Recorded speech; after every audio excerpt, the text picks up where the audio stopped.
Good morning. Today is April 28th, 2026, and the time is 9:02 a.m. Central. I hereby call the Memphis Light, Gas, and Water Committee to order. Ms. Smith, may we have roll call?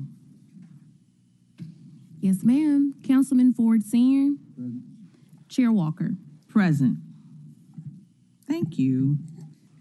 Okay, we have one item on the agenda today. Item number 1 is a discussion of the MLGW fiscal consent agenda, all council districts, requested by MLGW. President McGowan, you have the floor. Thank you, Madam Chair. Doug McGowan, Memphis Light, Gas, and Water, 220 South Main. To date, you've approved $96 million of spending and contracts for MLGW. Today, we're asking for an additional $22 million of authorization, bringing us to $118 million. We have about 8 items today for your consideration. The first item is Class 8 55-foot bucket trucks in the amount of $550,000. We are purchasing 2 bucket trucks. We have planned to purchase 11 in the year 2026. We have a total inventory of 87 of these bucket trucks. This is just a regular replacement of trucks that have reached the end of their service life. The next item is trash removal services in the amount of $461,000. This is to increase the scope, and it's a renewal of the trash removal services with Republic Services. They remove our trash. We're a commercial entity like everybody else, and so they collect our trash and remove it from all of our facilities. We are adding in the new Goodlet Farms property into this for them to be able to remove trash there as well. The next is North Service Center expansion. Overall, the North Service Center is about an $85 million project. This is expanding the environmental contract in the amount of $996,000 so that we can complete all of the environmental work. You'll know that where that is up off of Jackson and Meager. It's very close to Velsicol, and so the environmental contractor is doing some remediation there for us in advance of our breaking ground of building the new North Service Center later this year. The next is with RMS Energy for $12 million. This is a 4th renewal of the contract with RMS Energy. Now, RMS Energy helps us with our electric substation rehabilitation, the R2I program, where we are renewing and replacing infrastructure, replacing circuit breakers and transformers. So far, we have spent about $45 million with them. They have allowed us to exceed all of our goals and help us to improve our reliability by replacing that outdated infrastructure. So they have been doing an outstanding job and actually been exceeding what we asked them to do, which is good for our customers because it helps us get more reliability faster. The next is the Allen Pumping Station Construction Engineering and Inspection Professional Services with HDR Engineering in the amount of $6 million. This is essentially they'll be serving as an owner's representative to Memphis Light, Gas, and Water for the Allen Water Pumping Station.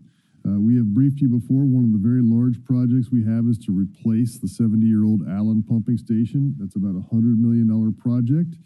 Very technical, and you want to make sure that you get this thing right. So HDR Engineering is helping us with the design and making sure that we get this thing across the finish line on time and on budget, and to make sure that it delivers exactly what we want it to do, because that will be another 50 to 100-year project when that is done. That will serve our community for a long time to come. The next is physical archive storage in the amount of $9,500. Essentially, we just popped over that limit that we have to bring to you, but this is storage of vital records, physical copies of our vital records, so that we can maintain customer records and other information important to running the business. The next is half-ton four-wheel drive pickup trucks in the amount of $1.2 million with Wilson County Motors. We are purchasing 29 of these vehicles. We have 46 that we have planned to purchase in 2026, and we have about 469 of these pickup trucks in our inventory. But this is part of our planned planned replacement of pickup trucks.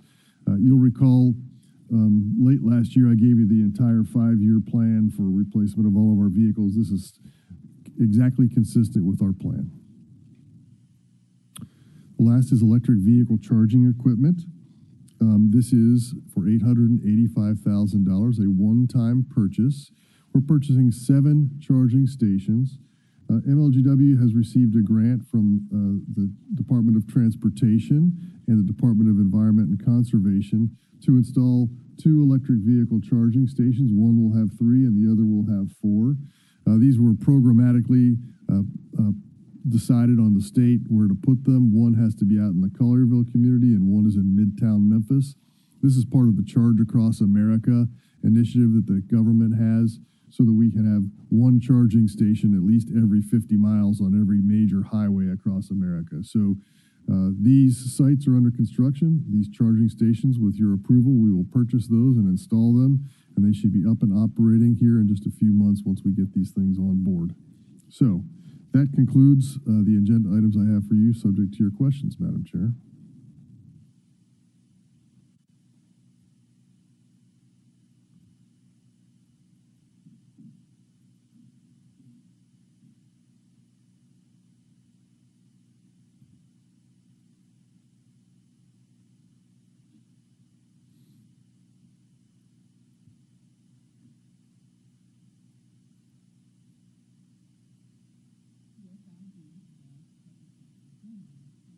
Sure, absolutely, man.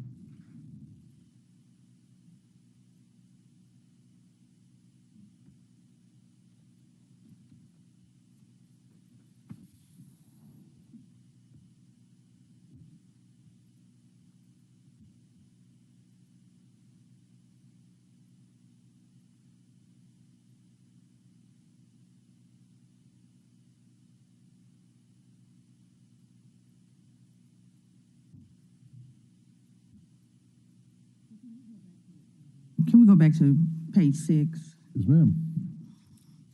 Yes. You The may have, North Service Center environmental site. yes, so this is just standard procedure as it relates to TDAC. Nothing had been identified that's inappropriate or unsafe. Well, we know that that area, we're in a voluntary oversight and assistance program for that area because it is in that very same area where Velsocol was. So we have entered into that so that we can proactively go out and investigate underground. We can bore holes and determine if there's anything there because we want to make sure it's safe for our employees to operate out there. And if there's anything that we need to do to remediate, we will do that. They have already removed some of the soil. They're putting some venting under the building just in case there are other volatile gases that come up so it can be vented around the building. But this is important work when you're building in a brownfield site where there is potential for, there's been some historic contamination in the area. So this makes sure that what we're doing complies with federal and state law and make sure most of all that we keep our employees who are working out there safe. And so this is a trusted partner. NSAFE has been doing this work with us for a while, and they've come up with some excellent remedies for the conditions that are out there that ensure this is going to be a safe environment for our employees for decades to come. Okay, thank you for that. Very good.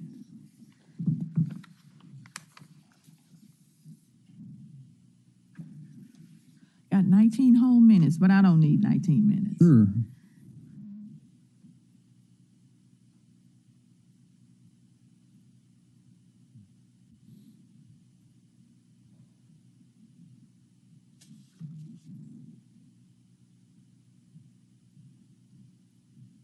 Morning, Councilwoman. Good morning. Good morning. President McGowan. Oh, well, you got me on a good day. I see.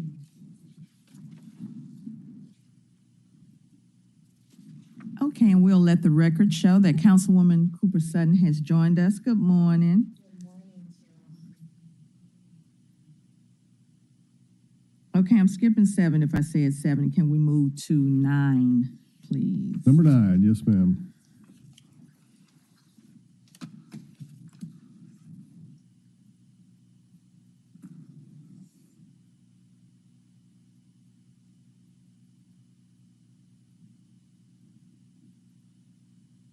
So I'm dealing with something like this in another area, but yeah, there's some. I just need to follow up with this company, I guess maybe. But and what am I talking about? Let me get to it. So there's the city clerk's office has a whole bunch of boxes in an empty city property. It used to be a fire station, 43. And there's a relatively new fire station next to it. But we're in progress. We're going to get those boxes moved. There were some at Ewing, and they recently got moved over to another city property. But this fire station has a relatively new roof, and it has good bones, and I think that it should be used for more than just storing boxes. I So recall when we did that as a short-term measure to help the city with that storage. That's right. you help move those boxes over there. We helped find the location as a temporary So it's location meant for me to mention this. Okay. back in the day. But I'm glad that you all are doing this, Yes, and ma'am. I'm hoping that this can be done in one of our other Sure. departments, because this is where we are as a society. But there are boxes there that date back to 2014. Ma'am. All right. Well, this is a good thing. This is a good thing.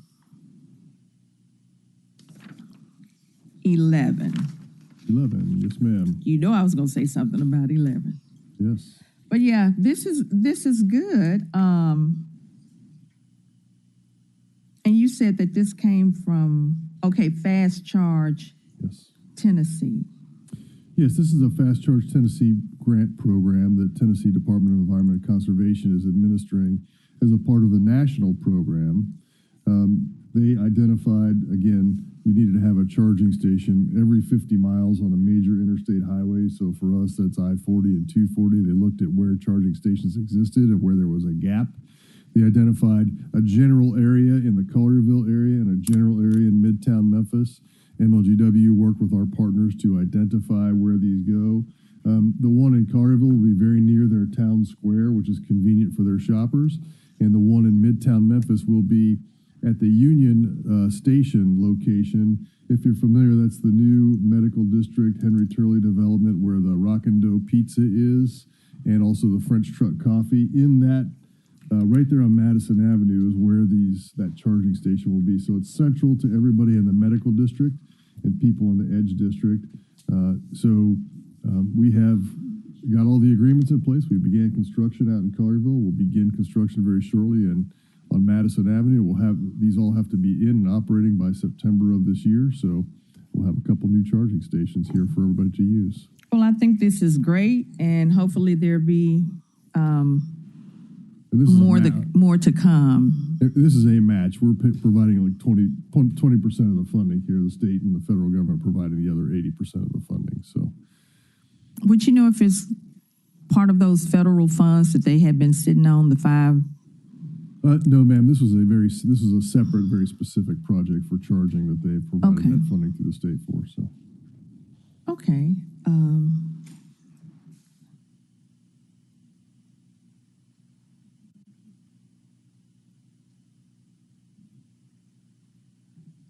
So I had 2 more things. yes, ma'am.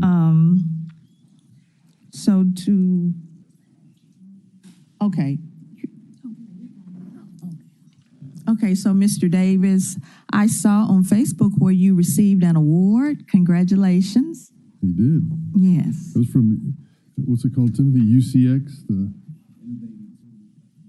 Right. IUCX, the Innovate Utility Customer Experience. He was recognized as the Outstanding Leader of the Year, which we're very proud of. Wonderful, wonderful. Again, congratulations.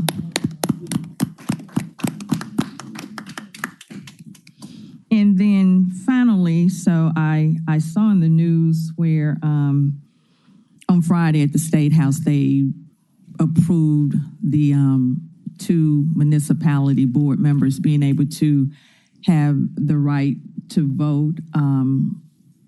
We haven't received anything on it as a FYI. You care to share anything about that and Sure. a possible process? Yeah, I'll share with you what I know. As you know, the municipal mayors had asked some time ago. They've been, I think as far back, Councilman Ford, probably from your first term, they've been asking to have some representation on the MLGW board. I'll go back. Representative Ron Lawler, who is deceased now, he put into place this motion that we have today with the 2 non-voting advisory members. And so the process for that was the municipal mayors recommended names. They brought them to the city of Memphis mayor, and then they were ratified by you all. Today we have James Llewellyn from Collierville and John Butler, who's out at the Agri Center. They are the advisory board members. That was working very well for us. We are very pleased with their service. As you know, the municipal mayors brought that before. So we intended to bring it before city council, and they didn't believe that it was going to be passed by city council, so they kind of dropped it. I'll fast forward to January of this year when there was a winter storm that occurred, and you all know we had the winter storm in Nashville, got hit very hard with the winter storm, with the ice storm. That precipitated a conversation from the counties that are outside Davidson County that are served by Nashville Electric Service, who felt like they didn't get the response that that was appropriate in response to the storm. I'm not going to comment on whether that was right or wrong, because it was a pretty severe storm, but it started the narrative of saying, wait, we're served by Nashville Electric, but we don't have any seats on the Nashville Electric board to influence, the outcomes of service that Nashville provides. That spurred a larger conversation at the State House about, okay, well, what about other areas that are served by municipal utilities, yet they don't have representation on the board? A very robust dialogue occurred at the state on both sides. There was lots and lots of changes to this. Ms. Sink will tell you the proposal changed multiple times a day throughout the entire session. And it was only the very last day, the very last committee of the session, that the Senate and the House. The Senate had a version that would have only applied to Nashville. The House had a version that would have applied to more utilities. That was pared down to the point where it ultimately ends up impacting Nashville and MLGW. For us, what the result was that the state has authorized the two largest municipalities, in our case it would be Bartlett and Collierville, the mayors of those cities, to appoint members to the Memphis Light, Gas, and Water Board. It does nothing to change the city of Memphis and the mayor and the city council's authority to appoint 5 members from the city of Memphis to the board.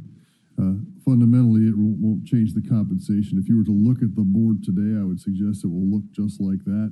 When this law is enacted, you'll have 7 members. Instead of 5 voting and 2 advisory, now you'll have 7 voting members, 5 appointed from within the city limits of the city of Memphis by city council, and 2 appointed by municipal mayors of Collierville and Bartlett. The discussion that I've heard, we hope, is in consultation with the other suburban mayors, kind of how we've done that before. This will go into effect effectively the 1st of July. That is, if the governor signs off on this, that's how that will work.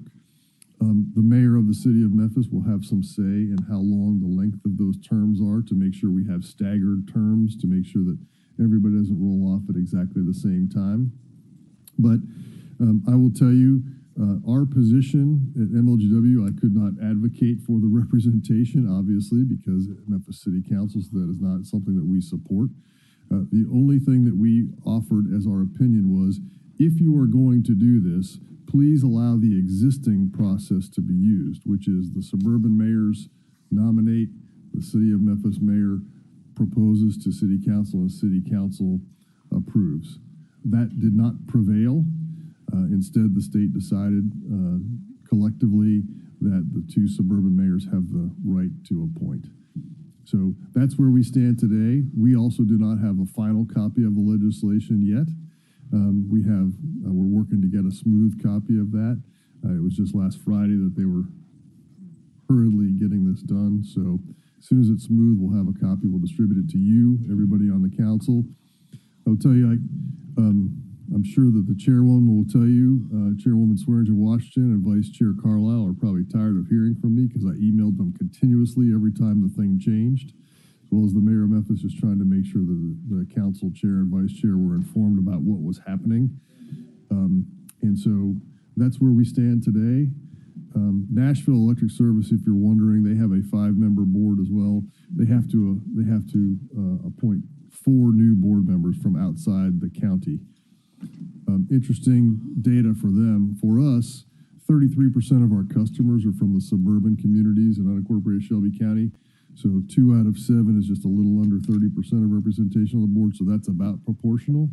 In Nashville, they'll have 4 board members representing 12% of their customers and 5 board members representing 88% of their customers. So it's a little disproportionate at Nashville, what's happening. At least for ours, it's proportional.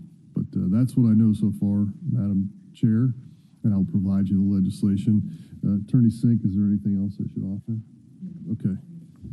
That's where we stand today. Okay, thank you for sharing that. I would like for the record to show that Councilwoman Green has joined us and Madam Chair Swearingen Washington has joined us. Good morning. Good morning.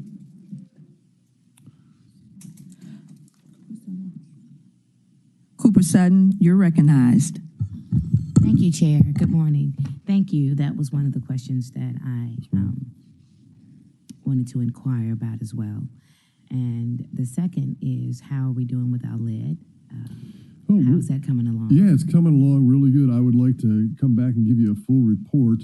Last year we did a pilot with several properties. This year we're aiming to do 400 private side replacements, and that's going very well. We have the funding to do that. The state has some funding available for us to continue. So I just received an update on this quarter, so I'm happy to come back and show you how we're doing. I can send a report ahead of time where those areas are that we've done this in. We're essentially 4 council districts where the predominant prevalence of lead pipes are, and I can show you where those are and what we're doing to reach out to the homeowners. I will just say it's a little bit of a challenge, because when you approach somebody who's a homeowner and say, hey, I'd like to replace your water service line, and there's no charge to you, there's a little bit of disbelief that nothing is free, and we're trying to help by removing the lead service. So there's some education. We will come back to those folks, and we're hopeful that when they see this program get a little larger, that they'll be willing to engage with us. But I'm optimistic. We are on the leading edge of this in the state. There are nobody else is being as aggressive as we are, and other folks are now just starting to consider this. So it's the right thing to do. And just to remind everybody, since 2012, we've been removing it on the public side, and now we have the opportunity to help remove it on the private side. So it's going well, and I'll give you a full report on that, ma'am. Sounds good. And you took one of the questions that one of the asks, you already answered that question. I want to know what districts we are mostly focusing in, and this is happening in. It's 3, District 3, District 4, 5, and 7. And 7. Yeah, that's the predominance. And remember, MLGW stopped using lead after 1950. The Shelby County Construction Code Enforcement outlawed lead after 1974. And the EPA outlawed it after 1986. So if anybody's home was built in Shelby County after 1974, you don't have to worry about that. It's predominantly the homes that are older than 1950 where you're going to see lead maybe on our side and potentially on the customer side. So it really confines the older areas of the city that were built first is where that prevalence is going to be. All right, and then I have one more, and I'll be finished. Mm-hmm. Thank you for giving us some insight on what happened in Nashville. I was watching it, and it was a lot. It was extremely a lot. And I was able to talk to our attorney as well here to kind of keep us in. Like you said, we haven't heard the final until the governor signs off on it. However, the advisory board that's already in place, I think you said that will be dismantled. We will have no more need for that advisory board. Am I correct? Once these suburban mayors appoint who they would like to have on the board. Is that correct? Today, I think that's an action that we could decide at some point. Today, nothing in state law says you have to get rid of that right for you to appoint advisory members. But practically, I would suggest that's the intent, is to essentially take the 2 advisory seats and flip them to be voting seats would be practically what I would anticipate. But again, that's for us to decide. And Attorney Sink will help us when the language comes out to make sure that there's nothing in there that says we have to do this or that. And then we'll consult with you all to make sure that we do the right thing there. Because that was enacted through resolution by the Memphis City Council. So we'll bring that to you to make sure it's all cleaned up. So a little homework to do after this, but as always, we appreciate your support for what we do. Thank you, President McGowan, and thank you, Chairwoman.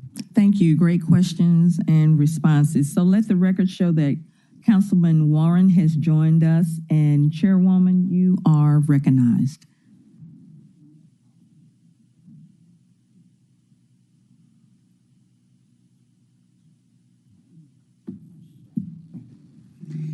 When you do the lead houses, is it based on income or is it just wherever the need is? It's where the need is, ma'am. What we've identified is we started with people who own their homes because we have to get a right of entry to go on private property. We further distilled that. We have done the inventory. We know where the lead prevalence is, where the likely is. We have done the homes where we have already replaced the public side. Okay. Because you have to, with this money, you have to do a complete replacement. So we started to maximize the money. Where did we already replace the public side? So let's go back on the private side and replace that lead line. So, lead knows no financial boundaries here. We're just trying to do the right thing, and the federal funding gives us the opportunity to just go where that prevalence is. We'll have a larger discussion about the funding that we spend on this because there is a large debate about using ratepayer money for replacing lead service lines. And I want to bring that to you and with a conversation. The state has offered $10 million a year through the state revolving loan fund. That money came from the federal government to the state. That state revolving loan fund comes with a very low interest of 0.5%, but a 50% loan forgiveness. But still, it is a loan that came from federal dollars that were granted to the state. So I want to have a conversation to make sure I understand that, because at the end of the day, we have to decide if we want to use ratepayer money for private side replacements or not, or if we're going to just continue to seek grants. So it is a larger conversation for the next phase, but it's a great question, but we're going where the lead is prevalent and where we know it to be. When does that rollout start? We've already begun doing that lead Okay. service lines. Do you recall how many we've done? 100 and something, 150. Yeah, so we're trying to do 400 this year. We've already done 144. I think on average it's costing about $9,000 per lead service line to have that replaced. $9,000? Oh yes, because you got to dig it up from the. Could be more. Some of them have been more because, especially in some areas, where the line is underneath the concrete driveway, you got to break that out and try to find it so you can And then figure you out. replace the concrete? Oh and all yes, that? yes, ma'am. So other places where it just goes through the front yard, it's a lot cheaper. So on average, it's $9,000. But I mean, just think about that. Hiring a plumber to do that's not surprising to me. We estimated it would be between $8,000 and $10,000 to replace a water line. Goodness. Yes. Okay. Thank you. Councilman Warren, you're recognized. Thank you, Madam Chair. I'd just like to state for the record that I saved the city an average of $9,000 Yes, you when did, I sir. stopped them from digging up a lead line in my yard that didn't go anywhere. That's right. And there was a lead line that was there that was going to an old building that's no longer there, and I saved my sidewalk. That being the case, it was good that I had the knowledge, knowing to call Doug to figure out what was going on while they were doing it. There's another customer who got his replaced because you did that. Thank you. Yeah, I got it stopped That's right. because it didn't. There's no water going through it to anybody. My question, I guess, is where are we with our water treatment plant? And is there anything that you think we can do as a council or as a city to try to facilitate that proceeding? Because I understand it's on hold, and I haven't heard anything about why it's on hold and when they're going to do something, because it can't be for lack of money. Right. I will. Again, it's not our project, but I will tell you what I know. Councilman Warren, I believe, is referring to the recycled water plant that XAI committed to build on our behalf. I just want to provide a bit of history. We began discussing this as a city in 2017 between the city, MLGW, and TVA, because TVA used a lot of water. We came up with a basic program and design. We estimated it would be about a $200 million project. And then COVID happened, and then MLGW went into a study about whether we should stay with TVA. And then I arrived at MLGW in December of 22. And so after that plan had stalled because, we don't have $200 million laying around in the city to build something like that, we were seeking to figure out how we could do that. So I asked TVA to reignite that conversation when I got there. We were down the road with TVA talking about how we might be able to build something like this. And then in 24 is when XAI arrived on the scene. They indicated at that time, the mayor and I said, we have one ask. Please don't put any wells in the ground. Buy your water from MLGW, and please consider joining us as we build this recycled water plant. That ended up becoming a commitment on their part, not a contractual commitment, but a commitment that said, we will build that for you. They thought it would be $80 million. It looks like it's going to be that maybe we were right. $200 million is what it's going to cost. I have heard from leaders, as you know, they've also undergone some leadership changes. SpaceX is now the parent company and has bought, essentially they've taken over XAI. There's some leadership changes happening. I can only tell you what I know, Councilman, and that is that I have heard from the senior-most leadership of SpaceX that they say, not just through tweets, they have talked to us directly via Teams call, that they are committed to this. There is significant underground infrastructure that has already been put in, like all of the underground piping, all of the support structure. Tens of millions of dollars have already been spent. There are 2 above ground tanks that are already constructed. And so they have said to me that they are committed to continuing building this thing. There is absolutely no question. We said we're going to do it, and we're going to do it. That came from SpaceX leadership, not the most recent leadership down at XAI. So I am cautiously optimistic, but I don't know there's anything you can do. I have said that this is too important for our community for us to let up. I've made clear Memphis Light, Gas, and Water has met 100% of the things that we committed to do, and we've done it on time, and I will firmly do that. I will meet every commitment that we've had to do, and I expect our partners to do the same thing. So I don't know much more about that except that it is the timing to me would seem as SpaceX is taking over, as they're ready to go public.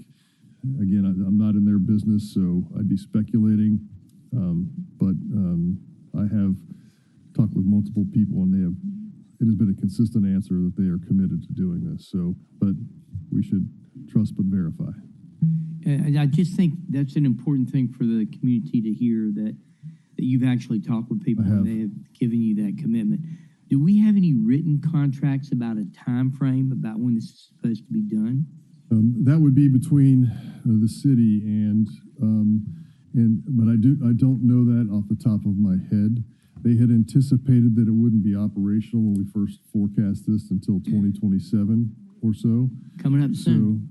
Well, sometime in 27. So, and it could be later in 27, I guess now. But that's what I understand. So again, I'm giving you the information as I know it.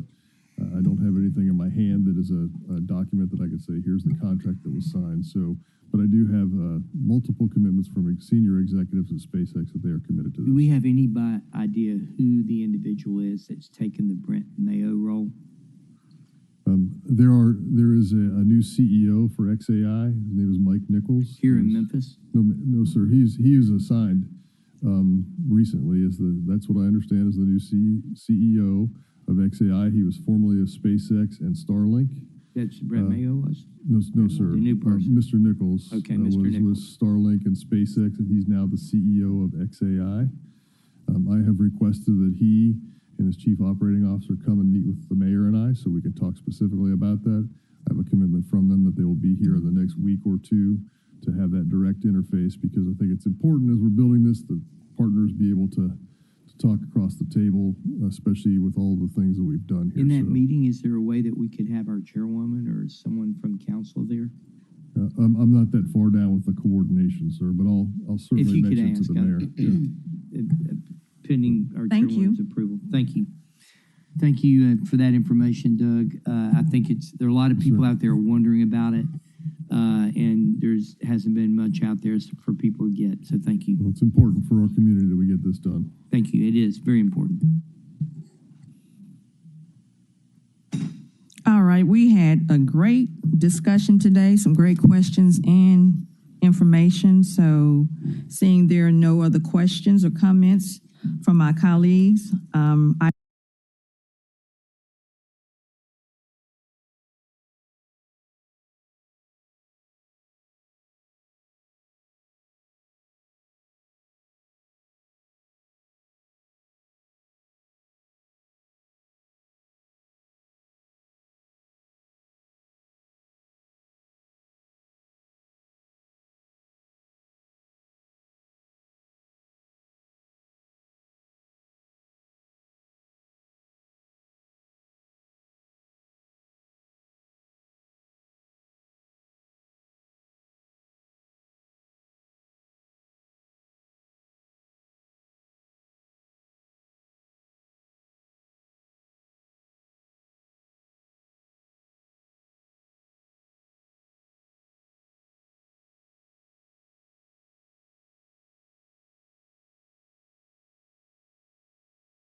including business openings, closures, and overall business health and current initiatives to address identified gaps. All council districts, requested by Councilwoman Cooper Sutton and Logan, At this time, we will have our presentation. Please state your name for the record.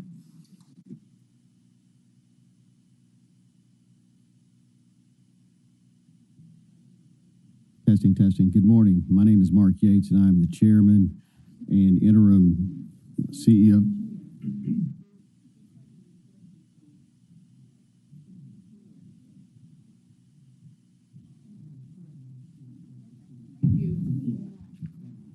Okay. Thank you. All right. Well, good morning, everybody. My name is Mark Yates. Third time's a charm. I'm the chairman and CEO and interim CEO and president of the Black Chamber of Memphis. We're delighted to be in front of you this morning. I'll let my colleague introduce himself. Yeah.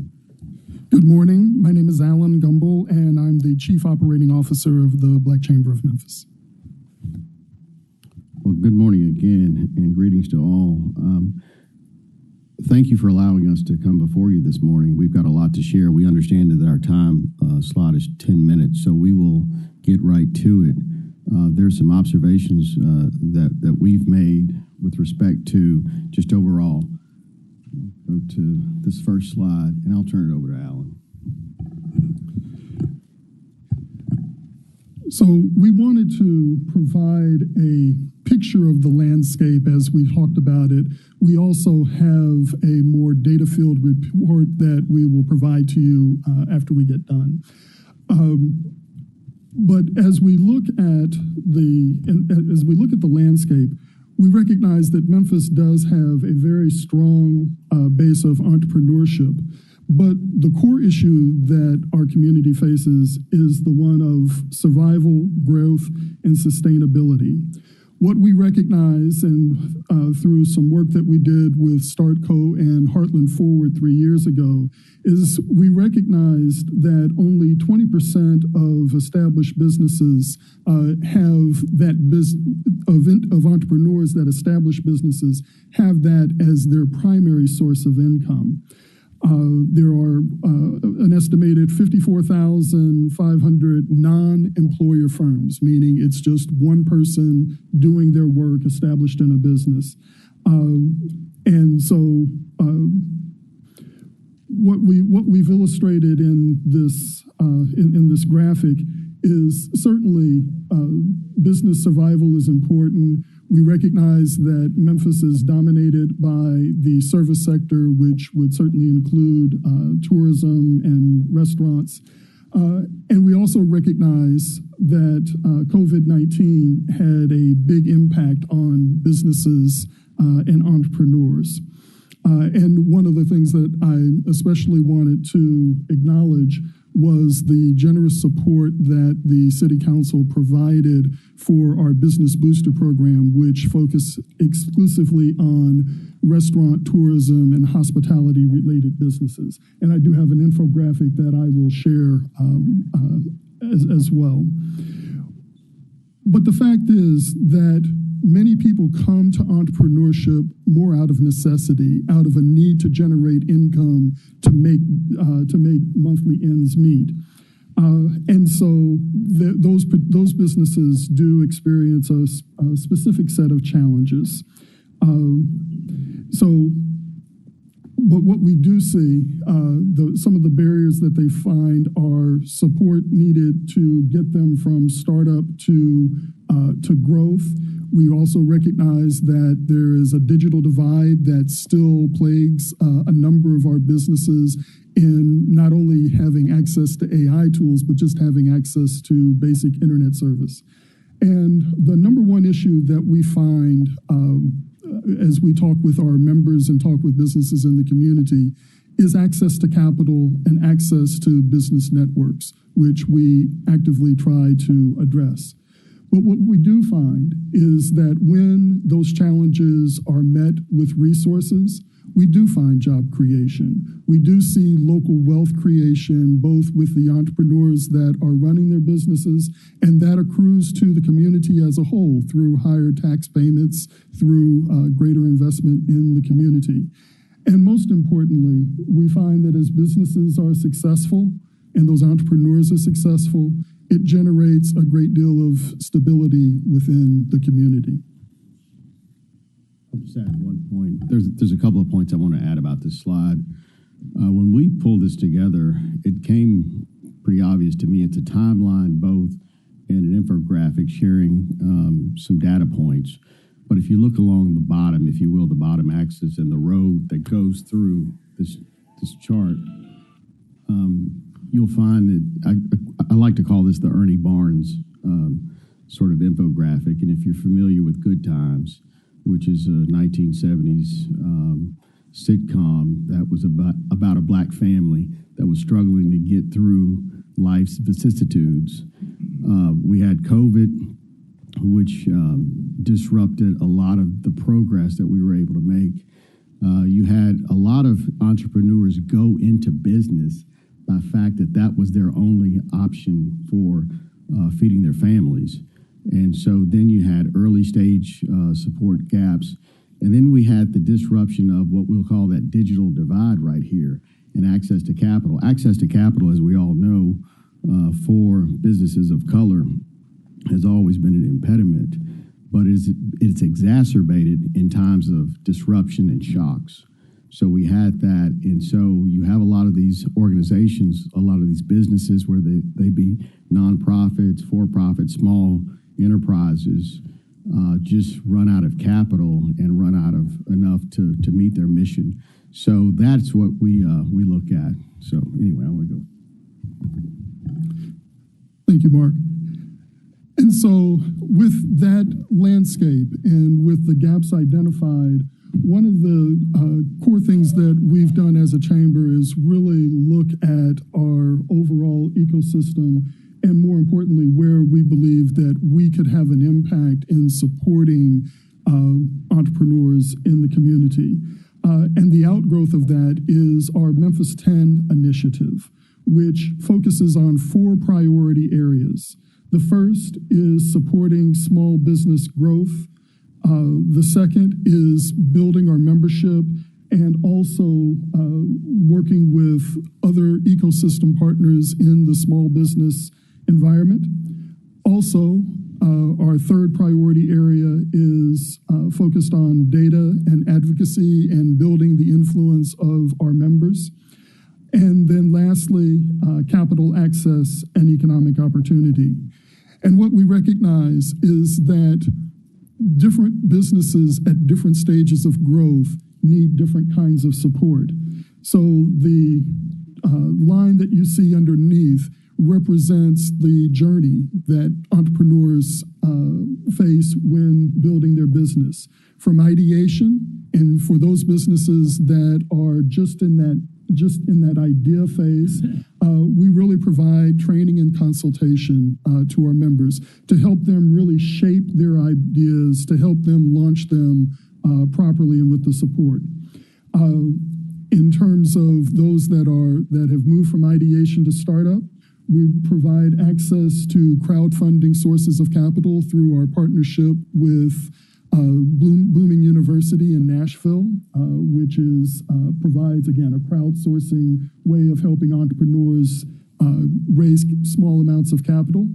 We also provide technical assistance, and also we provide access to an online business directory, which is available on our website.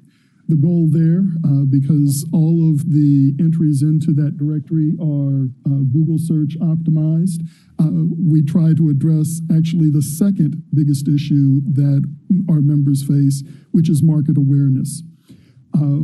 We also, as businesses move from that startup phase through growth, we provide networking services. We also provide support to businesses that are interested in using procurement, whether it's at local government or educational institutions, to help them access those opportunities that are available through contract and through bid. And one of the key organizations that's in our effort is the city of Memphis. We also help businesses scale. Through our partnership with remoting.work, we provide a program called BOSS, which is Back Office Support Services, which gives the business owners an opportunity to access high quality talent at a reduced scale or at a reduced price that allows the entrepreneur to focus on what they do best.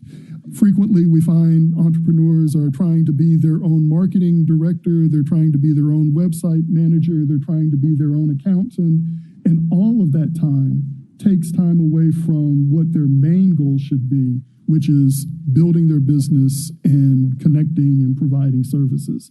And so being able to provide small businesses with access to lower cost support will help them scale their businesses. We also, again, help businesses that are stabilizing through our Business Booster program. Over the past 2 years, we've made 86 grants to small businesses, hospitality, restaurants, and tourism-related businesses that were wholly supported by the City Council. The infographic that I'll share with you will identify what parts of the city of Memphis those came from. I'll conclude with just providing an invitation to you all to participate in our 4th annual Building Wealth in Our Community Symposium coming up on August 28th. So with that. Thank you. I appreciate this, what I would call 30,000 foot viewpoint. But I think the request was for a comprehensive analysis so that we could identify gaps. And what someone smarter than me said a long time ago that stuck with me is a vision without data is just a hallucination. You mentioned a fuller report coming to us later. I look forward to that. Here's some things that I know I would like to see. And I will say this request was also for both you as the Black Chamber and the actual chamber to appear. And I'm disappointed that nobody's here from the Greater Memphis Chamber.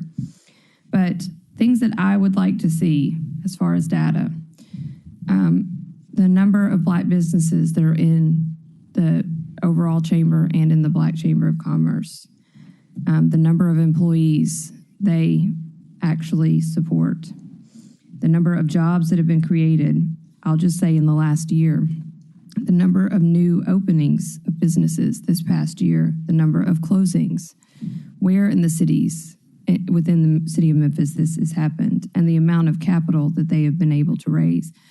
Because I don't feel like I can properly support Black businesses with a generic report as this. The only statistic that I heard was in the last 2 years, you've given out 86 BOSS grants, the business booster grants. Hold on one second, I'll get to you. I don't know where those are. In what? It's something off today, but I wasn't trying to recognize her. I was trying to let her know that she was. Okay. Okay. If I can finish. Okay, sure, go ahead. And I want to support your work and that of Black businesses. In particular, where I grew up in Memphis, in Hickory Hill, it is sad to me every time I go there to see the number of businesses that are boarded up and closed. And I want to be able to assist that part of District 2 as well as the city overall. But I can't do that with the presentation that we've been given today. So we may need you to come back. I'm going to go into the queue, and that may be in your report that you're going to send us. But I think when we ask for you to come and specifically give us what's going on so we can help you, that's the sort of thing that I was looking for in this report. Ms. Cooper-Sutton, you're in the queue. Thank you, Chairwoman. Thank you, both of you, for coming. And Councilwoman Logan is not present. Thank you for this presentation. And I appreciate all the hard work. Being Black in this city and your businesses and the things that we have to do so very hard than the Greater Chamber of Commerce not showing up as usual, as they did over there across the street as well. However, my support is with you all because I understand as being prior in my past life, being a back business owner, it's always very difficult for us. And it's always very hard to try to get a city that is predominantly Black to support like they should. Thank you. That was one of the questions I wanted to ask you about your directory, and you did ask. And when you do send the report that I was going to ask for, and that's what Councilwoman Logan was really gearing at, send that report because we want to support you 100%. The Greater Chamber of Commerce has a big footprint in our city, and this is not the first request that has been asked of them to show up, and they haven't. And so I thank you for even showing up and coming with this presentation, giving us some insight in where the struggle is. I can think about Ida B. Wells downtown in the Black businesses before her friends were murdered because of just having a Black business. So when I think about the history here in Memphis, and where it stands and where we are now, to see that you all had to create a create one for Black communities here and Black entrepreneurs who put tirelessly put everything they have in there, their life savings, everything that they completely have, and you don't really have the support that you need. I salute you for doing so and creating this and making this happen. And from my standpoint, and I think from where Council Rhonda Logan's standpoint, when we requested you to come before us, we wanted to hear those things that Chairwoman just asked. And thank you for sending that. You're going to send that report to us because we need to know where the gaps are and we need to know where we can support you all in your lack of not having, but getting to the point where you need to be. So thank you again for coming. Once again, I just wanted to know you're operating from now in the next 3 to 5 years, what that looks like. You can send that in a report as well to us. If you can get that, that will be greatly appreciated. And there was one more thing that I wanted to say. I want to see, are there any barriers for developers? Okay, so you can get that to us as a report because we have a lot of local developers here that are not being utilized like it should be and like it could be, and we just want to get that report, and you can send that to myself and Councilwoman Logan in the report to the other council members. But once again, kudos to you. Thank you for your hard work. Thank you for creating this, and you do and you will have my support, and I'm sure my other colleagues will do the same because we know how hard it is for us to push through the barriers in 2026 that still exist in our country. So thank you, Chairwoman. Very welcome. Thank you. And I was remiss in noting that you have joined us, as well as Chairwoman Janice Swearinger Washington and Michaelin Easter Thomas. Next in the queue is Councilwoman Walker. Thank you, Madam Chair. Thank you all for coming today and for your presentation. I just have a couple of observations, maybe a question, but this slide under our answer, training, and consultation, when I saw that word consultation through my own experience, it makes me think about this reoccurring thought that I have about people going into business. Why do you want to do this? Because based on that experience with that question and other experiences, I run across people who don't know enough. Not that you have to know everything, but not enough to help them support their vision, their success. And I find that concerning. And sometimes people don't know, and they don't know that they don't know. But I think that information, and my colleagues know how I feel about information, could be really important to that particular piece in the consultation. But yeah, once again, people not knowing enough about what it is that they have embarked on. But there are a lot of sincere and hardworking small business owners in our community, and I do interact with them quite a bit through things on outside of council, and they definitely deserve the support and could use as much support as they can get. So somebody else might be listening. And also, I see that you're back at the chamber. Congratulations, Mr. Yates. Thank you. So where is Mr. Strickland? So Mr. Strickland took another opportunity. He had another opportunity. He's still in Memphis, but he's working at a firm in Memphis, Marsh McClendon, insurance business. So he wanted to go and try his hand in corporate for a while. Okay, sounds great. Well, best wishes to him on this next chapter. And again, good to see you. Welcome back. Thank you. Glad to be back. I yield the floor. Thank you. Councilwoman Dr. Michaeline Easter Thomas, you're recognized. Thank you, Chair. Good morning. I do want to echo, I want to say one, thank you, Councilwoman Cooper Sutton and Logan for just requesting the presentation, and then Chairwoman Green for supporting the presentation that we need. I do want to say thank you to the Black Chamber of Commerce, one, for being here and just showing us that we have a resurgence of institutional knowledge coming back, and what that's going to look like for this long-term plan. Last fall, we were able to partner with the Black Chamber, being our district, and with the $10,000 that we granted to the Black Chamber, they were able to implement the Small Spaces, Big Ideas grant in the Uptown neighborhood, which provided the support for a then pop-up of Maine Wildling Flower Shop in the Uptown neighborhood that's Black and woman owned. And now, with that support that you all help direct, she's going to be there. She signed a lease. So she's able to be there, and that wouldn't have been possible if the Black Chamber wouldn't have been able to support that.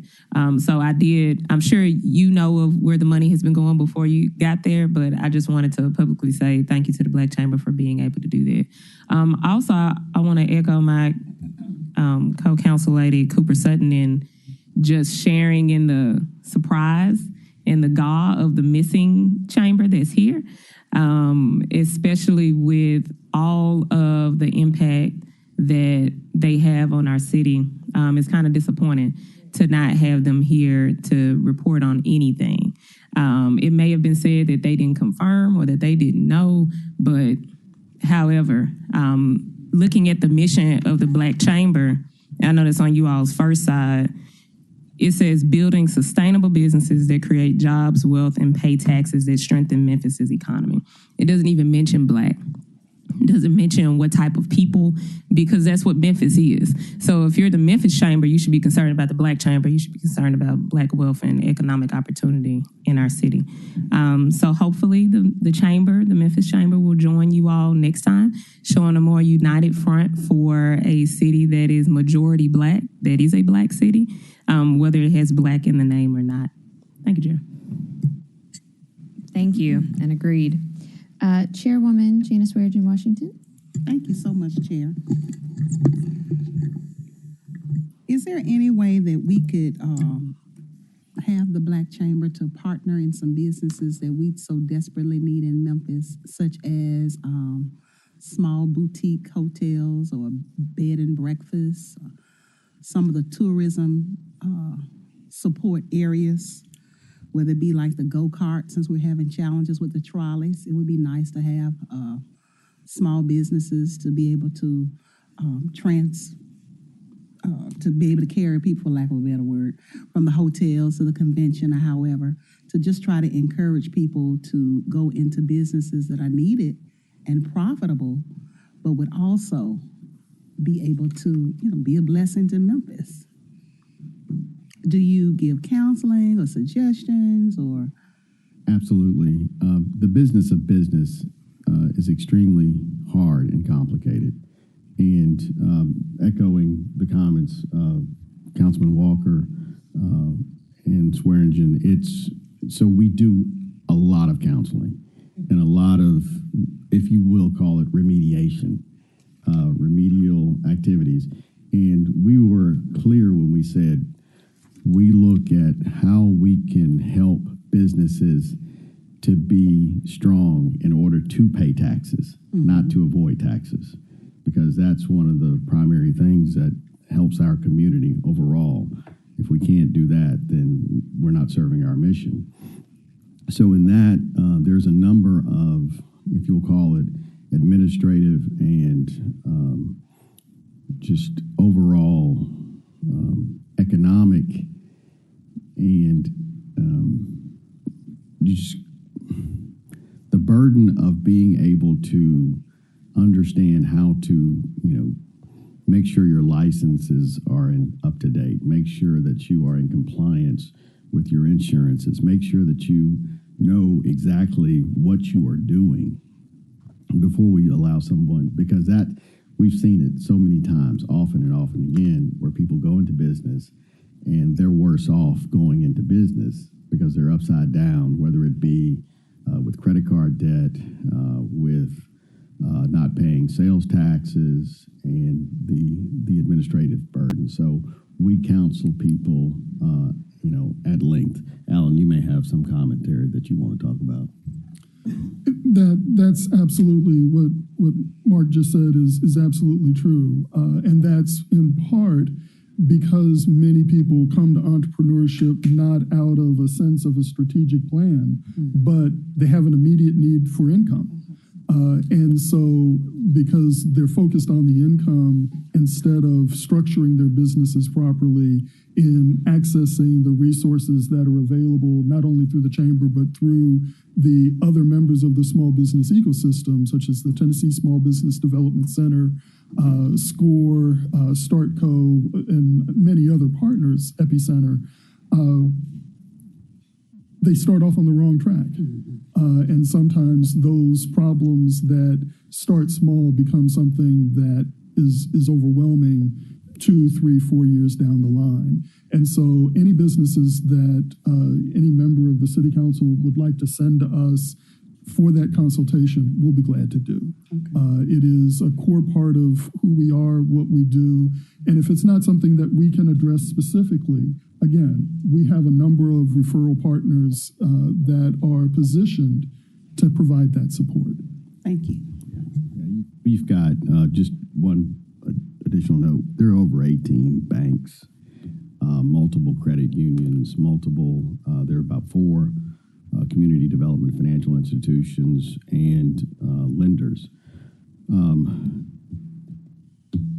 Personally, I get about, and it's not about me, but I get about 7 different solicitations for somebody trying to sell me money every day for businesses and business need. And you'll know that as business owners and entrepreneurs.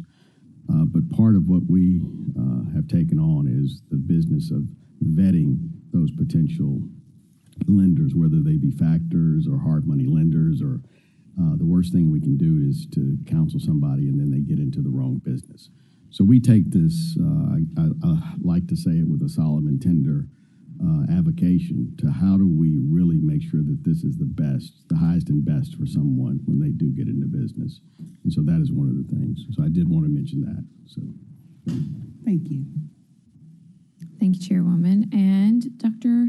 Councilman Warren? I hate to expose my ignorance, but I just want to make sure I understand the relationship. Are you part of the greater chamber, like a subcommittee, or you're a separate organization? What is your interrelation with the greater chamber, and how does all that work as far as organization? Are you a committee reporting for them today, or you guys separate organization? yeah, Dr. Warren, Councilman Warren, going back to the history, the Black Chamber is known now. Prior to this, we were known as the Black Business Association of Memphis. And prior to that, in 1973-74, post Dr. King's assassination in Memphis, it was the Beale Street Merchants Association. So we have been We've been a chartered. You're a chartered independent organization. We are chartered independent, separate from the chamber. There have been times in which we have partnered financially, and the chamber has had a fiduciary relationship with us, but now we're separate and apart. I did call I was going to say it privately, but I think publicly may be helpful. Before we came over, we reached out to both Edge along with the chamber. I did talk to Edge, to Joanne Massey, but I didn't. And I've known Bobby White going back to 1980, 91, well, high school. It's hard not to know him. Yeah. And so I reached out to Bobby White and but wanted to make sure that we coordinated that.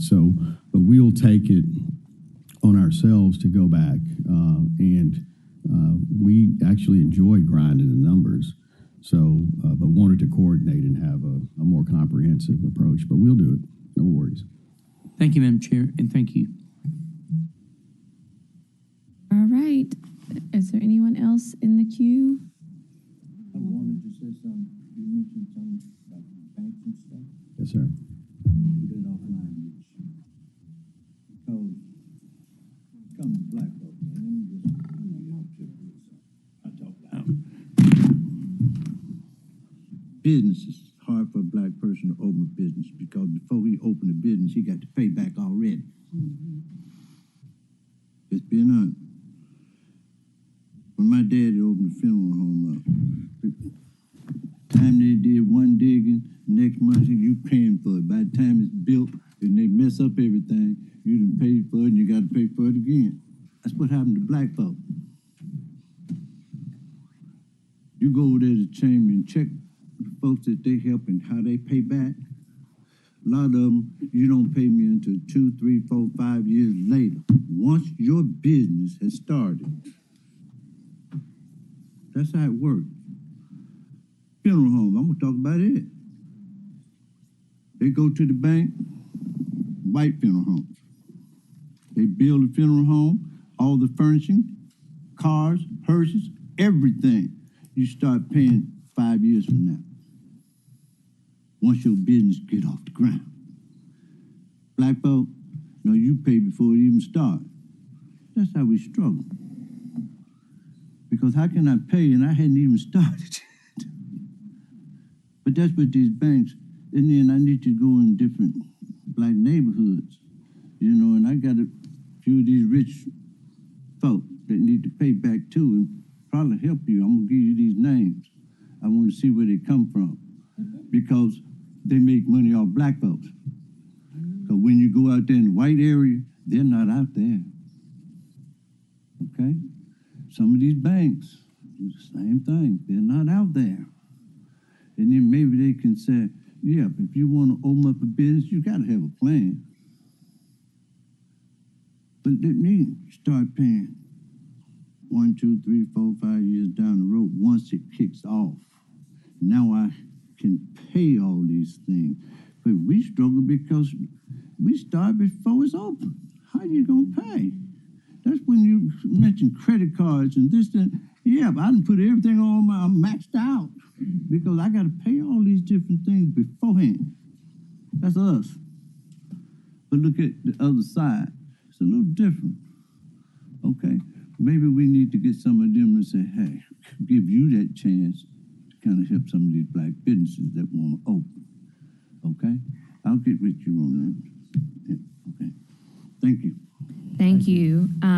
I want to recognize Councilwoman Logan, who sponsored this item, has joined us. And if you would like to. Thank you, Chair, and good morning, everyone. Thank you all. I do apologize. I had a doctor's appointment this morning, but because I didn't know that you all were coming. Because the chamber did not, they said that they weren't coming, so I thought we were going to have everybody together. But thank you all for being here. We really appreciate that. Thank you all for understanding how important this is and being present. One of the reasons that I wanted to join in with Councilwoman Cooper Sutton to have this conversation is because we are somewhat fixated on the macro level in our country and our city today. And it's very important for us to begin to look at what resources we have in our city and in our neighborhoods and our communities. Historically, small businesses have been the bread and butter in any community. And right now, it's important for us to strengthen, shore up, support, nurture those emerging businesses in our community. And by this being a predominantly African American city population, most of the businesses are going to, reflect that as well. And we know that they need a lot of help. Since I've been on council, I've noticed that there is a huge gap in education in terms of having a small business. And a lot of times, I know there is a scripture that says, my people are perished for lack of knowledge. And a lot of times, our businesses don't flourish because of lack of knowledge as well as resources. And that could be knowing where the resources are and how to access them and how to leverage them. So I do appreciate, I was hearing bits and pieces on the way here, but I do appreciate you all having this organization because it's vital. But I do think we need to really kind of hone in on what you're doing and how we can support you, as my colleagues have said, because in order for Memphis to thrive and to really have sustainable businesses, we are going to have to know who they are, help educate them where they are, how we can support them and access them, where the gaps are, so we can put the dollars there. Because building businesses in our neighborhoods where you can walk to the business and they are doing good business is going to be important moving forward. So I do appreciate that, and I understand you are going to come back, and I do have some questions that I would like to, for you to bring back. But helping our community businesses is very important. And I know one particular one in my community spent $120,000 opening a business, and it was the wrong, the zoning was off. They actually spent a lot of money doing that, but you have to also, that was unfortunate. And at that moment, I said, we have to spend time and put effort in educating. And those are some things I'd like to talk about. What do you see we can do to help that so that they don't invest all their money and, can't open in that area without changing the zone. So, and we also have to protect the community, though. When they open, we want them to do good business. So there are a lot of things that I want us to talk about on this journey forward, and hopefully you all can come back often, and we can really begin to have a deep dive into this and support and strengthen our local businesses, Black-owned business. Thank you. Thank you, Councilwoman Logan. Councilwoman Cooper Sutton, you had one more thing? Thank you, Councilwoman Logan. And ending in what I'm going to say is that hardship that came upon that business that opened up and spent that $100,000, those permits that were given or zoning, that should have been already established, known. And so we have a problem there as well, allowing that to go and to continue to go through the process knowing. So that is a huge gap that we need to close and get some clear understanding when they go for these places. We don't have that kind of money. I know I don't have that kind of money just to blow away and to give. If you have children and you're dependent on this to be your source of income, that is a hardship. And then that breaks the spirit and that breaks everything. So it lies on everyone to know and to be educated. Not only the entrepreneur, but code, zoning, who's giving the permit. So there's a lot of things that we're missing in the gaps. And thank you again for partnering with me with this, just trying to get an understanding so we can grow together, not separately. And I want to talk about that as well, because I have been discussing with Chief Zena, and I've spoken with Clerk Halbert about that, because we're going to have to determine when someone applies for a business license. At that point, we need to make, if they're going to open a brick and mortar, we do need to inform them at that point that zoning is everything. So we are working on that. We can't wait until they do a grand opening or try to get a occupancy permit, we have to do it when they request a business license.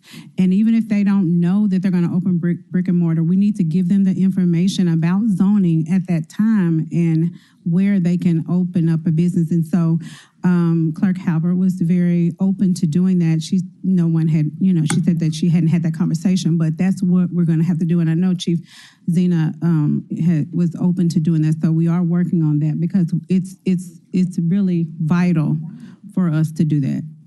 Thank you so much. Thank you. It's a I great yield back to you. conversation and hopefully something that we can improve in our technology. All right, I'm way behind. So with that, we are going to close the economic development.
Councilman Ford.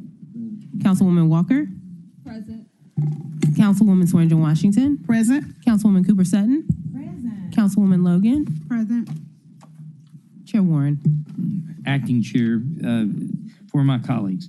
We have one resolution today, colleagues. A resolution authorizing the execution, delivery, and performance of financing lease in an amount not to exceed $643,810 related to the acquisition of various solid waste vehicles and to approve certain other matters related thereto, all council districts, sponsored by administration, moved by Chair, seconded by Logan.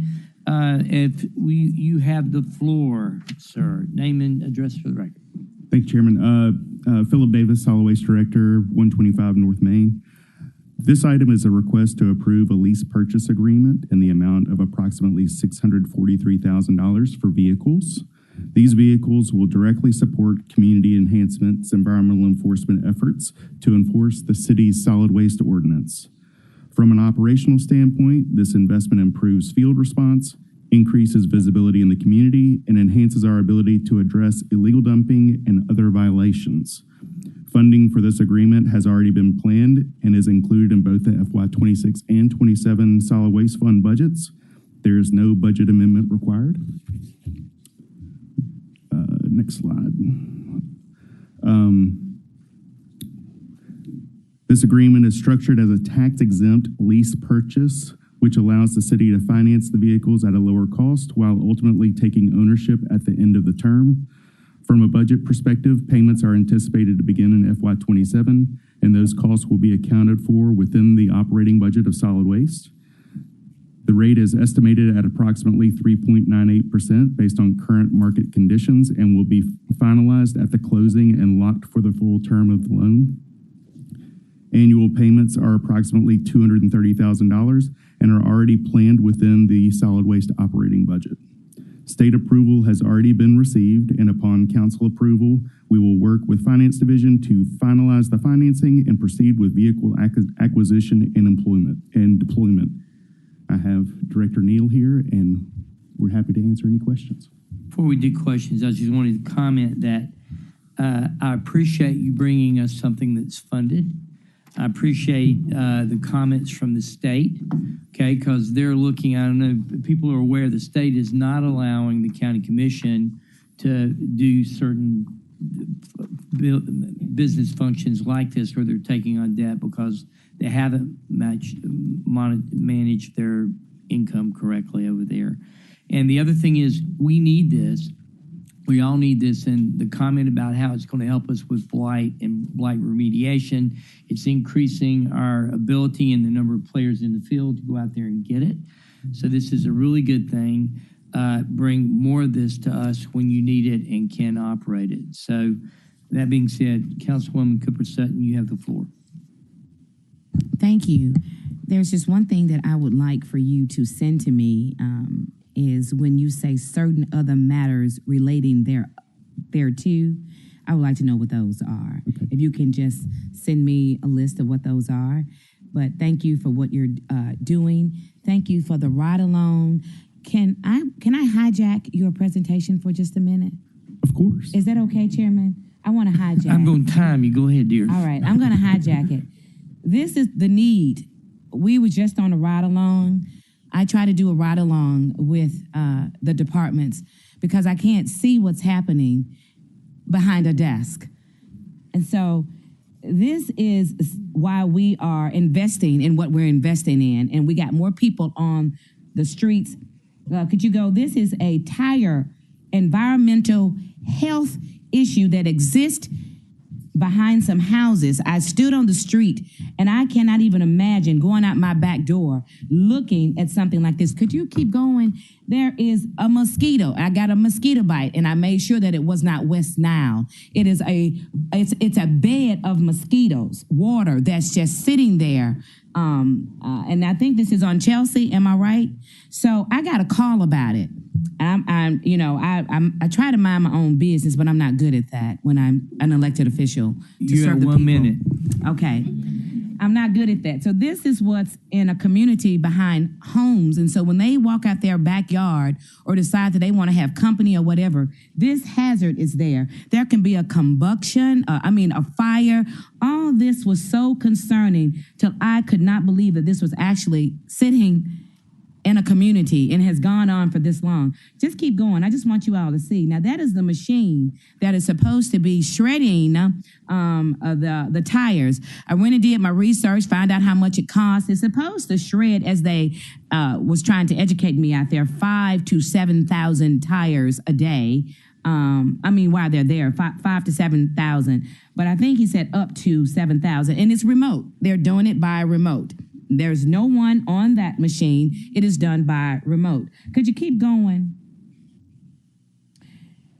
This is absolutely embarrassing for our city to even be in our city.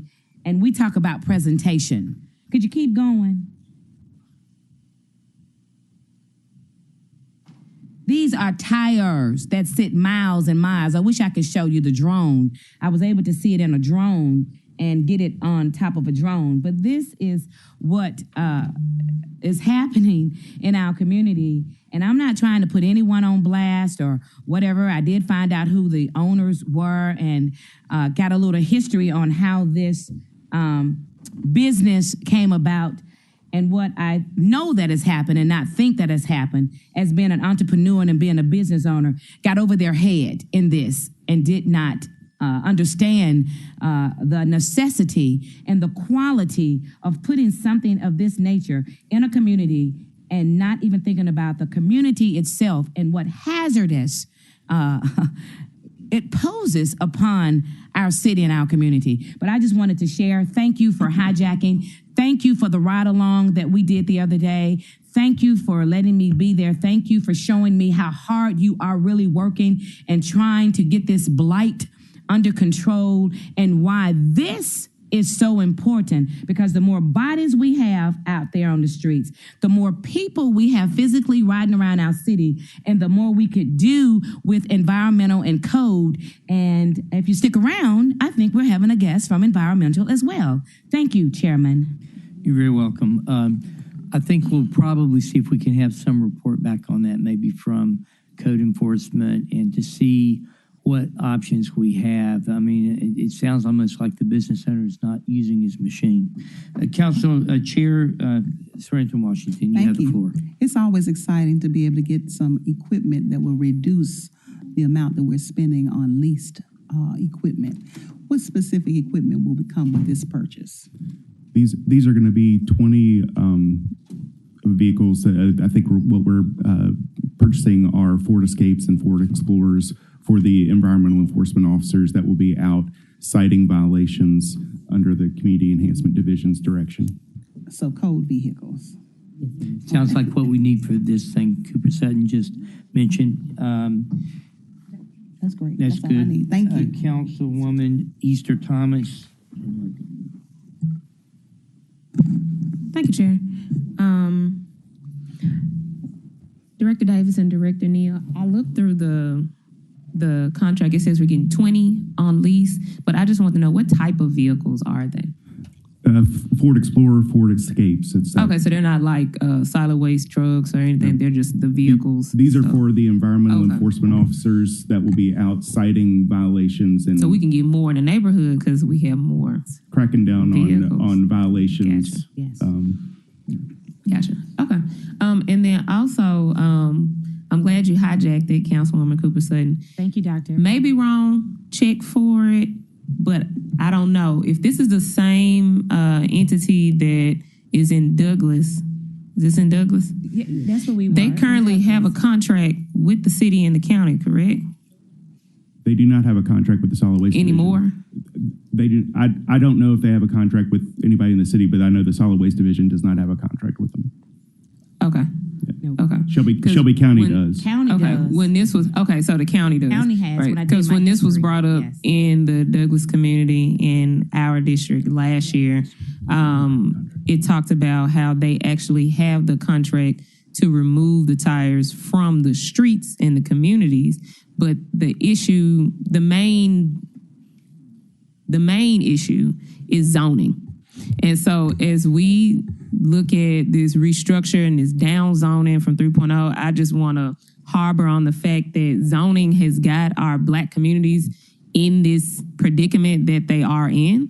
And I think it's one of our grateful responsibilities that we actually get to look at how this zoning is impacting us in real time from the former folks who were on council who allowed these things to happen in our communities. Now, that doesn't mean we don't need to figure out how the company can get better in their storage of it, but we definitely have to look at how our zoning even allows this in the first place. Yes. And how people are grandfathered in that do not, that are not consistent with the environmental needs of our community. But thank you. That's all. Councilwoman Logan. Thank you, Chair. We have employees right now currently that will be using these vehicles. We are finalizing the hiring process. These positions were newly created, and we've interviewed, and HR is finalizing job offers for the 18 officers, and the 2 supervisors have been on board for a couple of months. So they've been training and just preparing to receive the new employees. So that should be finalized within the next few weeks. Okay, so when we purchase them, we'll have all of the employees we need for all of the cars. Yes, ma'am, definitely. Okay, yes. Thank you. And I wanted to know, Chief Person, if you all have already met with them regarding the purchase as it relates to all the purchase needs that we talked about, assessing that. Not to say y'all don't, I just wanted to know that process, or are you all just purchasing them out of your need? Walter Person, CFO, 125 North Main. I want to make sure I understand your question. Councilwoman, are you saying is it budgeted? When we spoke, I asked about prioritizing vehicle purchase, Yes, ma'am. fleet purchase, and making certain that we're purchasing those that are at the highest priority overall, as opposed to, well, we need them right here now, but then there's someone else that may be more critical, say fire or police, or not to say that they don't need it, but I'm wanting to make certain that we have a strategy for that. Yes, ma'am. These are part of a strategy, and these were spoken of, I think, at the very least early last year during the budgeting process. So there has been a concerted and a strategic effort to acquire these vehicles, and actually those two directors partnered to do this exercise. All right, thank you. Yes, ma'am. Just a quick follow-up for her. Training for the new hired employees. When will we see them on the street in their vehicles doing their job? Best guess. Once they are here and on board, at least 6 weeks of on-the-job training. They'll be riding with the existing staff.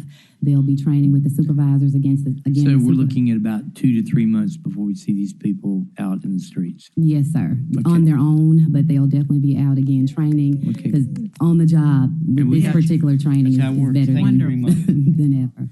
Okay, Councilwoman, Council Chair swearing in Washington, and then quick. we'll I know finish we're it up. behind schedule. Will we have some code enforcement? Well, we need to have some code enforcement staff specifically assigned to gas stations, tire shops, and those small parking lots. Gotcha.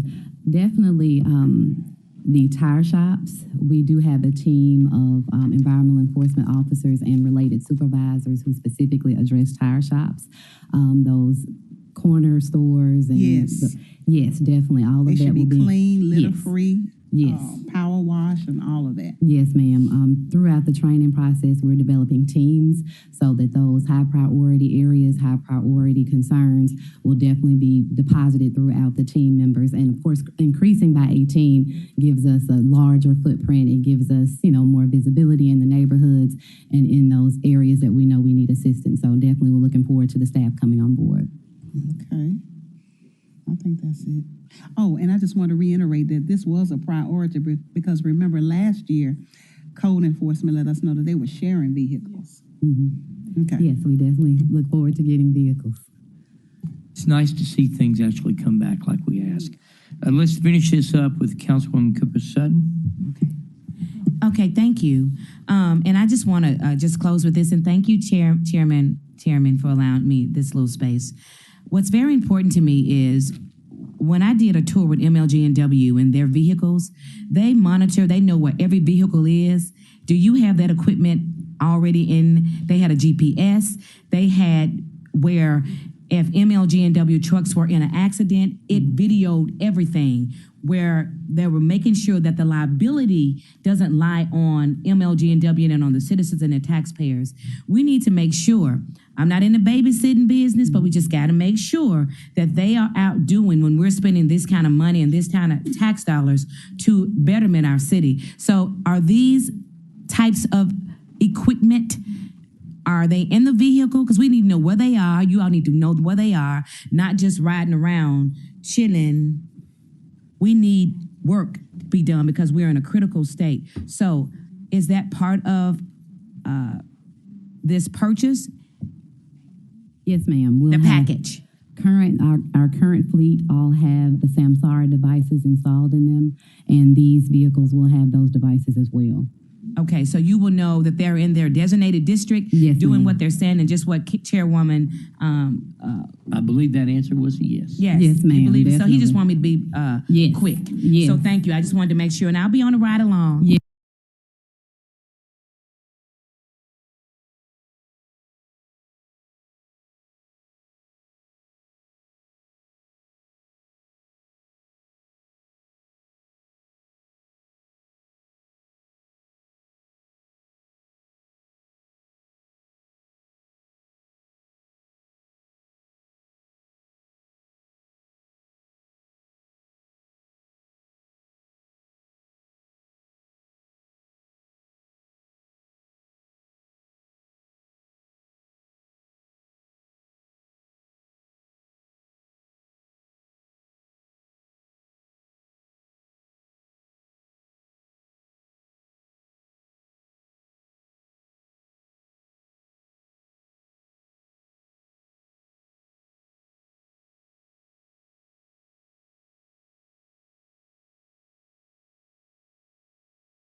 Good morning. It is Tuesday, April 28, 2026, 10:46 a.m., and I hereby call the Budget Committee to order. Ms. Mauricio, please call the roll.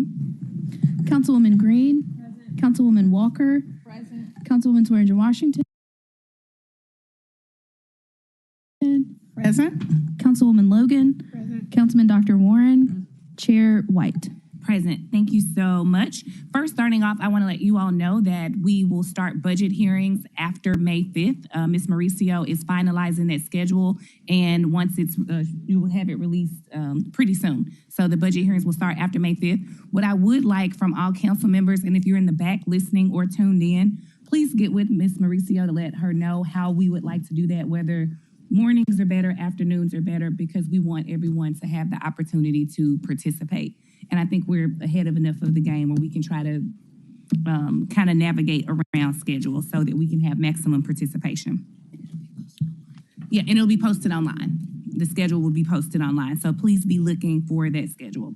Number one is a presentation update on the resolution to allocate $200,000 in support of the Shelby County Environmental Court Indigence Fund to assist in the reduction of blight in Memphis neighborhoods.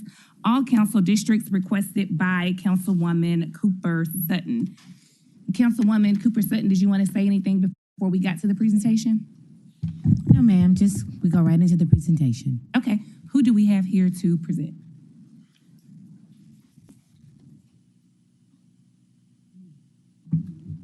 Yeah, well, that's fine. We'll figure out what's going on with that one. We'll move on to number two, which is the monthly update on December 16th, 2025 budget committee transfers in the amount of $13,788,100,000. Oh my gosh, 13. I know. $788,056.20. All council districts requested by the budget committee. Please state, yes, thank you, and good morning to you all. Welcome. Please state your name and address for the record. Thank you. Craig Hodge, Deputy Chief Development and Infrastructure, 125 North Main. Mary Claire Boris, Executive Senior Project Manager, 125 North Main. Thank you. You all may proceed. Thank you. Excuse me? Oh. Chief Zena is attending the American Planners Association conference this week, where he has been named to the 2026 class of fellows for the American Institute of Certified Planners. So we wanted to recognize him for that honor. And that's why Mary Claire and I are here to present in his stead. As background, if you'll recall, back in January, this council approved the transfer of $13.8 million across 5 resolutions and a number of projects. We'll go through each project by the resolution in which they were approved. At a very high level, we have spent $5 million of the 13.8. By and large, the projects contemplated remain on track with a few challenges which we will note. So first resolution was for the acquisition of the engineering sign shop and program management services for activating Memphis 3.0. Those funds are 98% spent. There are no concerns with spending the remainder by the deadline. The sign shop purchase is complete. They're wrapping up some FF&E acquisition, and Malazari Engineering is completing their provision of program management services, currently doing some project closeouts and warranty walks. On item number 2, that was refunding the Chelsea Green Line. In resolutions 1 and 3, we took $2.5 million from the Chelsea Green Line project. In resolution number 2, we replenished those funds with CIP dollars. Those are construction dollars in the FY27 proposed CIP budget. There's an additional ask for $1.5 million in construction funds. This project is currently under design and is expected to go out to bid for construction near the end of the calendar year. Item number 3 takes us to the parks projects. All right, so you'll remember we funded 10 parks projects with Accelerate Memphis dollars. Thank you. Next slide. Just wanted to note that we are progressing on all of these projects. 2 of them have completed the remediation at Fraser Raleigh Senior Center, and now also the paving at Toby Park is completed. We also increased the budget for the Sea Isle fitness project. We added some additional Accelerate funds from a closed project. Glenview Park that construction is ongoing. We've got some other additional pavilions at Gooch and Mitchell where we're in the contract execution phase. I'll have a little bit more of an update on that in a moment. So basically all of the projects are either under construction or we're finalizing their contract or work order to get them into construction. A lot of these involve equipment that has already been purchased. So the equipment is ready to go, and it's just a matter of getting the contractor out there to install the equipment. One thing that we did want to let you know is about the Sea Isle Fitness project. Because we are the bids for that project are just coming in tomorrow. So that project took a little longer than we wanted to get through the procurement process. But what we're we're concerned about being able to complete that project by the spending deadline under Accelerate Memphis. But what we plan to do with council's approval is... Will you remind us of what that spending deadline is? Okay. So we have been using the date of June 30th, but technically under federal law, we have 60 days from the 5th anniversary of when the bonds were issued, which was July 1st, 2021. So 60 days past July 1st, 2026 would be August 30th, but that's a Sunday. None of us are going to be up here working that day. So our effective date to have all the cash out the door is August 28th. But those funds don't simply evaporate. If there are funds, let's say we come in, $1,000 under budget, then those funds, finance will in turn use those funds to pay down, make their first debt service payment. Thank you. But so what we're planning to do is, with council's permission, at the next council date, we will bring forward a resolution to swap some CIP funds that were allocated to Galloway for the Accelerate funds in Sea Isle. So it's just a straight up $230,000 of CIP for $230,000 for Accelerate. What that will do is remove the deadline from the Sea Isle project so that we can make sure that that project gets all the care and attention that it needs. Meanwhile, the Galloway Golf Course Improvement Project is going to have no problem finishing by June 30th. So what we're doing is exchanging a risky bet for a safe bet, and we will bring that to you at the next council meeting. Also wanted to show you guys a couple of pictures. Westwood Pool. I think there's been some question over time as to the scope of this project. I like this photo because I think it really shows you the scope of just how much is being replaced. You can see, the new drains, the piping, the walls. Obviously, you're looking at dirt, so you know that all these surfaces are going to be new. And so we're very excited about that. Also, speaking of the Galloway project, those 2 pictures on bottom are of all the tree work and the irrigation work we're doing. Basically, at Galloway, previously, in order to water the golf course, the staff had to go out at 4 a.m. and turn things on manually by hand. This will now create a system that they can control by their phone. It can be scheduled so that our staff won't have to do that anymore. And the top picture is of the newly paved road through Toby Park. We also, in this package of resolutions, we put some capital reserve, which is CIP dollars, towards a few projects. The design phases have completed on both Audubon Splash Pad and Raleigh Civic Center. Both of those projects are moving into the construction phase, which has its own funding. And as I mentioned, the Galloway Golf Course is on schedule, and we'll work on that funding swap at the next meeting. Lastly, we took some funds left over from the Left Witch project and put them into the construction of the Audubon Golf Clubhouse and the Bellevue Tennis Center Phase 2. The big update here is that both of these projects have funding requests included in the FY27 CIP budget to get them the dollars that they need for construction. So we haven't started spending because, of course, we're trying to accumulate all the necessary funds so that we can get into spending. And then also, of course, both of these, or the Audubon Golf Clubhouse involves an agreement with Tennessee Golf Foundation. We're continuing to work through that with legal. And I believe, Director, correct me if I'm wrong, but I believe we hope to bring that before council in May, correct? That is correct. And that concludes, that pretty much concludes our presentation.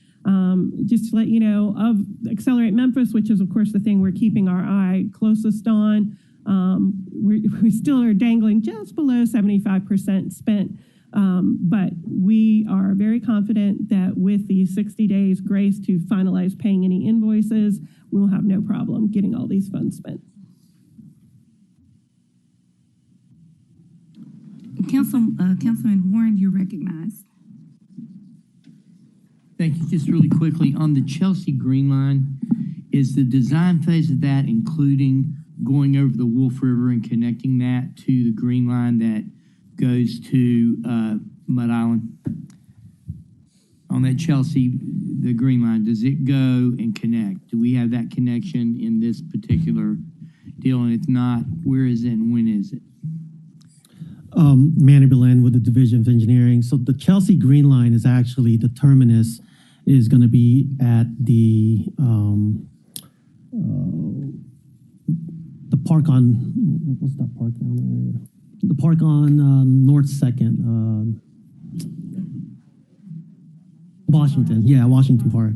I just drew a blank there. So it's on Washington Park, and eventually it'll tie into the McLean cycle track that's on just north of Chelsea. That's the eventual connection. So the Washington Park is right off of 2nd, just across the street from where Robert Moses was lynched. Is that correct? Where that new brew pub is? That's correct, yes, sir. Okay.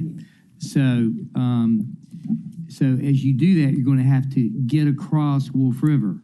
So that was my question. If you can't get to that part without going across Wolf River, right? So it's actually Lick Creek that ties into the Wolf River. So there was a bridge at one time or another over Lick Creek. That bridge eventually collapsed. And that bridge is actually just west of Evergreen. Okay, so when that comes in, we've got the Mud Island Green Line that is north of that, that's coming across. Is it going to somehow connect into the Wolf River Greenway somewhere north of that? And if so, how is this Chelsea going to connect to it? Yes, sir. I think that's actually another phase of the whole what I'm trying to do is I think that is phase. A lot of this is going to be allowing 15. Is that phase 15? Or the core we had to do the bridge. Because yeah, it's 15. Okay, because right now that sort of dead ends in the park, and you want that to somehow be able to connect either via the Wolf River Bridge at the very end, so you run that green line all the way to Willis Bridge, okay, or you're going to have to figure out how you connect it north. Yes, sir. So we're following the overall master plan for the whole Greenway, right? So there's several phases along that. And there is a connection there, and you're just not sure what it is off the top of your head. Can you show it to me later? Yes, sir, absolutely. That'll be perfect. I got it. Thank you very much. Thank you, Madam Chair.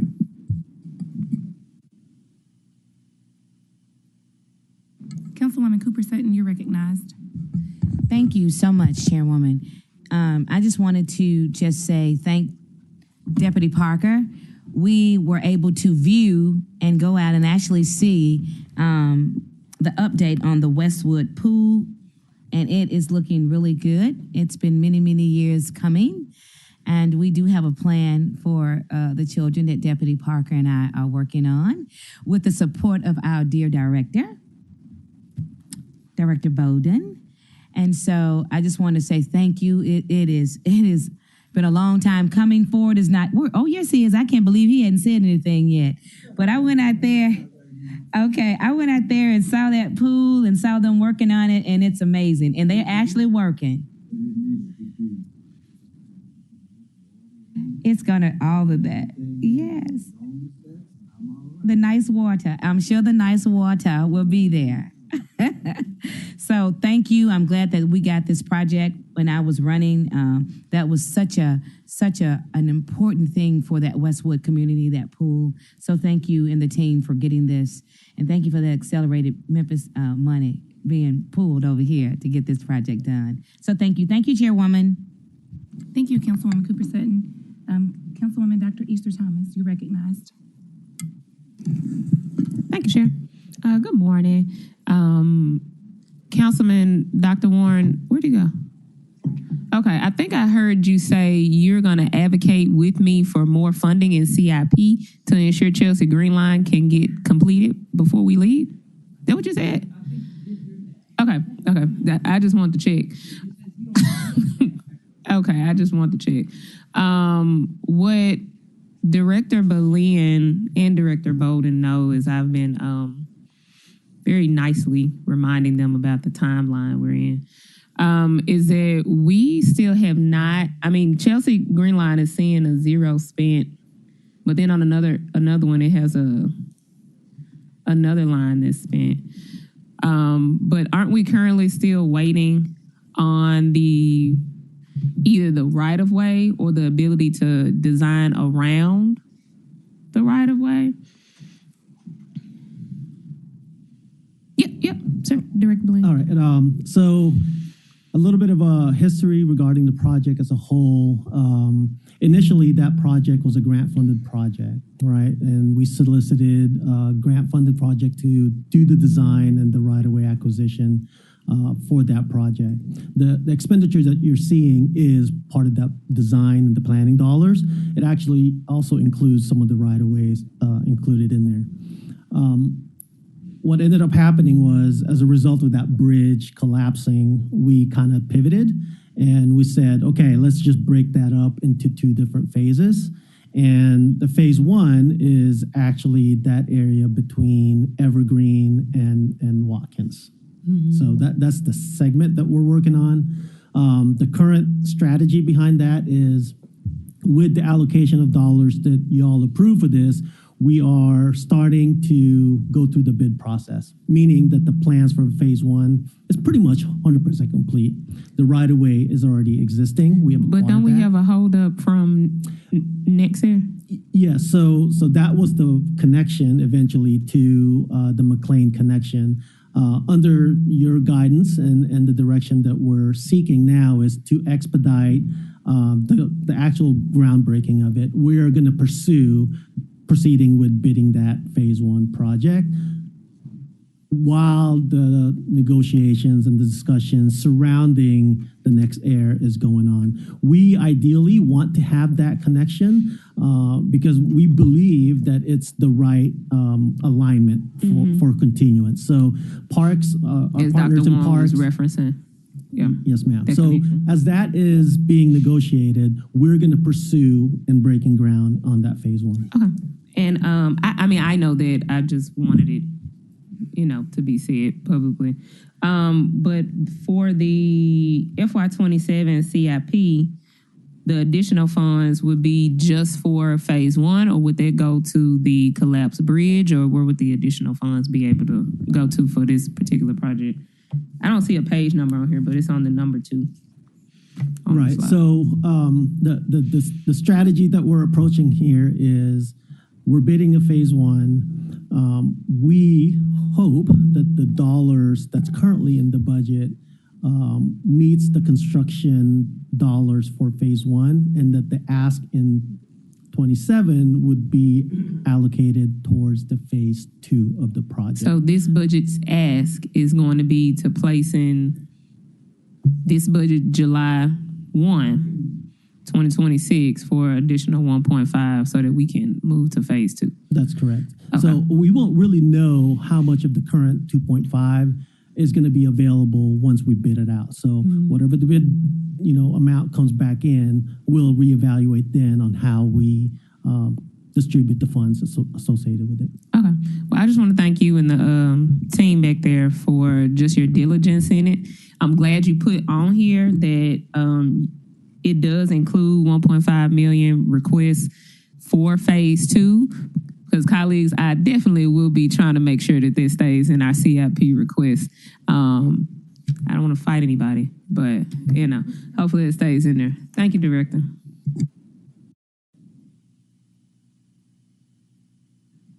Thank you so much, Councilwoman Dr. Easter Thomas. Seeing that there are no other members in the queue, thank you all so much. You all may be dismissed, and we would love for you to stick around.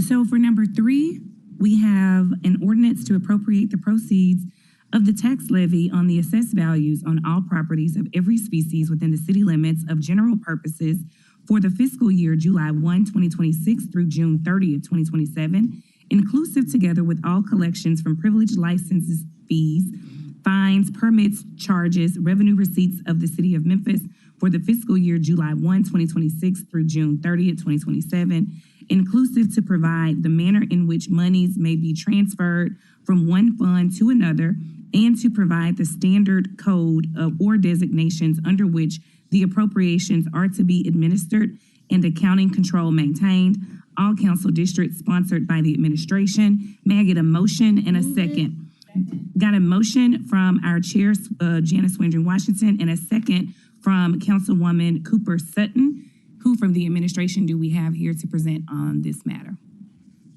Hello, I'm Walter Person, CFO, 125 North Main. Good morning, Chief Person. Good to have you, and good morning, Chief Adams.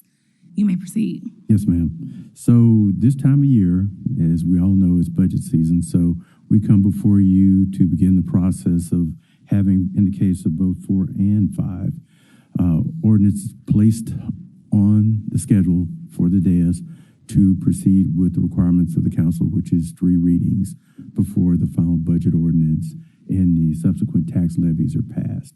And so this document is essentially placing the blank document before you to begin that process. Councilwoman Cooper Sutton, you recognized. I'm sorry, Chief, could you just explain that again? Yes, and that's ma'am. not your fault. I stepped out for a minute. Now I'm back. So, as you know, to pass the budget ordinance, it takes 3 readings for it to be appropriately adjudicated. And so we don't have a budget yet, but we're beginning the budget process. So in order to meet the 3 reading requirement before the end of June, we come before this body and we place both CIP and operating before you, as well as the state levy requirement, because state assessed properties also require the same type of process. But the state assessed properties typically happen much later in the year, usually around December. So what you have with 4 and 5 on the schedule is essentially us coming before you to present those documents. Thank you, Chief. And the constituent told me to tell you thank you. I got a text message system. So thank you. No Thank problem. you, Chairwoman. No thank problem. you. No, thank you. Any other members in the queue? Seeing none, let's take a vote. All those in favor, say aye. Aye. Any opposed? The ayes have it. This will go down with a favorable recommendation as the first reading. Number 4 is a resolution for city treasurer to prepare 2026 tax bills for state assessed properties, all council districts, sponsored by the administration. Move it. Got a motion from Chairwoman Swearingen Washington, a second from Councilwoman Cooper Sutton. Chief Person. Okay, so this is very similar. The reason that the treasurer is coming before you, and the treasurer right there, but he's coming before you for state assessed properties. So in December, and again, this is, I don't want to be too wordy here, but we have two essential levies. We have the ones that we conduct here locally, along with the county, which is every 4 years. And then for state assessed properties, a lot of times you're talking about railroads, airlines like FedEx and other entities like that. They're reviewed every year. So there's a separate ordinance that has to be passed, aside from our budget ordinance, to review the same thing. And that's what this document's all about, is to give the treasurer the right to levy those taxes as well. Thank you. All those, any members in the queue? All those in favor say aye. Aye. Any opposed, say nay. That item will go down with a favorable recommendation. Number 5 is a resolution requesting inclusion of funding for budget management software in the fiscal year 2026 operating budget, all council districts, sponsored by Councilman Spinoza. That's going to be moved to the executive session, which is scheduled to start at 3:15 p.m. for anyone who's interested in that particular budget presentation. Seeing no other members in the queue. Number 1, no one came to present on. So, Councilwoman Cooperson, what would you like to do for number 1? Thank you so much, Councilwoman Green. I Push forgot it about that back one. to the next council meeting if we can. I know we will be getting into budget, but this is very important. And we did invite, he requested to come. The invite was extended. Not sure why he has not shown up, because this is very important to our environment according to our constituents. So Was it hopefully. Judge Dandridge? Yes. Okay. Yes, Councilwoman Green.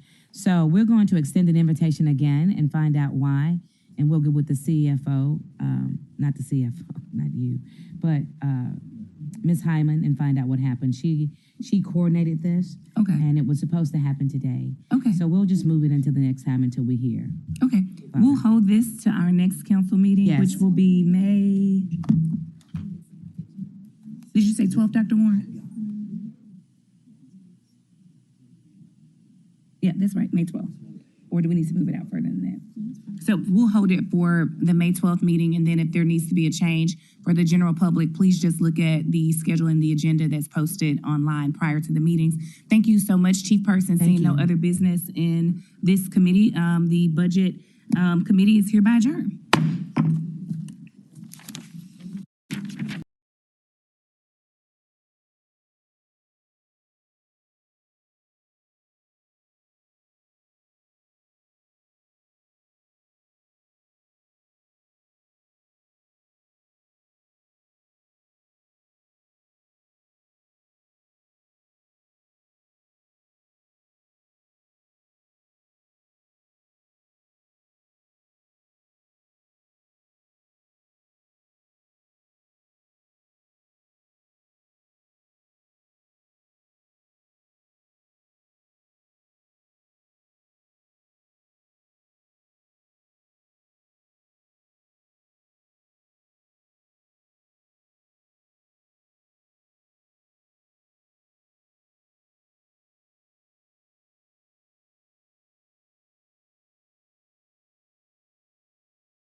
Good morning. Welcome to the Tuesday, April 28th meeting of Public Safety and Homeland Security. Ms. Hyman, would you please call the roll? Councilwoman Green. Councilwoman Easter Thomas. Councilman Ford.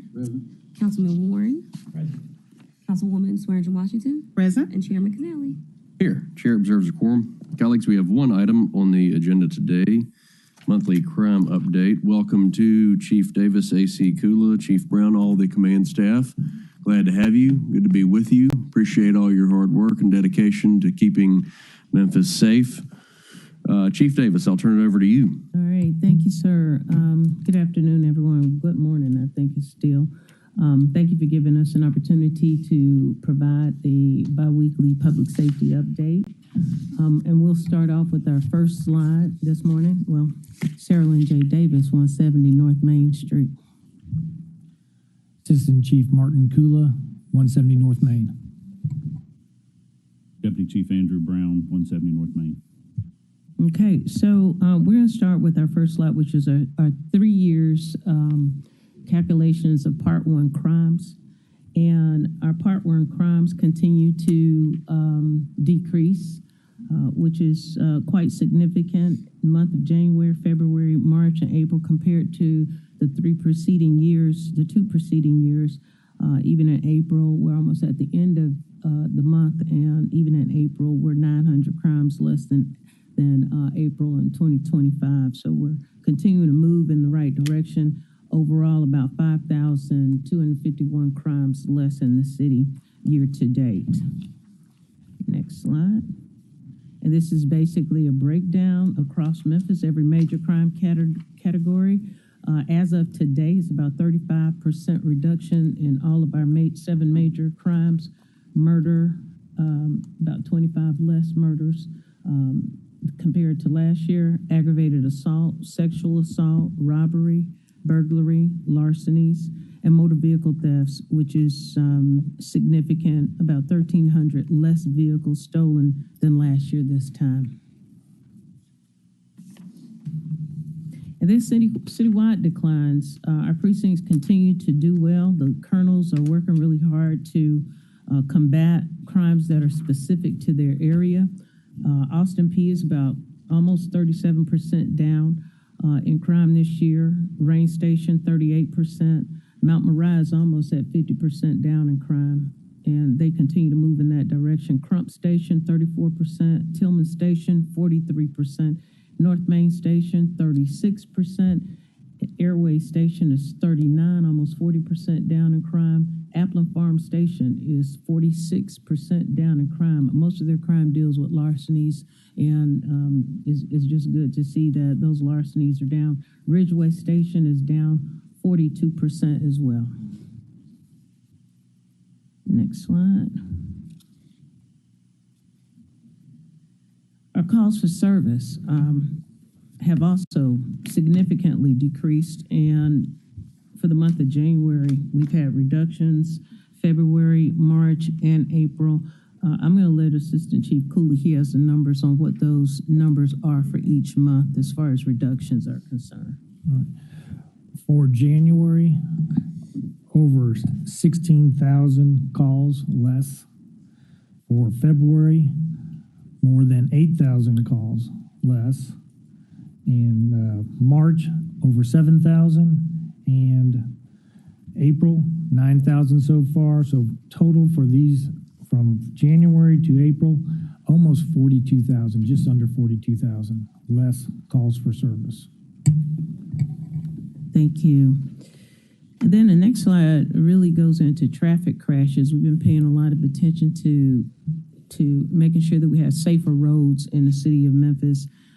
As of April 19, 2026, Memphis continues to make progress in roadway safety, with reported traffic crashes decreasing from 8,821 during this period in 2025 to 7,788 in 2026, representing a year-over-year reduction of 11.7% reduction in traffic crashes, and that's more than 1,000 accidents less on our street. So that's good news for our motorists. The next slide, we decided to break it down a little bit because we hear about pedestrian and motorist accidents, but we decided to break it down just a little bit more so that you can see motorist fatalities are reduced by 14, which is a 41% decrease. Pedestrian fatalities are decreased by 4, which is a 23% decrease. Motorcycle fatalities are about the same, and pedicycle fatalities are flat as well. The total fatalities is at 32% less this year in all of those categories. Okay, and we did this slide just so that you can see where the Sentinel camera placement is. This is a map just showing the different districts where Sentinel cameras currently are. The Sentinel camera program continues, and Chief Brown works with the council aides to ensure that we have placement in the areas that you prefer. We also pull data to really show exactly where cameras should be, and we make recommendations, but we lean really hard towards our city council members to help us identify those locations where you want your Sentinel cameras. Chief Brown, do you have anything you want to add to that? Yeah, so you'll see in several areas where it looks like there's nothing, but mainly those are our business district areas where you see a lot of warehouses, especially around like the airport. And just as an update to last week, the Sentinel 8 project did post. So it'll be open for 10 days, and then there'll be a 20-day period where the prospective vendors can provide us with a box. We'll review it, and then we'll work with procurement on getting the contract awarded. So there has been movement on that. Any questions about Sentinel? Okay. And the last piece I just want to do an update on is our recruiting. We don't have a slide on that, but I just wanted to give an update that there are 85 recruits that'll be graduating in June from the police academy, pretty sizable class. And then a new class of about 150 will go in June right after that class graduates. And then around December, January, we're shooting to have another class of 125 to 130 recruits, and looking really hard to having a net gain for the first time, knock on wood, for the first time in a very, very long time, and getting past the 2,000 up to the 2,150 mark for 2027 as a goal. And then last night, one highlight, we graduated 44 faith leaders out of our clergy academy. Some very excited clergy members had an opportunity to walk across the stage and get pinned as a part of the new ambassadors and clergy ambassadors for the city. Really good class. And we're open for questions. Thank you, Chief Davis. Let the record reflect that Councilwoman Cooper Sutton and Councilwoman Logan have joined us. We do have several members in the queue, but real quick, I want to piggyback on what Chief Davis just said. Class graduating next month, May 21st, 6 p.m., Bellevue Baptist. I would like to invite all of my colleagues to join me there for graduation of 85 new Memphis police officers. So great job, Chief, on recruiting. Keep up the good work. I think it's exciting that we're going to get back over the 2,000 mark, heading back up towards the 2,200 mark. So great work there. Madam Chair, you're recognized, followed by Dr. Easter Thomas, and then Councilwoman Logan.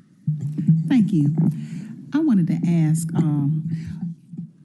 it seems to be a challenge for community members to be able to view camera footage from the body cams. What is that protocol for that? And actually, we brought that policy just so that we can go over it real quick. It's not a long process. Let me just say, the policy for body-worn camera and our in-car camera is on our public-facing website, memphispolice.org. And all you have to do is just go to the policy so anyone can go there to view it. The policy number is 08-060. Say that again, it's what? 08-060. It's the body worn camera and in-car video camera. Of course, you can read our whole policy about retention, how we go about the whole program. There is on section 4.9, talks about access, viewing, and the release of video. A lot of times, all requests to review videos will be directed to our public information office and must be approved by the chief of police prior to release. Of course, it goes through a series of other little points about it, about releasing and reviewing. Release of body worn cameras, it goes into, evidence. If it's evidence, it's not public records. If it's of juveniles, it's confidential. So there's several points that explain why we don't release video. Also, so that is in 4.9.9. So, if you have any additional questions, but we do have it there. Each little point is there. So basically a request is put to our department, it's reviewed, and then, like I said, if it's evidence, it might not be released. Is it going to be released regarding the Three Kings demonstration?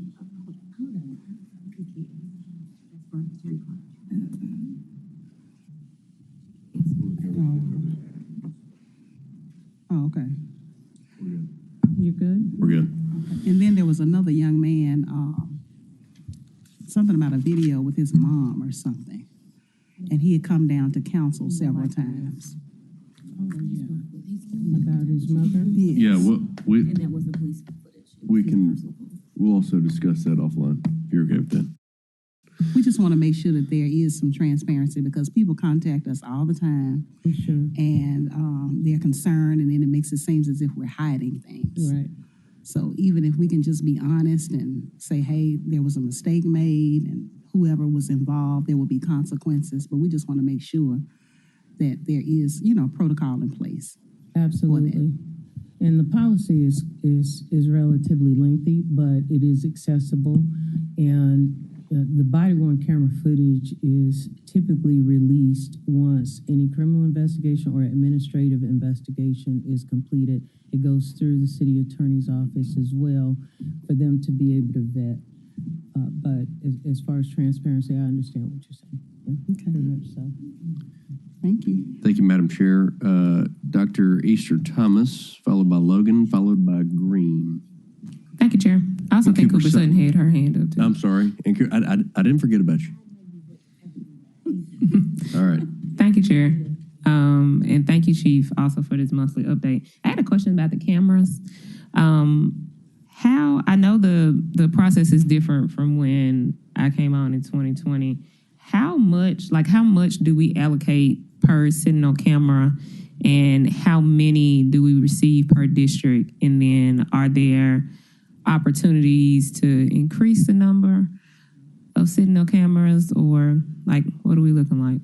So I'll let Chief Brown, do the deep dive. When you say how much, as far as how much money is allocated towards Sentinel, I'll let him per speak. camera. What does it look like per camera? Mm-hmm. And then if we want to look at possibly increase or for the budget season, what does it look like?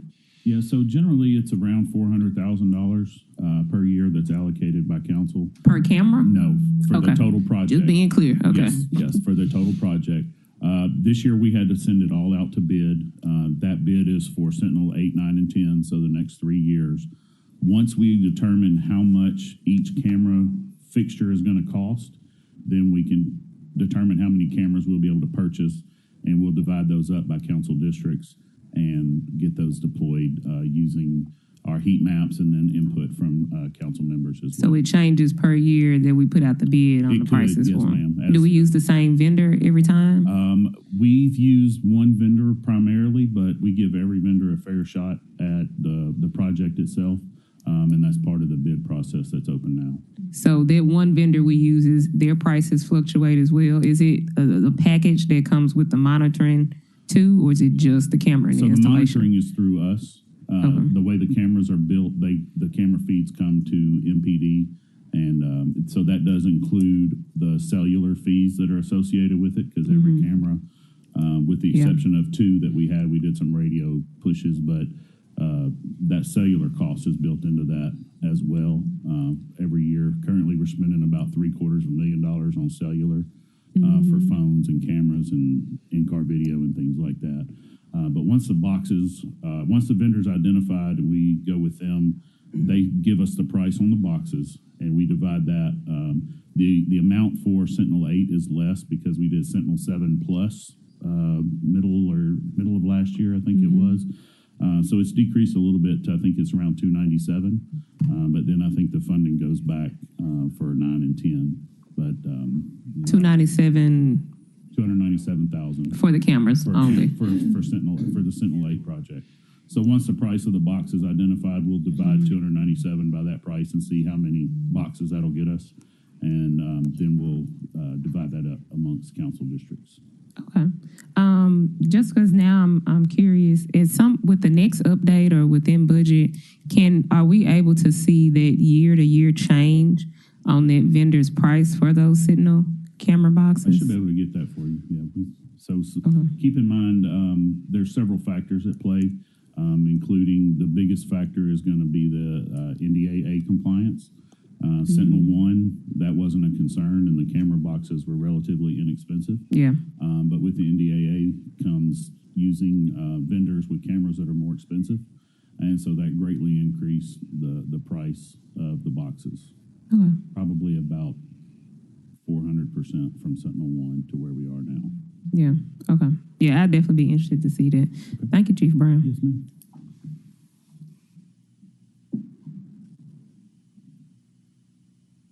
Oh, sorry. You finished? Councilwoman Logan. Thank you, Chair. Thank you, Chief, for your presentation. I had a question about, it's not about your presentation, but what is MPD's role in enforcing 2526 Tennessee House Bill 1050, the nuisance ordinance for businesses and residents? So actually, we have some goals that have been set as it relates to nuisance businesses, and we're we're working with our DA's office so that they can provide the letters that we need in order to pursue nuisance kind of cases. Right now, I don't know if Forrest is here or not, but Forrest and Jimmy, our legal assistants, they work really closely with us. There are a couple of locations right now that we're working on for nuisance closures. It could be nightclubs that have crime on a regular basis. It could be businesses. We've seen some of our convenience stores that have regular crime, regular blight, and so on. And so we've set some goals to actually put focus and target those locations that we get a lot of complaints on, but we have to also work with not just the police department and the crime, but also other issues. Sometimes it's the fire department we have to work with. We need the fire marshal to come out because there's violations with occupancy in different types of locations, but they're going to be working with, we're sort of putting a team together so that we can build a case that we need to build and be able to present it to court. So I guess, and thank you for that. I'm glad to know that you all are actively working that. What I'm interested in is the process as it relates to citizens that may have these businesses in their community, neighborhood. It was my understanding that you all were putting together, working with the precincts or, to put together the process that for them to be able to be able to turn in a business. Absolutely. Or to. So have you all come up with that process yet? Well, any person, any community member, if there's a business that has an issue or a problem, we're using our neighborhood watch persons as well, because we're doing educational types of classes and we're talking to them about how to report blight, how to report problem businesses and, homes that might have regular criminal activity, and other code enforcement kinds of issues. But we're creating those forums, and they do monthly meetings with community members. But any person that has a complaint about a business or any type of neighborhood nuisance, they can call their precinct, and we start working on what that problem is, and we build a case if there's enough there. So that's and specifically, I'm asking about the Tennessee House Bill 1050 process. So the process would be that the resident or the community member would contact their local precinct and report that business. Yes. Is there a particular person that's handling it, or how would they follow up to know how many complaints there have been? Because you have to have a certain number of complaints to enact this bill. Well, credible complaints that we can justify and see that there have been police reports and other issues in order for us to develop, the case, all the elements. It can't be just somebody that just don't like that business. It has to be the violations of the TCA that you're mentioning. And then we develop the case. That's why we have our attorneys to work with us, because sometimes officers can't do nuisance cases by themselves. Sometimes it requires us to work with code enforcement. Sometimes it requires us to work with the fire department, marshals, and so on. So they work together as a team. Sometimes we use the city attorney's office too, especially with something that may not rise to the TCA level, but their city ordinances in the nuisance. Okay, well, can you come back, when you all come back, can you bring the policy that you all have established and the protocol and the process so that we can distribute it to the community, because people want to know how to access that. I know I've had that in my district a lot. What do we do? So I was told that you all were putting together the process, and if there is a dashboard where people can we create a dashboard so people can see where that business is in the process? Because I think you have to have a certain number of complaints, credible complaints. Yes. And so being able to see what's going on with the business would be important as well. I think this is a great tool if all the players are there and there's a process and we can actually duplicate the process and we can begin to address some of these businesses. We want to support the good players, but we definitely want to address those that are not good players and that are allowing all type of stuff to happen on their property. So if you could bring back that with everybody's part in it, Absolutely. And Chief Cooler just reminded me, we get some of our complaints through the 311 line. And they get referred to the police department. On the face of it, it may be a nuisance complaint or it may not be. But if it is one, then we develop a case and reach out to that community member as well. We take in a lot of various complaints that don't necessarily reach the criminal threshold through that 311 line and develop nuisance complaints as well. So but we can get that. Will send you a request for information for the next meeting, and then we can go from there. Okay. Thank you. Thank you, Councilwoman. Councilwoman Green, followed by Cooper Sutton, followed by Warren. And please let the record reflect that Councilwoman White has joined us. Thank you. Chief Davis, first on your report, our larceny numbers still seem problematic compared to a lot of other things. And I assume that number does not include motor vehicle thefts because that is pulled out separately.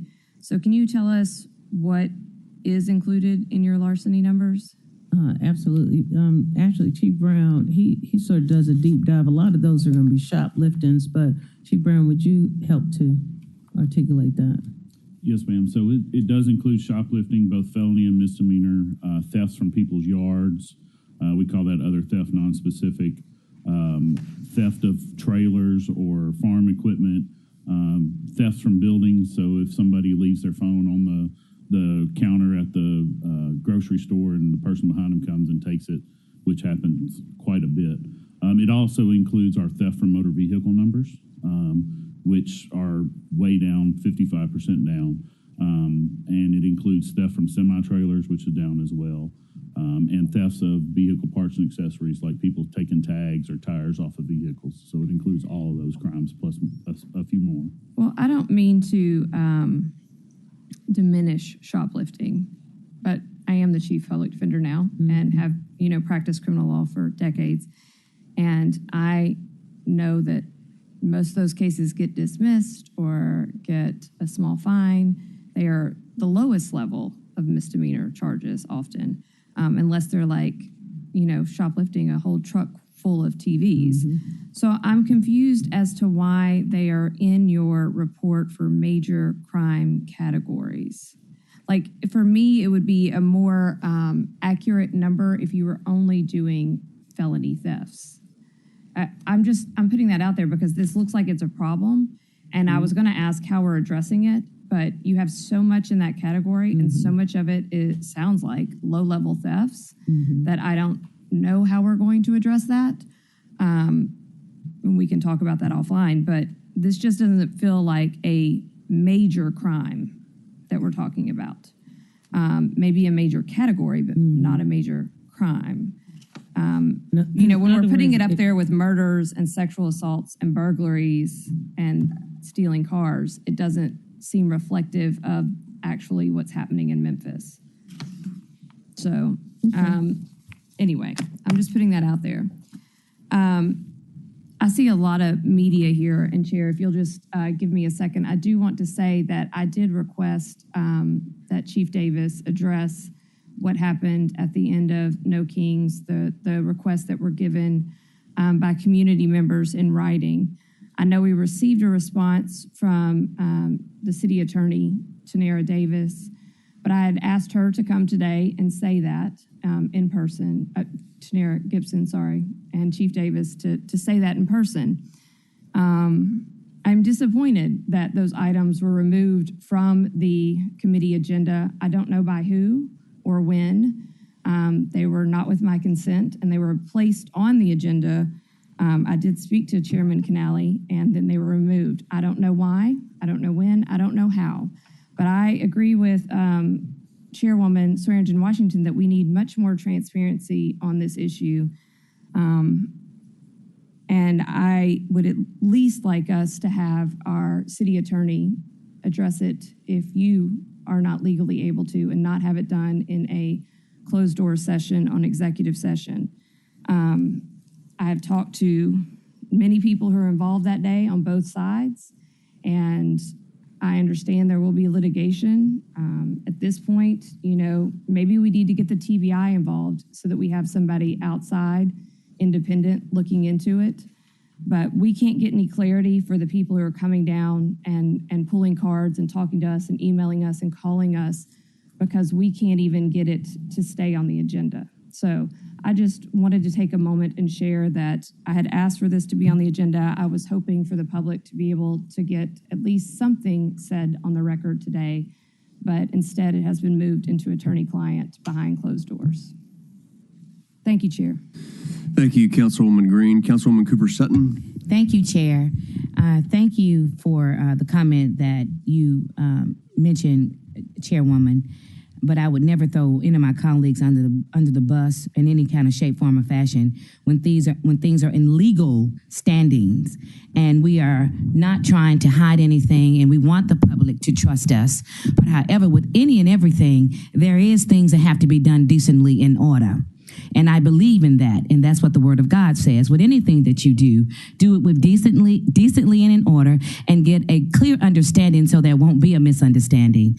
So to piggyback off of what I had, my next question is, House Bill 2064 was presented. I'm not sure where it's standing, and that is very, very serious to me and very critical. I'm sure you all are aware of House Bill 2064, and I'm sure there's a lot of pushback from the law enforcement, because when you talk about bringing long-arm guns into your greenways, into your recreational places, and into your parks, we just saw what happened at Shelby Farms, which is a huge concern, should be on everybody's radar, from the 7th floor all the way down to the 1st floor leaving this building, in regards to creating and opening up a window once again where it can cause violence again amongst our young people. And then we have senior citizens that are hanging out. We have children. So what I'm trying to make sure and just get a clarity from you all, is there any pushback, and make it make sense to me? You want to make Memphis safe, but you create laws like this. So this doesn't make sense to me when we're trying to make Memphis safe again, with our task force being here, preventing all this stuff that is happening, but you're also creating laws that will put everyone in the city in harm. If you're going to allow someone to do a long rifles, shotguns, loaded in these areas, that is a huge concern to me, and it should be into this entire city, and especially to you all, especially when you're out there putting yourselves in harm and you know, and trying to protect the community in some cases. But however, I want to know where your stance is and how much pushback you have given the state. Did you have someone down there lobbying, trying to say, could we just hold on? Can we just kind of slow walk this? Because this is going to put us in more harm's way than it would ever put us in a better position, that we're trying to move forward. As the number says, 40%, if I'm not mistaken, that we are down in crime. And so we want to keep that number trending as much as we possibly can. So that's the question. I want to know where your stance is, how much pushback has gone forth to the state of Tennessee and Nashville, and where House Bill 2064 now remains. Please. Thank you. Thank you, council member. And so we have had internal conversations about the state legislature and those bills that are being passed that have a direct impact on our community, not just ours, but across the state. We have sort of a coalition of chiefs that have spokespersons that speak before our state legislatures about any bills that bring concern, especially those that further loosen gun laws. Not just that particular bill, but a couple bills have passed that are concerning to us, that give citizens a little bit more flexibility to do things to create harm in our community. And so we've been talking internally about how we navigate around that. We haven't come up with just the right answers just yet within our scope of responsibility or our scope of authority, but your voice and your concern is well taken. Well, and congratulations on the new candidates that have graduated. I see that we are trending toward that 2,000 mark, and hopefully, you know, that while we're trending toward that 2,000 mark, to complement what has been absent for such a long time since I've been on this body, and probably long before I got on this body, that the community will start trusting us more, and we will have officers, and you're training officers on de-escalation, which is so very, very important. And things are so critical in our states, just around this country, everything. And when you have the leadership that you have that pushes that kind of energy out, it makes it hard for our municipalities and the things that we are up against and what we're trying to keep under control. And so I hope that is one thing that you all are really focusing on and really honing in on de-escalation. I remember you did have a de-escalation many, many years ago. We had them come out to our company that I was working for out of Cerritos, California, to help us with people with mental illness. And that was a de-escalation class. So I hope that is totally on your radar when things are happening, and we can be more proactive. And to your point, council member, we have regular and robust de-escalation training every year, and for our new recruits. But we also have it in service for our veteran officers as well. Thank you, Chief. Thank you, Chairman. Yes, ma'am. And just to update you, in both the House and the Senate, that bill was sent back to committee and no action was taken this legislative session. Dr. Warren, you're up next, and then we have one follow-up question from Councilwoman Logan. Thank you very much.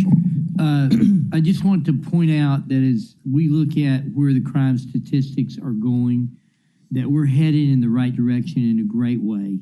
A lot of this has got to do with the fact that we've had help on the ground. We've been saying that we need 2,500 officers. We haven't been able to get there because of attrition. It's been hard to do. We've had COVID, all these issues. That's great news on the progress on the numbers that we're getting. But the 100 highway patrolmen, the ATF, the FBI, the marshals that we've had, all of those have allowed our police department to actually do investigations and put people behind bars. So as we look for budgets and we're headed forward, one of the things we'll see is it's going to cost us more to get those officers, but when we do, it's going to help our community. As far as the events that occurred at the rally, the No Kings rally and the stuff, that was unfortunate. It seems like there's legal issues. I think from what I've been able to understand talking to people, we need to have an attorney-client privilege so we can understand how this goes.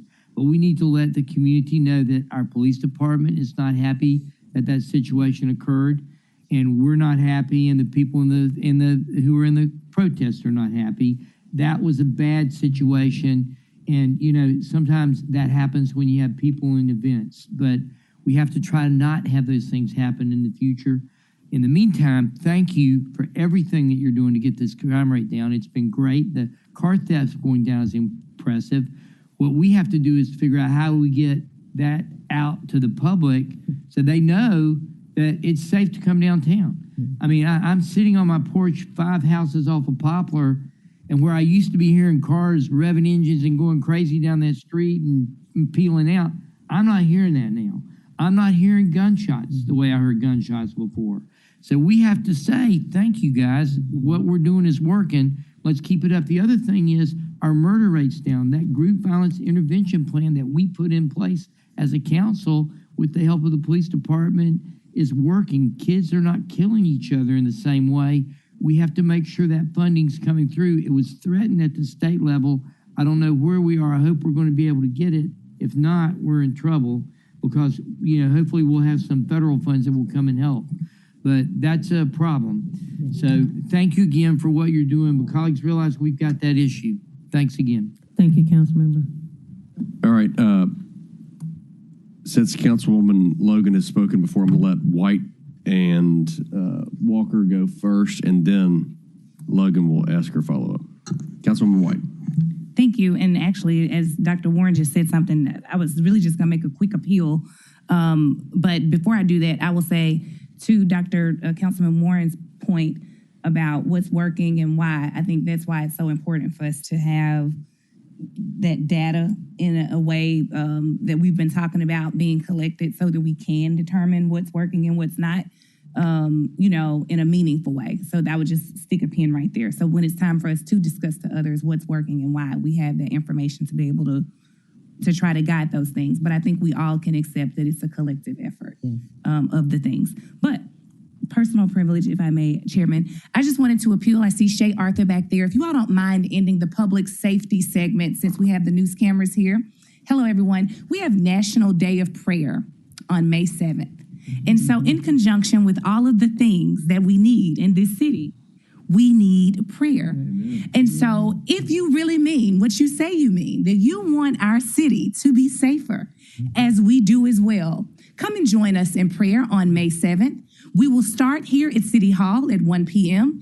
and we will convene at Temple of Deliverance at 3 p.m. We welcome the Memphis Police Department, all services, Memphis employees, and especially you, the constituents that we love in the city of Memphis. Thank you. Thank you, Councilwoman White. It is very true. Councilwoman Walker, and then follow up by Councilwoman Logan. Thank you, Mr. Chair. Thank you all for coming today, as usual. And this was some great information, and I am pleased, along with my colleagues. But if I may, if you have any updates that you could share about the remains of the 3 children found in Hickory Hill, me and many of the constituents would appreciate that. Thank you. So, thank you, Councilmember Walker. Last week was a tough week for everybody that had any part or heard anything about what was discovered in the woods. So, a lot of it is still very ambiguous to us as it relates to who these children belong to. We know that anytime we have children that are missing of that age, an Amber Alert is sent out. And there were no Amber Alerts or records or police reports in our area that address missing children of that age. And so that further confirms that adults were involved in, this terrible, tragic situation. And there hasn't been much change as it relates to information. We have handed over much of that to the medical examiner's office to continue to investigate the remains for whatever evidence they're able to discover. So thank you for the prayers for our community, for our children's safety, and that we don't have an incident like that again. Thank you. Absolutely, and thank you for sharing. I yield the floor. Thank you, Councilwoman. Councilwoman Logan. Thank you, Chair. This will be brief. Everyone's mentioning the crime is down, and we really appreciate the work that you're doing to bring it down. We also know that there is a removal of $30 million at state level for preventative, is that correct? Preventative services? Probably part of the, it's probably part of some of the group violence intervention dollars that I think the community has received in the past. It didn't come from our grant funds, but I think that was probably taken off the table as dollars that would have been sent to the city of Memphis. Okay, so which still I think there's means still that some dollars, but not that much. Okay. Not that much. And that being said, so that we can begin to build internally our own local arsenal, I do want to spotlight the Clergy Academy, the Neighborhood Watch Program, the Faith in Blue, and the Citizens Academy. And also you mentioned the one that Kirkwood is doing, the partnership. Oh yes, that is part of our grant with community outreach and education. So yes, those tools, if we could bring back the information for Councilwoman White, if you could let us know how those tools can be amplified so that we can begin to strengthen our own tool shed, in case we don't have those dollars, because we know that at the local level, children being out doing things, a lot of this is because of homes. And so if there's a way to shore up the homes, the neighborhood, working with the faith-based community to really hone in on that side, because that's a preventative measure. So if the dollars are taken for prevention, we have to scale up somewhere else. And I think these are perfect tools to begin to do some community outreach and helping families help these children. And the domestic violence has increased, and all of that ties back to the home. So your push for the faith-based community is spot on at this point, because we're going to need all of that to really turn the tide. So if you could bring back what you see will be helpful in amplifying those programs so that we can continue to do the outreach, plus the cops, and get in early with these young children and families. We keep leaving out the parents. So these are great partners for that. Thank you. Thank you. Are you okay? Thank you, Councilman. Dr. Warren. Can you tell us or get us the information concerning the amount of money that is going to be needed to fund the intervener groups for this group violence intervention plan that we no longer have, that has to be made up, and what the time frame is on when they're going to run out of the current funding? I'll talk to Tamika Williams and find out just what her deficits are. Because we need to know that as a council. If we've got a program out there that's keeping kids from killing each other and stopping our gun violence, and it's working, we're seeing our murder rate go down, we need to make sure that we're trying to figure out how to get that funding somehow, and we need to know what it is before people aren't on the street not being intervening, and all of a sudden we're starting to see our city have problems again with murders and gun violence. Thank you. All right. Thank you, colleagues, for your questions and dialogue today. Thank you to MPD for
Welcome to Memphis City Council Planning and Zoning Committee. Today's Tuesday, April the 28th, 2026. In case you forgot what year it was, Clay, would you please call the roll?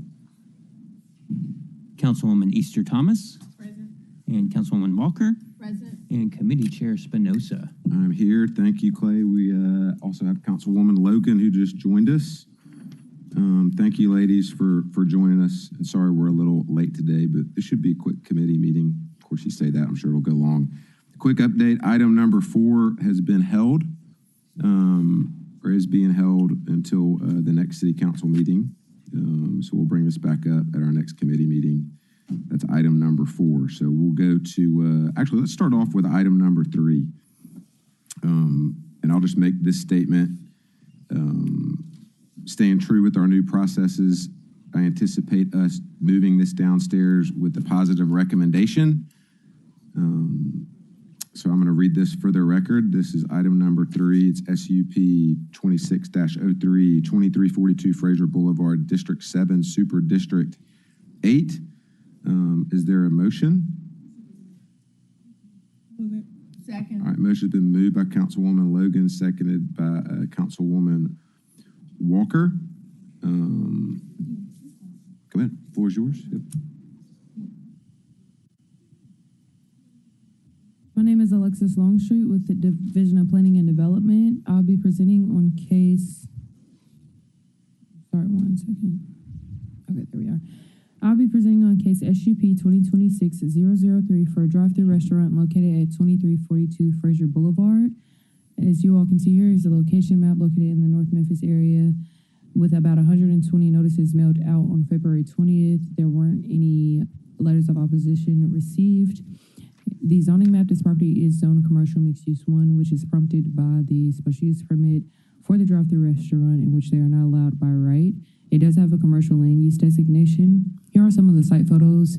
The applicant did utilize the existing Pizza Hut structure that has been there historically. And here is a concept plan as it's been revised to accommodate for the approved conditions from Land Use Control Board that were also proposed by staff, including landscaping as well as interior landscaping, parking structure dimensions, and as well as the details for the dumpster.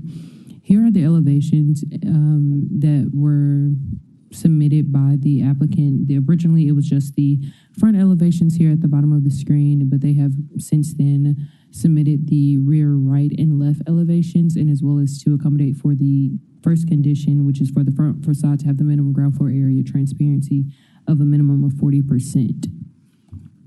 And this proposal was also deemed inconsistent with the Memphis 3.0 plan for the area in promoting the low intensity of commercial and service areas that also require heavy vehicular traffic.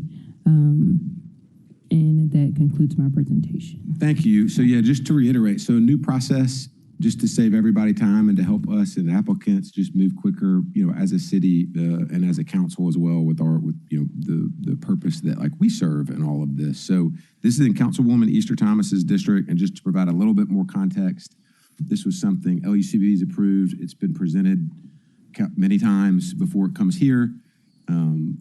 Always open for a presentation here, but I know Councilwoman Easter Thomas wants to speak because there were some things about elevation that y'all have worked through before y'all came here today. So thank you for that, because that's different than the way we've done it. Typically, I think sometimes things come to us and we all see it, and then we draw it out for the right reasons, right? Our intentions are good. So thank you all for getting with Councilwoman Easter Thomas and working through this before. So we're going to continue to do this and just move faster. So thank you for allowing me to say that. Councilwoman Easter Thomas, the floor is yours.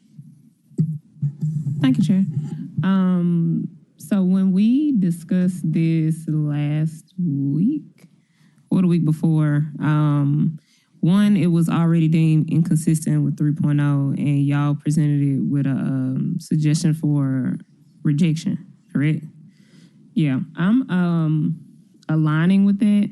Mainly, we don't need any more drive-thrus. Food, yes. Drive-thrus, no.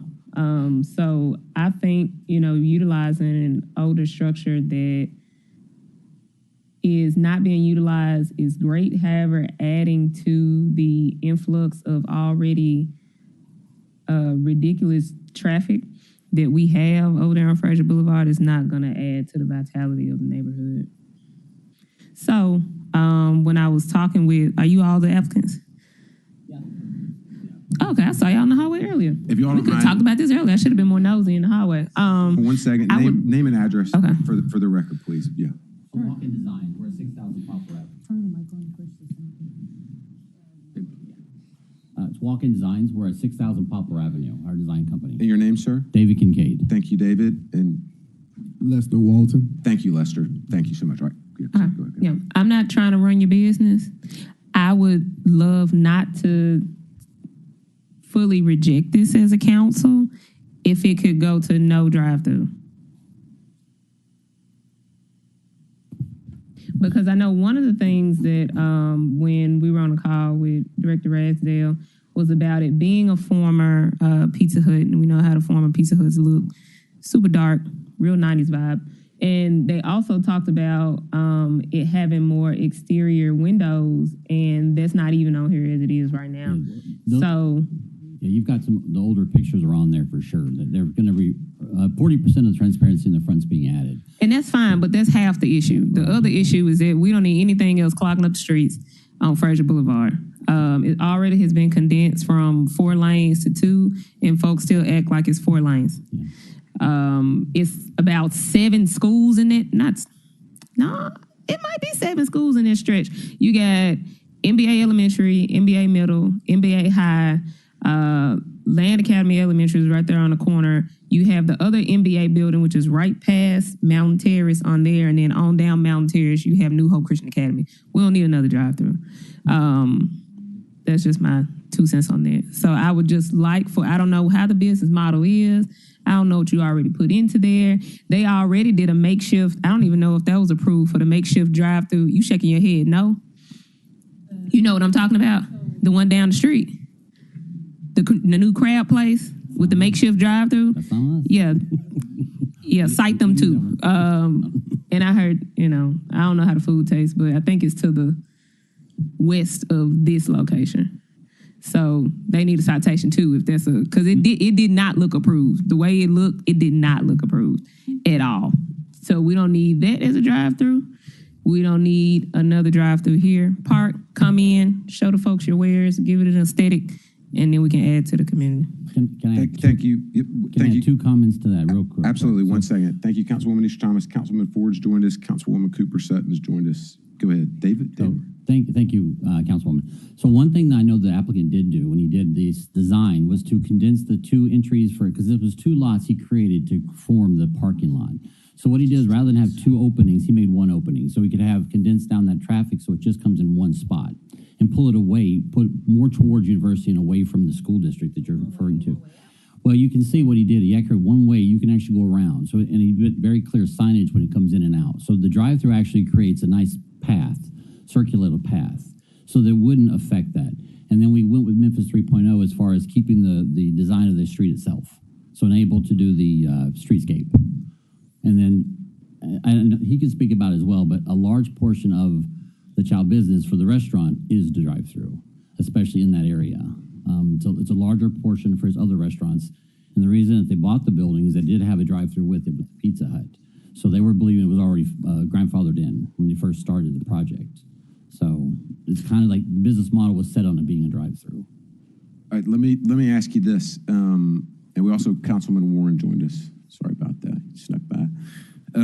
So Councilwoman Isha Thomas has expressed her wishes, I guess you could call them. And out of respect to that, is this something that y'all want to entertain today? You want to respond to that today? You want to hold the item? I mean, we could send it downstairs. We could vote on it today.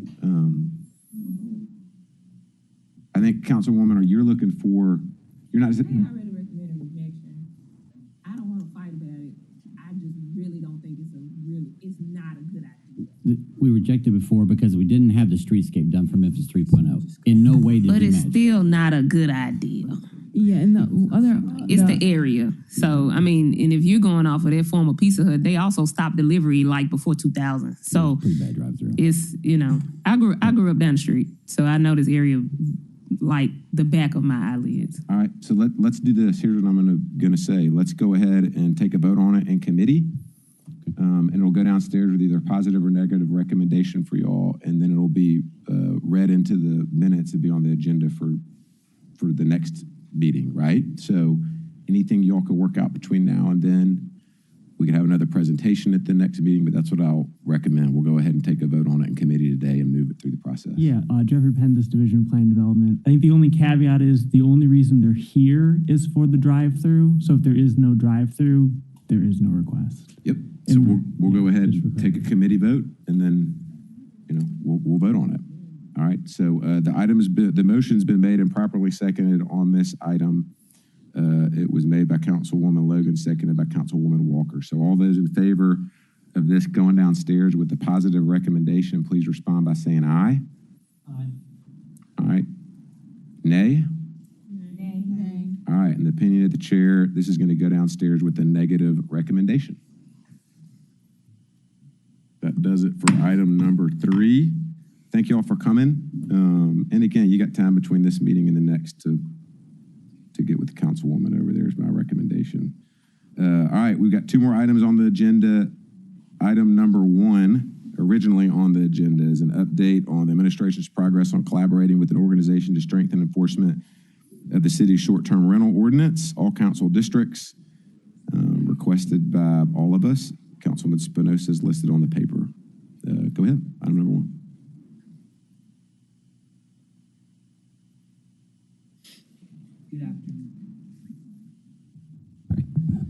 Good afternoon. Lucas Skinner here with the Division of Planning and Development. I'm the manager for our LUD's office and speaking here on behalf of Director Ragsdale. So we just have a really brief presentation on our short-term rental process, the monitoring and licensing.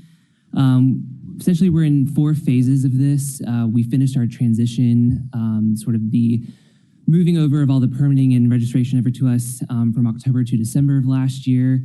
We're finishing our solution phase, which essentially has been partnering with our Decker technology company and the Rentalscape platform that I'll show you in just a minute. We're moving into our process phase, essentially continuing the outreach to ensure compliance and increase that and keep up the maintenance of the licenses. And then essentially moving forward, we'll be monitoring all of these applications and for compliance. We just wanted to make a quick note that these permits, all of the licenses and renewals are searchable on our website, develop901.com.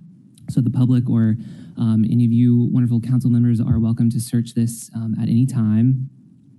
Just a quick snapshot. This is essentially what sort of our dashboard on Rentalscape looks like, which is the technology that Deckard has provided for us. Holds a lot of information and aggregates a lot of things such as property address and owners, the rental type, whether it's in the main structure and accessory structure, whether it's single family, multifamily building, the number of bedrooms that are being advertised, and then also scrubs all of the booking calendars on the more well-known websites for us to see. Just to give sort of a live picture, as of just yesterday, there are 1,590 unique short-term rental properties across the city, a few of which are in the county that we are working on filtering out. With that, 1,204 are live listings that you could go out and book right now. So with that, we've determined that with the ordinance implementation being July 1st, 2023, we have a 58% registration required right now. So in terms of numbers, that puts us at just shy of 700 properties that will need to be required for registration. As of right now, we have 225 that are currently registered. So we're at about 32% of those properties that will need to be registered. So with that, in order to continue the compliance, we are heading into our next phase, which essentially is the bulk of it, which is a 3-letter campaign that Deckard will be working on with us. We'll be sending a first, second, and third final warning. The first 2 letters will be sent as somewhat of an information awareness campaign, offering information on the ordinance, registration, and instructions on how to apply. Customers will have 45 days in between each of those 2 letters. And then the third and final letter, if they don't comply with those 2, will be sent giving final compliance instructions, and after that we will send enforcement. So essentially there will be 3 months, 90 days from first letter to third letter to come into compliance.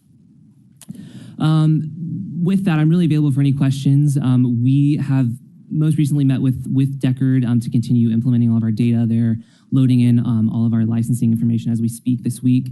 I just sent them over our letter drafts this morning to be implemented. They should be sent out in the next 2 to 3 weeks. So they should be hitting customer doors by end of May.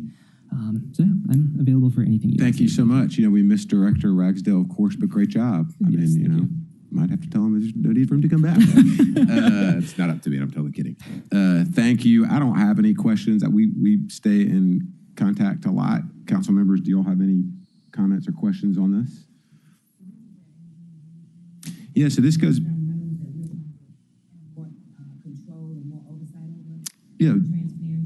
Transparency, there's unregistered homes. We don't even know how many really we didn't know how many we had until this started. And so, yeah. So we've got, what was that number again? Right under 2,000 or 1,600, was it? Yes, there's about 1,600 properties. Mm-hmm. Yeah, and I mean, I'm going to ballpark it. We think there could be 10,000 or more. And of the 1,600, 58% registered. Some of we need to be registered. Yeah, Mm-hmm. I mean, so there's revenue we're missing out on, but the main thing also is public safety and the shootings that have happened, and just knowing who to call, who owns the property. So this is, I ask you all to come every 2 weeks, and thank you, and I'm going to continue to do it. We don't have to have 45-minute conversations, but I think this is important because the public is constantly reaching out to us. And the next step is enforcement of the law and collecting the money and hopefully stopping violence, right? Get people to be good neighbors. But I think we've got council members in the queue. Councilwoman Cooper Sutton, did I speak over you? You have anything you want to say? You always do. So I'm just used to that by now. I guess I just have to just really pull you to the side again. And we have that nice little talk again, me and you. I love talk. But you're fine. That's okay. You're still learning, and so that's okay. Thank you, Councilwoman. I'm sorry, is there laughter on this side of the day? I'm sorry, go ahead. Easter Thomas and Duncan. Councilwoman Easter Thomas. That was it, Cooper Sutton? Okay. Okay. Let me know when you do. Question on the process. I know that we implemented this in 2023. How do we actually go about getting the people on the registry? And is there anyone that's grandfathered in or not eligible to be placed on there, put on there? Is it an opt out, opt in? Like, how does it work? Right. So, okay, yes. So to answer your question, yes, so far it's essentially been on a more so voluntary basis. This Deckard technology that we've been working with, this Rentalscape, they scrub all of the websites for booking information. We can see live calendar for 10, 15, 20, I mean, as long as people have been booking.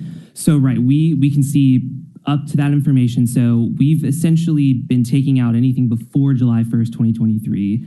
Those properties are not subject to the ordinance. They are not required to register. So anything July 1st, 2023 and after, those are the properties. Unless it's like a lapse in something, right? Yes, there are some additional stipulations, ownership change, 30 months of occupancy.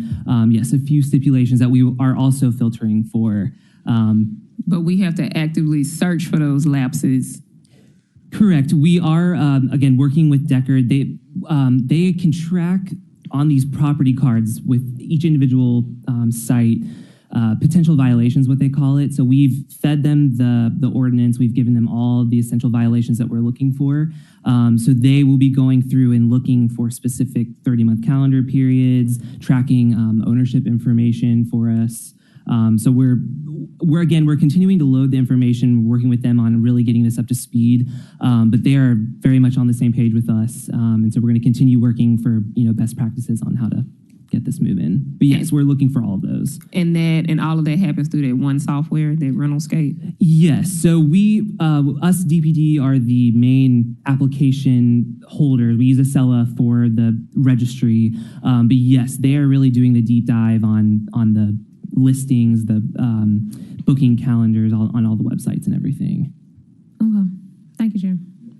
Thank you, Councilwoman. And we got Dr. Warren in the queue. Real quick though, with the question that she just asked, maybe think about Safeways, which is really how we got here. And so I know y'all are meeting with them as well. And as far as enforcement and all that goes, there's a lot of good things happening there. Yes, yeah, and I apologize. Yes, we did meet with them just last week. We sent over some sample sites to look at to see what their methodology was. We just met very late Thursday afternoon with them on sort of their findings on, we sent 20 sample properties. So we were looking at those with them. Yeah, it was very interesting. So we were sort of in a bit of a back and forth on just trying to get more of their data and see how we can implement it with our already existing Deckard. Yeah, the goal is for us to identify the properties before they identify themselves through a shooting, right? I mean, and that's what happened. So like the problem properties, like what Councilwoman Easter Thomas was talking about, they showed themselves, right, pretty quick. And then, if you're grandfathered in and there's things that happen, you can also lose that privilege. Correct. And that's what we're all building up towards. So thank you all for the work. Dr. Warren? What was the methodology you used to determine the number of short-term rental units we have in the city? How did you determine that total number? Yes, so Deckard, we sent them a shapefile of our city boundary. Go ahead, please. Deckard is the consultant? Yes, Deckard Technologies, yes. So Deckard is the company who've supplied the platform Rentalscape, which is essentially what the technology that we're using. Yes, we've sent them a shapefile with the exact boundaries of the city. They also have additional information on the outlying municipalities and unincorporated county.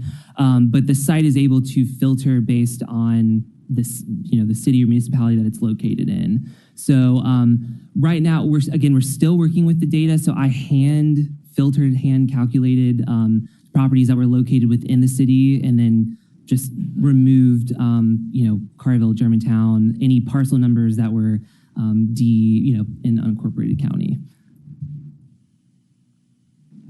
So you don't know how their program works, though? Well, we do, yes. We're still working with, we're loading in our permitting data. So yes, we're learning how to use their software still. We just went live with it about 5 weeks ago on our end, but yes. All right, yeah, I guess, so the point I'm making is that we've got one method looking for the number of these, but we're not sure exactly how that method works, how they determine where these rental properties are. I mean, are they Googling Airbnb? Are they Googling VVRO? How are they, or what are they looking online? How do we, how are they doing is what I want to know. You don't have to tell me now. May ask them and then get back with me, because I think that's important, because there may be more out there that may not be picked up by this particular situation. I can't tell you. So yes, they are scrubbing every possible worldwide booking website. So yes, that's what I want to know. Yes, absolutely. Yes, we've all of the updated calendar information based on all of those websites. So thank you, Dr. Warren. And real quick, we all voted and approved this, and it's in the budget this year for the administration to fund an organization to help give this software a steroid shot and really help boost. Again, I go back to Safeways. They were here talking about it. They were doing a lot of this work on their own, and that's really how we all, quite frankly, landed here today. So yeah, we're all excited about this, and thank you for answering that. Councilwoman, did Logan or Cooper Sutton? Councilwoman Logan. Logan. Thank you, Chair, and thank you all for this work. It's so much needed in our community. How does this factor in pool rentals? Houses, they rent their pools on the weekends and have these parties during the summertime? Yes, so currently Deckard doesn't have, at least with our partnership with Deckard currently, they don't have that level of detail yet. We've been discussing, again, a lot of these violations on how we can try and find those. A lot of that information isn't necessarily discussed on the booking websites. I mean, sometimes it is. You can see that there's a pool, but sometimes it's not shown. So we are trying to actively have those conversations with how we can try and find that data. If at all possible, because there are hundreds, sometimes hundreds and hundreds of people at these pool parties disturbing the neighborhood. People are getting shot. People are getting, it's bad. And so it's increasing each summer. There are sites that they advertise on. So I don't know if they can track those sites as well, but I would like to see that added into the conversation because it is getting worse each summer. I almost was attacked with a whole thing of fireworks. They were just throwing them in the street at cars, and there were hundreds and hundreds of people at this party. So if there's any way to include that, that would be a plus for the community. Absolutely. Thank you, Councilwoman. We had Councilwoman Green join us, and we also had Madam Chairwoman Swearingen Washington join us. All right, we've got Councilwoman Cooper Sutton. Thank you, Chair. The question I want to ask, Decker is that the vendor who okay. Correct, yes, ma'am. And I know that it's already in the budget. We've already voted for that already in the making. The thing that I find, and I just want to make sure that the vendor that we choose, it complements our need. We're not trying to figure this out. There is a need here in Memphis, Tennessee that piqued our concern with our constituents and the shootings and the violence that went with the Airbnbs. We don't want a vendor that's trying to figure it out. We need a vendor that complements what we need here in this city. I'm not talking about in other places, but what our specific needs are in this city before we just throw dollars in there, because that has been a huge pattern. I heard you say SELUS. I think that's one of the vendors that we use as well. Did I hear you say? Our Acela platform, our permitting platform. Yes, that's it. And to making sure that they're talking and they're complimenting each other. But however, we need Decker. I don't know how long Decker been in business. I hadn't researched Decker, don't know that. But we need to make sure that Decker just doesn't bring what Decker offers. Decker complements what we need to make sure that our constituents and our communities and that everybody's safe, because that's our first priority. And if Decker can't provide that, maybe we need to look somewhere else. We don't have to just be thirsty for anyone. There's a certain amount of what we need. And we're going to have to, when we talk to these vendors and we are meeting with them and they are serenading us and trying to get us to get on their team and buy their software, they need to provide what we need. And we don't need to be coming back 10 years from now, 15 years from now, 5 years from now, saying we made a mistake because they couldn't provide. So make sure of that. And I would like a list of what it's actually providing. What Councilman Spinoza, because this has been his baby, he's been rocking this for a while, and we want to make sure that we deliver, and we deliver with what we need here in Shelby County in Memphis, Tennessee. I don't know if Decker's some kin to somebody or know somebody, I don't know any of that, but we need to make sure that it complements the need, what we need here in our city and in our county. I yield. Thank you. Thank you, Councilwoman. So I believe it's the last meeting in May, we all voted to give Director Zena, I say Director Zena, it's Chief Zena, right? Yeah, Chief Zena, 90 days. So they're going to come back and present to us the plan in two more meetings is when we should get that. We asked for a presentation after 90 days. So this is all the build up to that. So thank you everybody for your input, and you feel free to get with them anytime and provide them your input as they build out what we're going to implement. All right, any other comments on this one? All right, nothing to vote on. That was just a discussion. So that does it for item number 1 on the agenda. And then we reshuffled it. So this is the last item, originally item number 2, just the weekly or biweekly update on this. The item reads Memphis 3.0 zoning code / map updates for all council districts has Councilman Spinoza, but the body has requested it. Floor is yours. Good afternoon, council members. Nicholas Forger, Division of Planning and Development. We got a quick presentation for you here today. we've been talking a lot about the UDC update, about the zoning code update. Realize we haven't given you much of an opportunity to learn about the Memphis 3.0 update, which is kind of the other half of this. So Christina Edinburgh is here with us today. She's the administrator of the Office of Comprehensive Planning, the Memphis 3.0 folks. So I'm going to speak briefly, and then I'm going to let her do the bulk of the talking today. As always, though, I want to start off, give you just a little bit of the idea of the public engagement we've done since we last spoke 2 weeks ago. We've appeared at 3 PGA meetings, just trying to get the word out, show folks the map for their area, and answer their questions.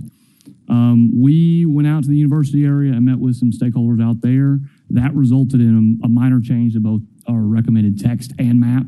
So again, we're continuing to work, continuing to refine. That change was specifically about parking, if you were interested in it.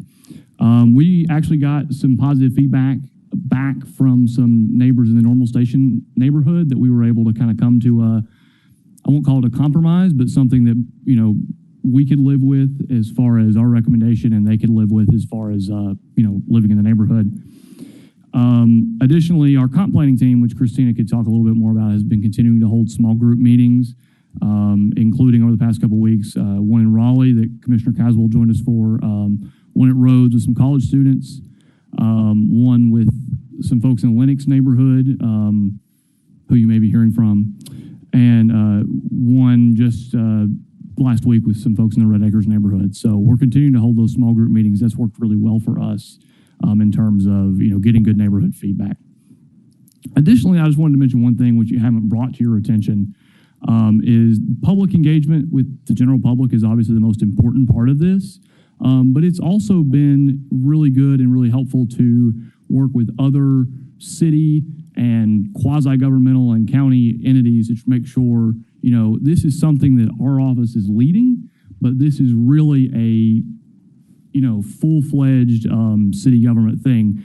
So just over the last week, we met with some folks, with Director Davis in solid waste, to make sure that we're, accommodating through the zoning code where, he needs to go in the future. We've been working with the DMC to make sure we've got really good sign regulations for downtown, that we're, combating sort of sign pollution. And also been working with folks in HCD, of course, who we always work closely with, but to make sure that we're, directing that affordable housing that they work on to the places that need it most. So with that, I will give Christina the floor. There you go. Hello, and thank you again. My name is Christina Crutchwell Edinburgh. I am honored to serve as the administrator of the Office of Comprehensive Planning, also known as Memphis 3.0 team. As Nicholas said, we've talked a lot about the zoning update, but not as much about the 3.0 update. This is the first time I've been able to address all of you this way. So I want to first say thank you all. So many of you have sent our meetings to your constituents. So many of you have come to our meetings, have advocated for that. And I want to say that our office recognizes how much of an impact that has made, and we are very appreciative. Okay, so the Memphis 3.0 plan, why are we updating the plan? Memphis 3.0 has always existed to be a big picture plan. When we say a big picture plan, we're talking about two different things. One, when zoning and engineering are looking at an individual site, they're looking at things that are very specific to that site, like how far the buildings are from the street, or what does the road width look like. Our office is different. We zoom out and say, how does that site impact the surrounding neighborhood? How does that site impact the entire corridor? So when we're talking about the big picture, we mean literally the big picture.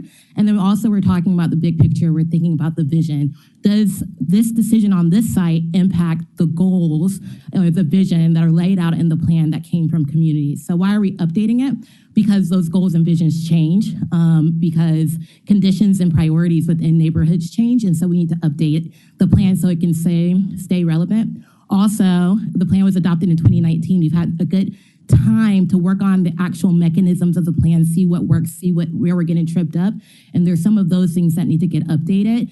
And you might say, you said 2019, that's more than 5 years. The reason it's really a 6.5-year update is in early 2025, we made a conscious decision to slow down engagement so that we could do it better, essentially.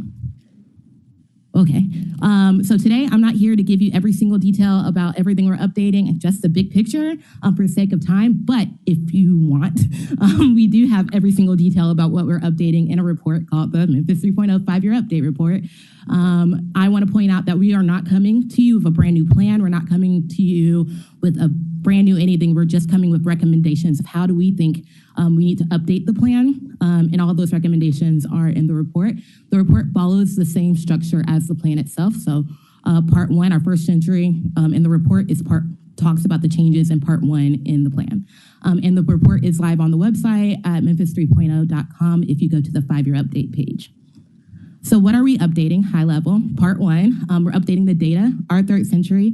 In that section of the plan, it talks about how did we get from the history of Memphis to where we are today. And it doesn't have the last 5+ years, so we need to add it so it can be there. Earlier when I was talking about some of the mechanisms of the plan that don't work the way that we want them to, one of the big ones is in part two. A lot of the language in that section sounds like zoning, and it confuses people because it sounds like Memphis 3.0 said you're not allowed to do this or that.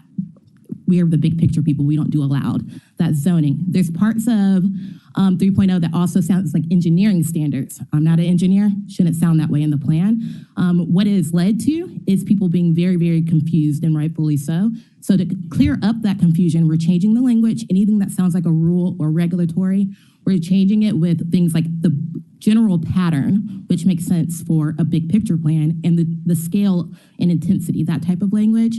We're also talking about the relationship between changing language so we focus more on the relationship between people and places and less on the duplexes go here. More, I think. Okay, so in parts 3 and 4, parts 3 is plan elements. There's over 500 actions in Memphis 3.0. We are updating 2 of them. And both of those involve zoning. Another big part that we're updating, our small area plans framework currently as it reads in 3.0 sounds like or exists for the purpose of fixing the mismatch between the big picture future land use map and the rules on the ground, the zoning map. If we update the UDC, then our small area framework becomes obsolete. So instead, in anticipation of the UDC being updated, we want to update our framework to allow us to do more studies. So more things like grocery store studies, more things like corridor studies, using that framework. And then last but not least, remember earlier I said that part of when we talk about the big picture, we're talking about the vision. Part 4, which is actually the part that we're updating the most, is there are 14 planning districts listed in Memphis 3.0. For every planning district, we held 3+ community meetings so that we can get an accurate or a better picture of the actions, the priorities, the big picture vision and future land use map, important places like our anchor maps, and also updating the data so that we can know what community members want to see, so we can give recommendations of does this move us closer or farther from our goal. So in summary, 3.0 will be the same plan. We're just updating it so it works more effectively by updating the data, updating the language, making sure that it's actually aligned with what the UDC says, and making sure that we have a very clear community vision. I know I talk very fast, so if there's any questions, please let me know. Thank you. Great job, and good to see you down here. I'll say this, we have this body, we all have the privilege of serving our constituents, and we hear from them, right? And so every neighborhood meeting y'all have had, and the changes that you made, and thank you, that's why we have y'all come here. So continue that hard work, and y'all do a great job, and love your energy, and great job presenting today. So I just wanted to say thank you for that. And also a quick shout out to Councilwoman Easter Thomas for putting in the work before today on the item that came up in her district. All right, we got Councilwoman Cooper Sutton in the queue. And then we got Councilman Dr. Warren. We'll get there. Yeah, we got there. Thank you, Chairman. One of the things I want to talk about, Nicholas, on your slide that you talked to before we got to the 3.0 update, you talked about all hands on deck. And you talked about solid waste, downtown Memphis Commission. I don't have to go through there. It's visually there. But what you don't talk about, and I hear this since I've been on this board, that has become very disturbing to me, and not really disturbing, maybe we just need to bring it to the forefront. And when you know better, we do better together. I never see matter because all this stuff that's going on, it's going on in the underserved, LMI, low to moderate income. And these are where people live. And that's where the transportation is actually going and going to affect them. So maybe you should think about bringing them to the table more, because we are working and gearing toward a perfect transportation system. And we are working hard to do that. But they need to be at the table to understand what you all are doing, how the mapping is going, because the people that we serve, that I serve in Super District 8 with my colleagues in the single districts, they have the transportation issues. And all this new development and zoning and coding and everything is going to affect those communities. So they need to be at the table. Every department that is involved in this city needs to be at the table and find out what's going on. So when you say all hands on deck, I would like you to go back and review, look who's missing, add them to it, and make sure they understand the logistics, the dynamics, and where we're going and what our end result is. Because this is just not about, it's about our entire county. We have matter that goes out in Cordova. We got matter that goes out in different places.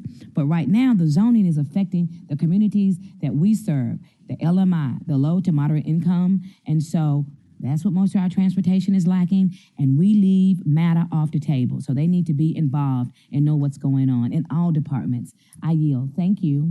Thank you, Councilman Warren. Thank you. I appreciate this. You know, I know it may not just be me, but a lot of us are continuing to get letters. There's a group by Robert Gordon that is sending information out about how 3.0 is going to destroy neighborhoods, and somehow it's only going into Midtown and it's not going out east, and somehow we're going to be damaging Midtown house values.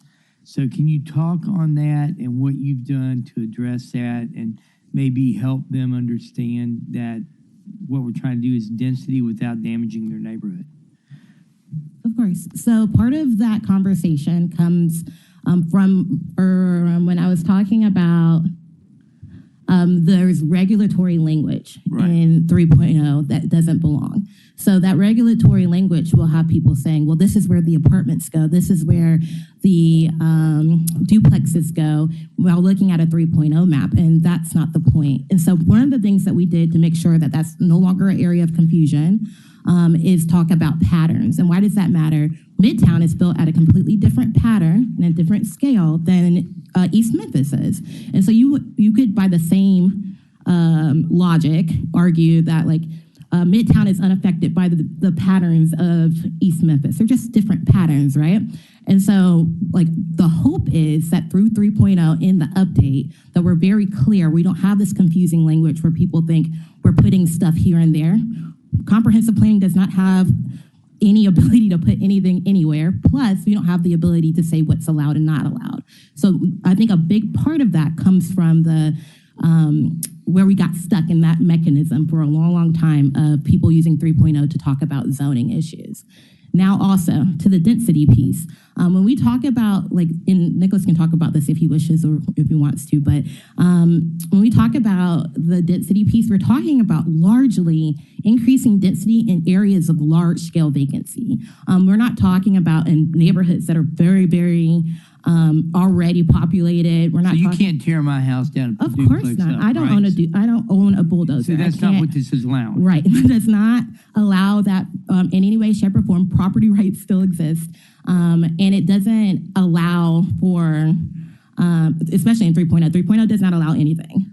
But like throughout this entire process, we're not saying that any neighborhood's going to see this massive new change to anything. Instead, what 3.0 is saying is, if this is our vision of your neighborhood, and it's, in a lot of Midtown neighborhoods, the vision of the neighborhood is to be what it is. What steps do we take to keep the neighborhood where it is? Or what steps do we take the neighborhood to change? Where we're seeing big changes recommended is for neighborhoods that said, I want to see something different. And so we're recommending something different. Hopefully that answers your question. Yeah, as you're going through this, I think one of the things people need to hear, and I still don't think a lot of people understand. So I think we're going to, as a council, we're going to have a lot of people come down and yell at us on this. And I want us to understand what's going on here, because it's hard to explain. And I think your comment about how zoning is not 3.0 and 3.0 is not zoning is important.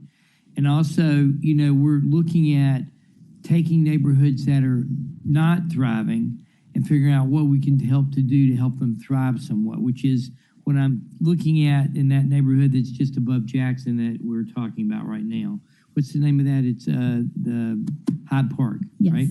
So in the Hyde Park area, we've got, people that are upset because I think they don't understand that what we're doing is allowing things, but they're still going to have to come to be seen. So people are not going to be able to damage the neighborhood with what they put in. Is that correct? That's correct. Okay, well, thank you. And I just think we need to be prepared when this comes up for a vote to expect a lot of people to come down and continue to reach out to them because, based on the letters I'm getting, they're not getting it. Thank you. Thank you, Councilman. And again, thank you all for having those meetings. I've met with Robert multiple times, and so I know he's been to some of the meetings, and we listened to all of our constituents.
Cooper Sutton, and Logan.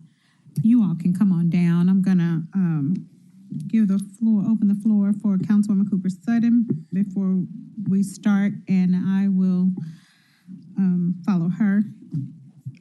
Go right ahead. Councilwoman Cooper Sutton, you're recognized. Thank you, Chair. Thank you. I didn't know if they was going to sit there and say their name. Hi, Chief Washington, Director Washington. Good to see you again. I appreciate that, and thank you for coming to present and to all the questions and inquiries that we will be presenting and asking in regards to most of the constituents that we serve and the processes that are in place and what authority, what legal authority we have, and how can we as a body, as a council, help eliminate any type of homelessness or make sure that our constituents are being engaged properly with great customer service, and they understand the process. Because I'm very sure through the many years that I've been here and through the past, the voucher list can be very, very, very, very, very long, and trying to accommodate. We know what the housing situation is here, and so just want to kind of freelance. I know you have a presentation, but those things that I just brought forth, just kind of clarify them and give us a little understanding on where we are and how we can make it better for our city and our constituents with the Memphis Housing Authority. Also, before you get started, give us your name and address. Before you get started, I do want to also say that you all are the second oldest housing authority in the United States. And you have a large footprint presence in Memphis.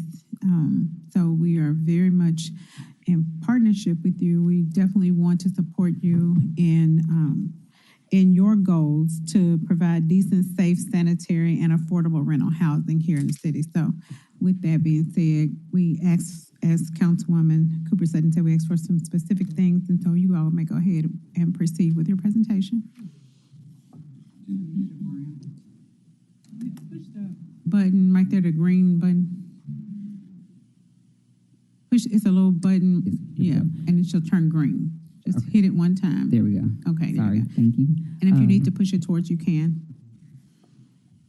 Tamisha Brown of Memphis Housing Authority, 700 Adams, Memphis, Tennessee, 38105. All right. Thank you. Dexter Washington, Chief Executive Officer, Memphis Housing Authority, 700 Adams Avenue, Memphis, Tennessee, 38105. First, thank you all for having us here today and giving us the opportunity to talk about some of our programs and procedures that we have. I have prepared a slide deck, and I will be sure to address the items that you have called me here to discuss. But first, I'll offer a little bit of information just about the authority and some of the programs that we operate. So first, our major programs are public housing, housing choice voucher. We offer social services for our assisted residents and real estate development. I'll start with the public housing program. So the public housing program is an offering of housing subsidy to a specific site. Our public housing participants for their portion of the subsidized rent paid 30% of their annual adjusted income. MHA currently has in its inventory 1,281 public housing units. Of those, the top three that I have, Bishop Patterson Point, Kefauver Terrace, and Montgomery Plaza, are owned and managed by Memphis Housing Authority. The remaining approximately 1,100 units are owned by private development entities and managed by contracted property management teams. This occurred over a series of years. Once upon a time, MHA did own and manage all of its public housing, but as the housing aged and deteriorated, redevelopment efforts were done and public-private partnerships were formed. In most cases, MHA does retain ownership of the land, but the improvements on the land are typically owned by the developer entity. Our next major program is the Housing Choice Voucher Program. We have a little over 9,800 units within that portfolio, and we operate several programs within it.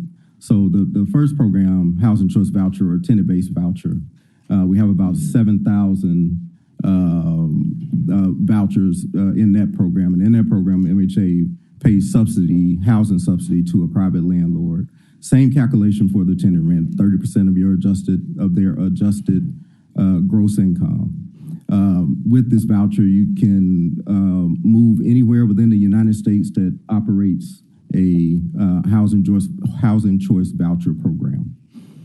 The project-based voucher program, similar, but the assistance is tied to a specific place, kind of like public housing.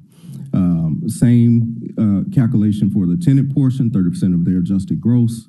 And if a person stays in a project-based voucher unit for a year, then they have the opportunity to request a tenant-based voucher from MHA. If we have the funding and voucher availability, we typically accommodate. The other program that we have is VASH, or Veteran Assisted Supported Housing. This is a partnership with the VA. MHA gets its recommendations or its referrals from the VA in order to issue a voucher for this program. We have two programs that are geared toward youth involved in the foster care system. So we have the Family Unification Program and the Foster Youth to Independence. They both work to provide housing stability to people who are either aging out of or families who are in an unstable housing situation with the child coming out of foster care. Then there's the RAD program, the Rental Assistance Demonstration. This is a repositioning program. So kind of what's happening all over the United States, and of course here in Memphis, is people have realized that while the public housing program historically, has been the delivery for housing subsidy, is just not sustainable. Congress does not appropriate enough funds to maintain the capital improvements that are needed in the aging public housing sites. So what most housing authorities are doing is, while this is a voluntary program, are repositioning the public housing assisted units over to the Housing Choice Voucher Program. And the reason for this is just a more stable funding platform. Once you move from public housing, which is Section 9, over to the Housing Choice Voucher, which is Section 8, then you also get the opportunity to leverage the properties for additional types of funding. While they are in public housing, HUD actually has a deed of trust on these, and you aren't able to use any creative funding mechanisms on those because of the obligation and co-ownership by HUD. So far, MHA has transitioned about 1,300 of our public housing units from Section 9 to Section 8, and we have the remaining 1,281 to go, which we hope to accomplish over the next 5 years. The mainstream program is a program that is for non-elderly people with disabilities. And this is just another special allocation of funding to provide opportunities for people to get a voucher that aren't currently on the citywide wait list. And then, of course, we have the Emergency Housing Voucher Program. This was a program that was spawned from the COVID crisis. We are now in the process of absorbing these 174 vouchers into our allocation because HUD has ended the funding for that. And so by the end of 2026, we should have all 174 absorbed into our allocation. MHA also offers social services. Our two main social service opportunities are the Resident Opportunities and Self-Sufficiency Grant Program, or ROSS. And this is a social service / case management program. So in essence, we serve residents within particular developments, do an assessment of their needs, and then make referrals to resources and agencies that can help support them. The Family Self-Sufficiency Program, or FSS, is a little bit more hands-on within our operation. And this focuses on job training, financial literacy, educational opportunities, but the thing that most participants use it for is homeownership. This is a 5-year program. You work with counselors to set goals, and you work toward those goals with your counselor. And I'll just use homeownership as an example. And I know we've been before you before to talk about our Section 8 homeownership program, but this is the first step of that program. And a person with homeownership as a goal would want to go to home buyer education classes. They'd want to go to financial literacy classes, credit repair. And as they work and receive pay increases, then MHA escrows the rent increase that would typically go to that resident in a escrow account. And at their graduation point, they're able to use that money to apply for home buying expenses, down payment, and things of that nature. And you can do that with any of the goals that you choose if you don't choose homeownership. And then, of course, for the participants in the Housing Choice Voucher Program, if you choose homeownership, then your rental assistance voucher will transfer to a mortgage assistance voucher. And MHA will make payments for 15 years on a 30-year mortgage. And then our other major activity is real estate development. MHA's main real estate development tools that we bring to the table when we form partnerships are access to government funding programs. This may be federal, state, municipal, public-private partnerships. There are benefits on both sides of the table there. Of course, for MHA, for the private developers, they bring in finance and resources. For us, we bring in some application advantages to certain funding applications, and also just access to funds that they wouldn't otherwise be able to secure. MHA has a pilot program that is administered by the Health Ed Board. And then, of course, we bring project-based vouchers, which provide affordability for the residents and leverage for funding for the development projects. Right now in our development pipeline, using a combination of the tools above, over the next couple of years, we should be able to deliver approximately 1,100 newly constructed and rehab units. Now I get a little bit into our operations. We have approximately 65 staff members between directly employed and contracted employees. And our largest contracted staff is our Housing Choice Voucher Department, which is operated by Quadell Consulting. I'll just address our two major programs, public housing and the Housing Choice Voucher Program. For public housing program, for the 3 sites that we own and operate, which is 182 units of housing across 3 sites, we have 11 employees. Some of the employees are also responsible supporting the central office and the College Park Community Center. The main duties for these employees is leasing, site management, rent collection, housekeeping inspections, resident engagement, and lease management and compliance. For the Housing Choice Voucher Program, there are approximately 38 employees, and the main areas are intake and occupancy, inspections, customer service, and management. And I'll get a little deeper into the customer service here in just a second. So our customer interactions, and I'll just focus on the Housing Choice Voucher Program here. We receive monthly about 6,500 telephone inquiries. And to put a pin there, one of the challenges with our telephone volume is that we're Memphis Housing Authority, so the assumption is that this is where I go for my housing needs. is suitable for the participants or the people that are on the wait list for the programs that we have. But if you're not either a current participant or you aren't on one of our wait lists, then we typically don't have resources for just emergency housing issues or homelessness. We have equipped our staff with a list of resources to provide to people when they call for those services, but MHA just doesn't have a program that suits some of the needs that people call about. We have about 4 customer service agents assigned to the phones. They try to address the calls and resolve the needs as they come in. Of course, some things go to voicemail, and those voicemails should be directed to the person responsible or to the case manager responsible and returned within 48 hours.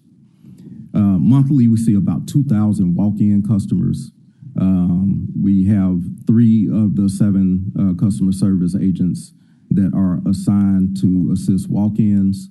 They, again, try to resolve the issues that are presented before them, but if they can't, the intake and occupancy case managers should be available to assist. And then we take virtual appointments on Fridays. Fridays is typically the administrative day. And so we don't have walk-in traffic that day and set virtual appointments. Inspections, we do about 1,100 inspections a month. And the types of inspections are initial inspections when you first join the program. A lot of times those come with a re-inspection just because the property failed the first time. One of the things that we try to discourage landlords from doing is waiting until they get to fail to see what items they need to fix and then call us back out. That's an education thing, and I'll get into that, but we are work to educate our landlords and provide them with the resources to know what condition the unit needs to be in the first time around. We also do biannual inspections after the unit passes, and then residents have the opportunity that if they are having an issue within their unit, they reported it to their landlord, and the landlord hasn't addressed the issue, they can call us for a complaint inspection. And we'll go out and do a complaint inspection. And then, of course, we do QC inspections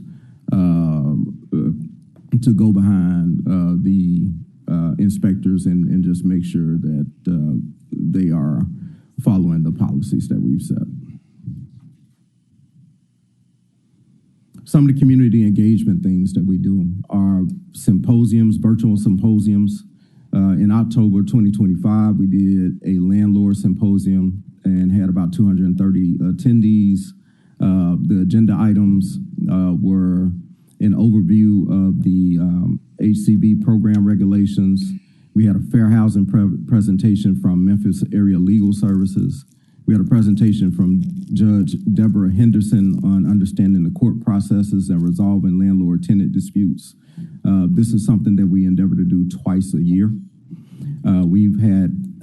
Last month we had our first virtual resident symposium. We had about 200 attendees there. The agenda items were an overview of the program regulations, a fair housing presentation from West Tennessee Legal Services, and a family self-sufficiency presentation and a Q&A session. And we endeavor to do those quarterly. We have had FSS fairs. One in September had about 150 attendees. We bring out community resources. It's a recruitment drive to get more of our participants to join the FSS program, but we also want to connect them to community resources like Rise Foundation or local area realtors, bankers that work with the Housing Authority to help secure mortgages and just other social support agencies. Our other community engagement mediums are our social media sites. We put public housing and HCB program information, how-to videos. We try to make our virtual options available for people, and so for those we have put instructional videos on how to access our landlord and tenant portals. We also put operations updates on our Facebook and Twitter accounts. Tenant and landlord portals, you're able to access your account. You can upload and retrieve documents. You can complete your annual recertification process, and you can set virtual appointments within that. And then lastly, we do collaborations with community partners. And we collaborate with partners such as Rise Foundation, the National Association of Real Estate Brokers, MIFA, The Works. We have a great partnership with The Works for our food desert areas, where they bring out their mobile grocery store a couple of times a week to be able to provide access to fresh groceries, fresh fruits, vegetables.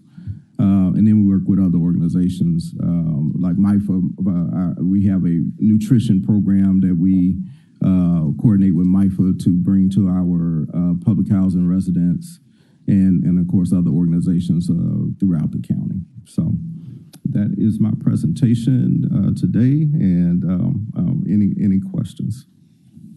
Thank you so much for that presentation, and getting this, it's a lot of information to digest today, so we probably will definitely have you back after everybody's had a chance to digest and get the questions, but we do have several questions today. I'm going to go to the queue, but before we go to the queue, I want to verify, you said you have, what's the total number of Memphis citizens who live in MHA housing? Whichever one of these alphabets or acronyms it is. So it's just a little over 11,000. I don't know exactly. It's whatever 1281 plus 9838 is. That's our like 11,000. Okay. On your website, it said like 26,000. Our website is currently under construction, but that's poorly stated on the website. That's the number of individuals that we serve within that footprint.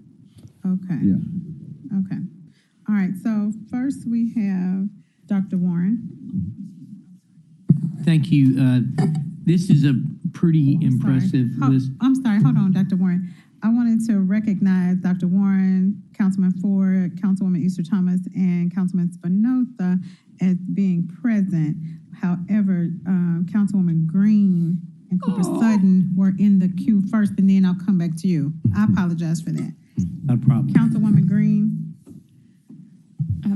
Thank you. This is very informative. I was wondering, two quick questions that maybe you have an answer to. How long is your wait list? And you mentioned that many of these vouchers, you are calculating 30% of the income. Do you know like the average income of your residents? So there are two types of wait lists. Now, for the Housing Choice Voucher Program, we have what we refer to as a citywide wait list. That was last open in March of 2022. We accepted 27,000 applications, and through a lottery process, selected 10,000. Since that time, we've been working through housing placements on that list. I think there's about 3,000 remaining on that list. However, for the project-based and public housing developments, project-based voucher and public housing developments, we have site-based waiting lists. And so those will open at varying times. It depends on how quickly that particular site moves through its wait list and how much attrition that they have. We try to keep, let it not get below a floor of 100 people on the wait list. And for a lot of the project-based voucher wait lists, we try to cap it at about 500. We'll let it go above that for some of the developments, like if we have a development that we've seen has a higher turnover rate for whatever reason, then we may let it get up to like 1,000. I was just trying to get a scope of the need. How long was that application open where you got 27,000 applicants before you closed it? A week. In 1 week, you got 27,000 people apply for some form of assistance. Yes. And going back to the average income, what is your average income? Do you know?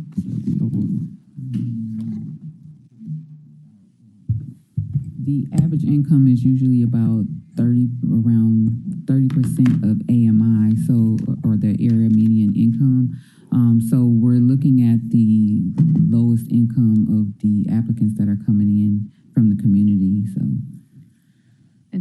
PMI is around 30,000 here? No, Mid-50s? right, Okay.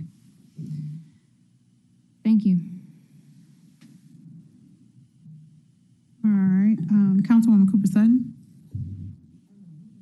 Okay, Dr. Warren. Would you Dr. clarify? Okay, go ahead, Dr. Warren. Councilwoman Green asked my question about wait list, and I think this tells us as a council why it's so important, all the stuff we do with the hub and with the homeless, and to try to help developers and private industry grow our affordable housing in the community.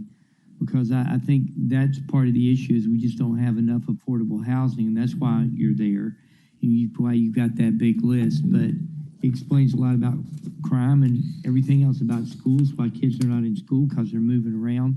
So this is a huge thing that we can't tackle alone. We're going to have to see if we can start to get additional funding from state and federal and local people to help us with it.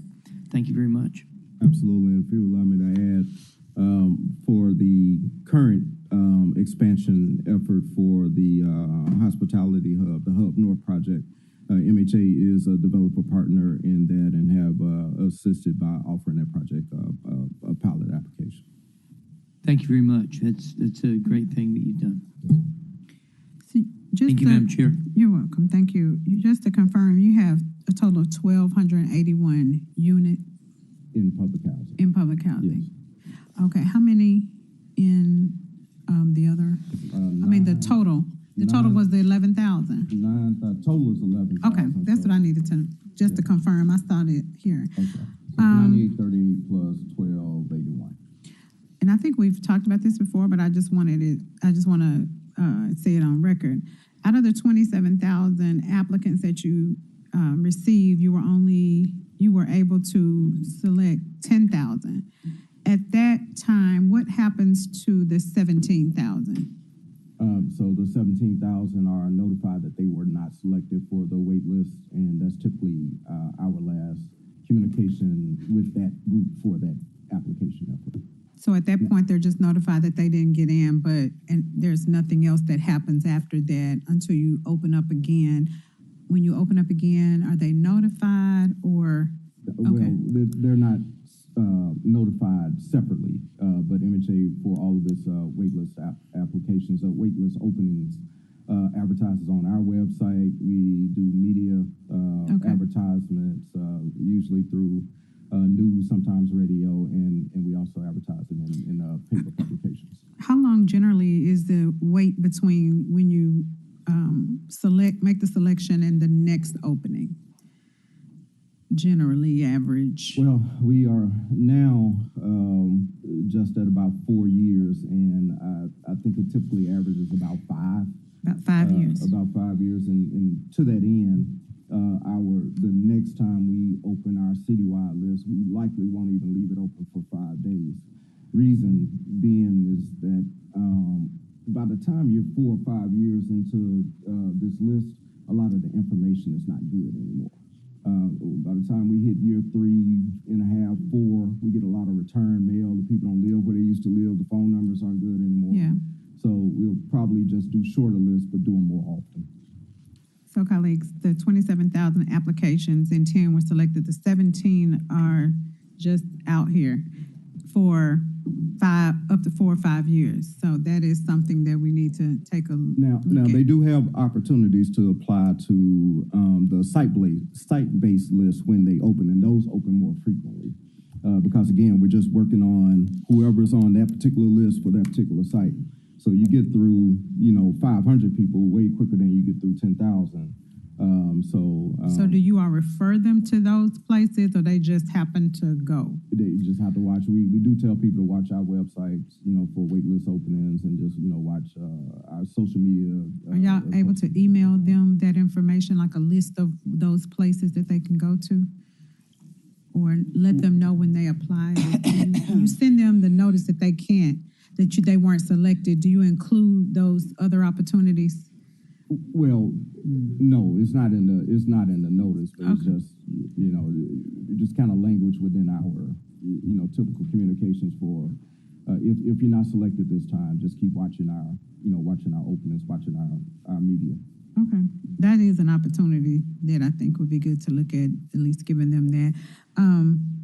Okay, next we have council. You didn't have any, did you have anything? Okay, well, okay, Councilwoman Dr. Easter Thomas. Thank you, Chair. Thank you all for the presentation. I have a question that I've been meaning to ask, and I haven't been able to get an answer to it. What's the org chart for MHA? Who's accountable to whom? Where do you all sit? What's going on with that? So I'll give an overview kind of. You have the MHA Board of Directors. Okay, and the board selects the CEO. Okay. And then CEO manages pretty much everybody else in the agency. And the board is selected and appointed and approved with the city, appointed by the mayor and approved by council. That's right. Okay. Okay. For the just to follow up on the thank you for that. To follow up on the questions that Councilwoman Logan asked. Hold on. I'm sorry. I'm looking at my notes. Going back to that. So all of the funding that you get is just federal HUD funding, correct? Not all. I'd say probably about 85% of our funding is HUD funding. We do some fee-based activities. There are state funding opportunities, admin fees, things like that. Okay, thank you. And kind of going off of what Councilwoman Logan was asking, what is the quota? Is that federally set? Is it different like every year, or like when she asked about the 27 and 10 got in, what happened to the 17?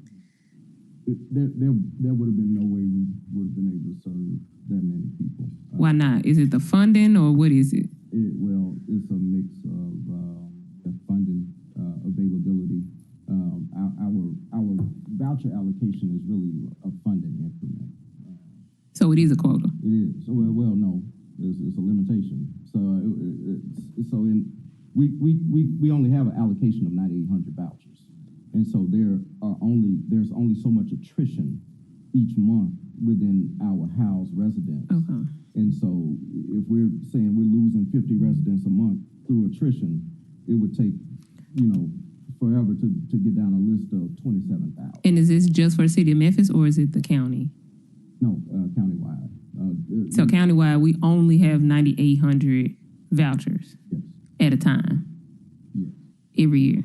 That's all we got. That's our complete allocation. And so what is the plan when like they go on the wait list? So like if we add 10,000 to the wait list, but we only have 9,800 vouchers at a time. We can only house them through attrition.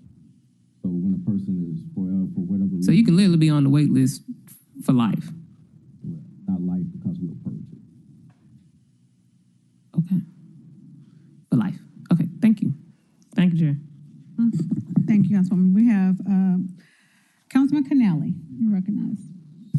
Thank you, Madam Chair. I just want to piggyback off of Dr. Easter Thomas. When was the last time that number was increased, the 9,800? It gets increased through various housing initiatives that we do.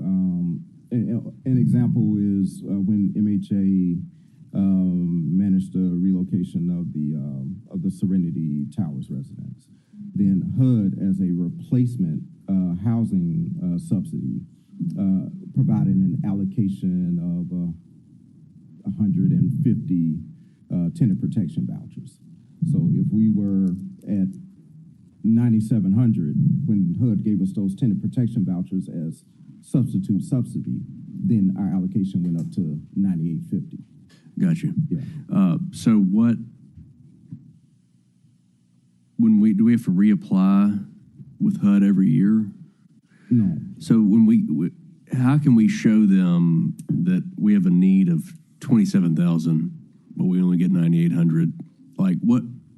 I guess I'm asking you what can be done as far as a plea to the federal government through our congressman that we appreciate what you're giving us, but we desperately need more, far more. But even 1,000 more is a step in the right direction. Like, is there anything that we can send in to apply for more to show that our need is greater? How do they base it? And I'm sure we're not the only city in the United States that needs far more vouchers. But what can be done as far as applying to them for more vouchers? Yeah. So we're part of the federal budget. So HUD's portion of the federal budget. Throughout the year, you'll see different iterations of the budget. What will be allocated to HUD for this year? The House will have its version, the Senate will have its version, and they arrive somewhere at a number. And once that number is agreed upon, then this is allocated down to the housing authorities.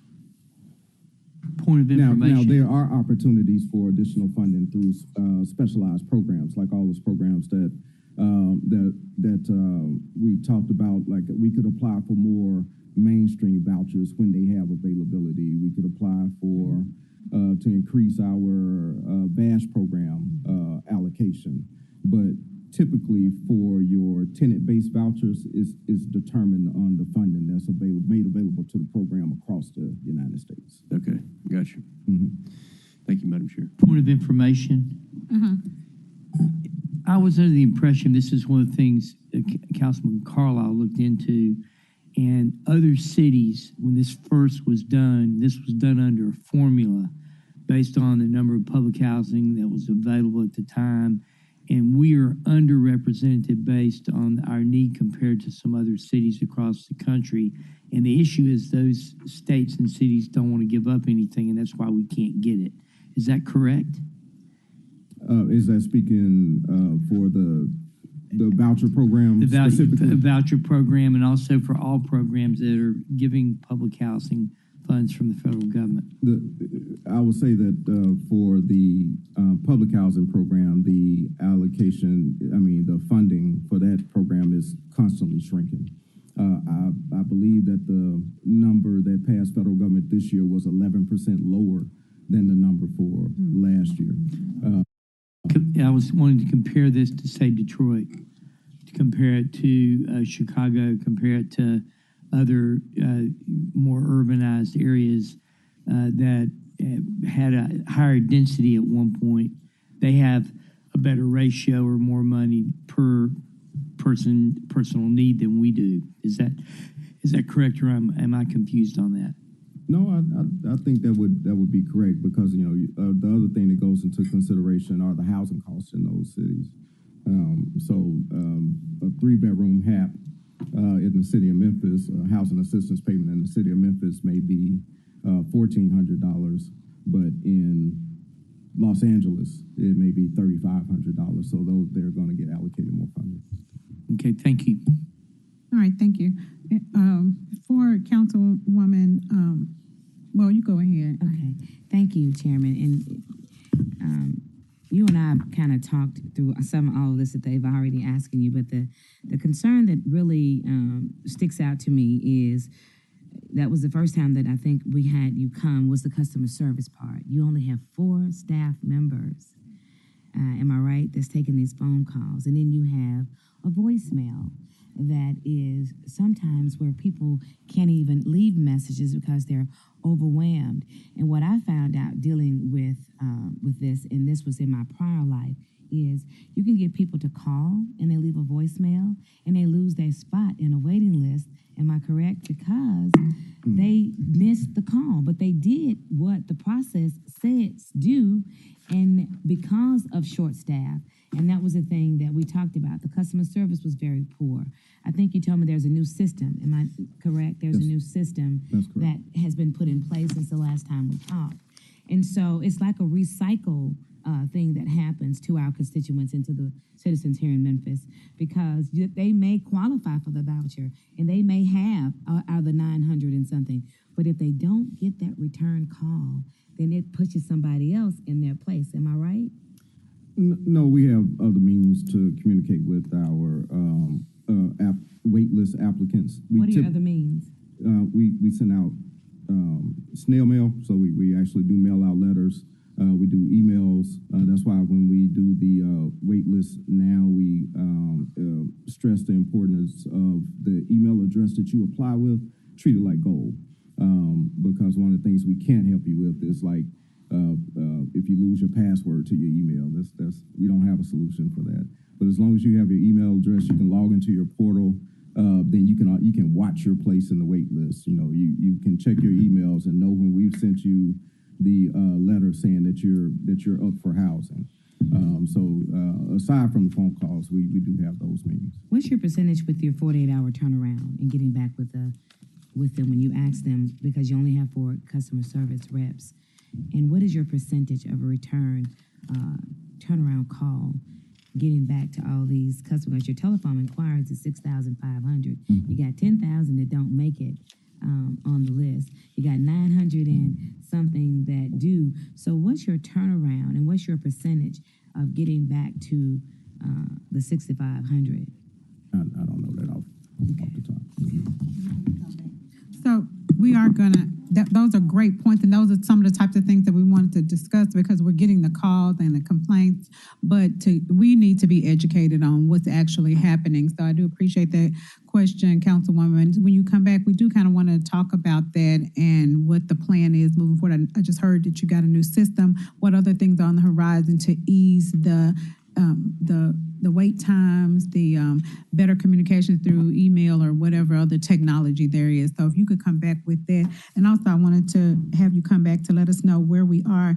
The website that you got approximately $232 million for 5 projects, one mixed income in South City and some other things. And I kind of wanted to get an update on where we are on the 232 million, in those deliverables from that.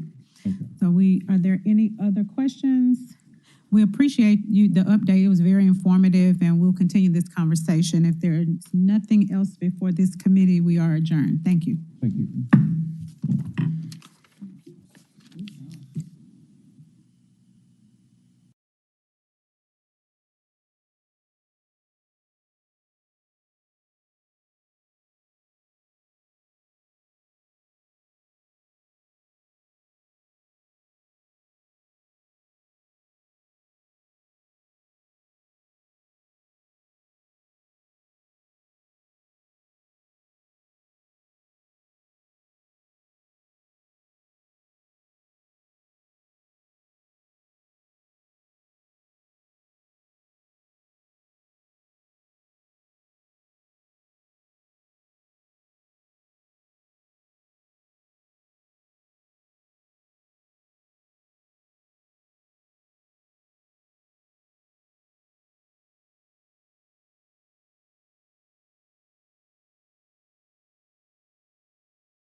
The April 28, 2026 executive session of the Memphis City Council is hereby called to order. Ms. Hyman, please call the roll. Councilman Spinoza. Here. Councilwoman Green. Present. Councilwoman Easter Thomas. Present. Councilman Ford Sr. Present. Councilwoman Walker. Present. Councilwoman Cooper Sutton. Present. Councilman Warren. Present. Councilman Logan. Present. And Chairwoman Swearengin-Washington. Okay. Present. Thank you, Ms. Hyman. We have 2 items on our agenda. Item number 1 is a discussion of the fiscal consent agenda, all council districts, requested by myself, Swearengin-Washington. Is there anyone from the administration is willing to speak on this matter?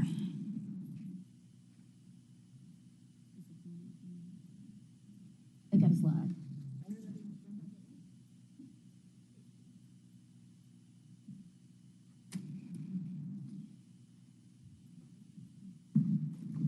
Welcome. If you will please give us your name and address for the record, and then you may proceed.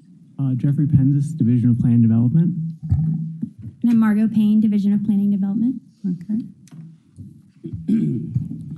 Antonio Adams, Chief Operating Officer, City of Memphis. Thank you.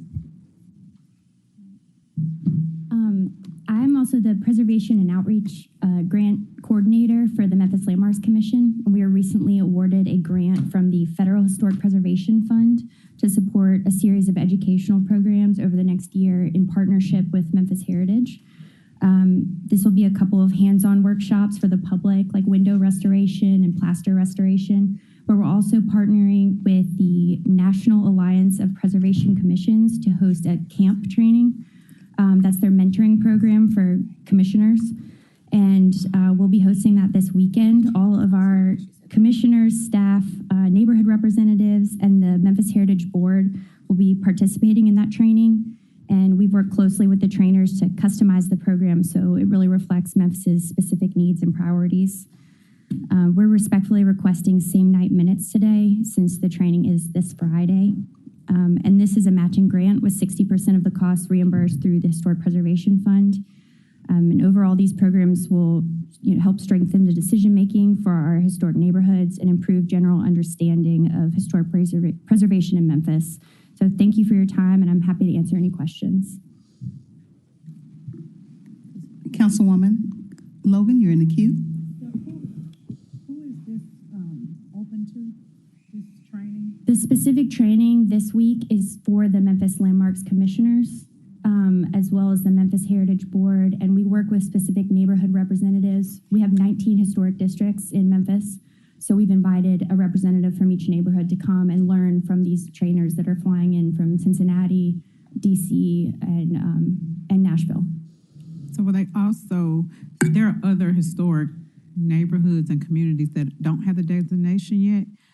Is there an update or something that you all will be sharing that would be important for those who would like historic district or would like to apply for that?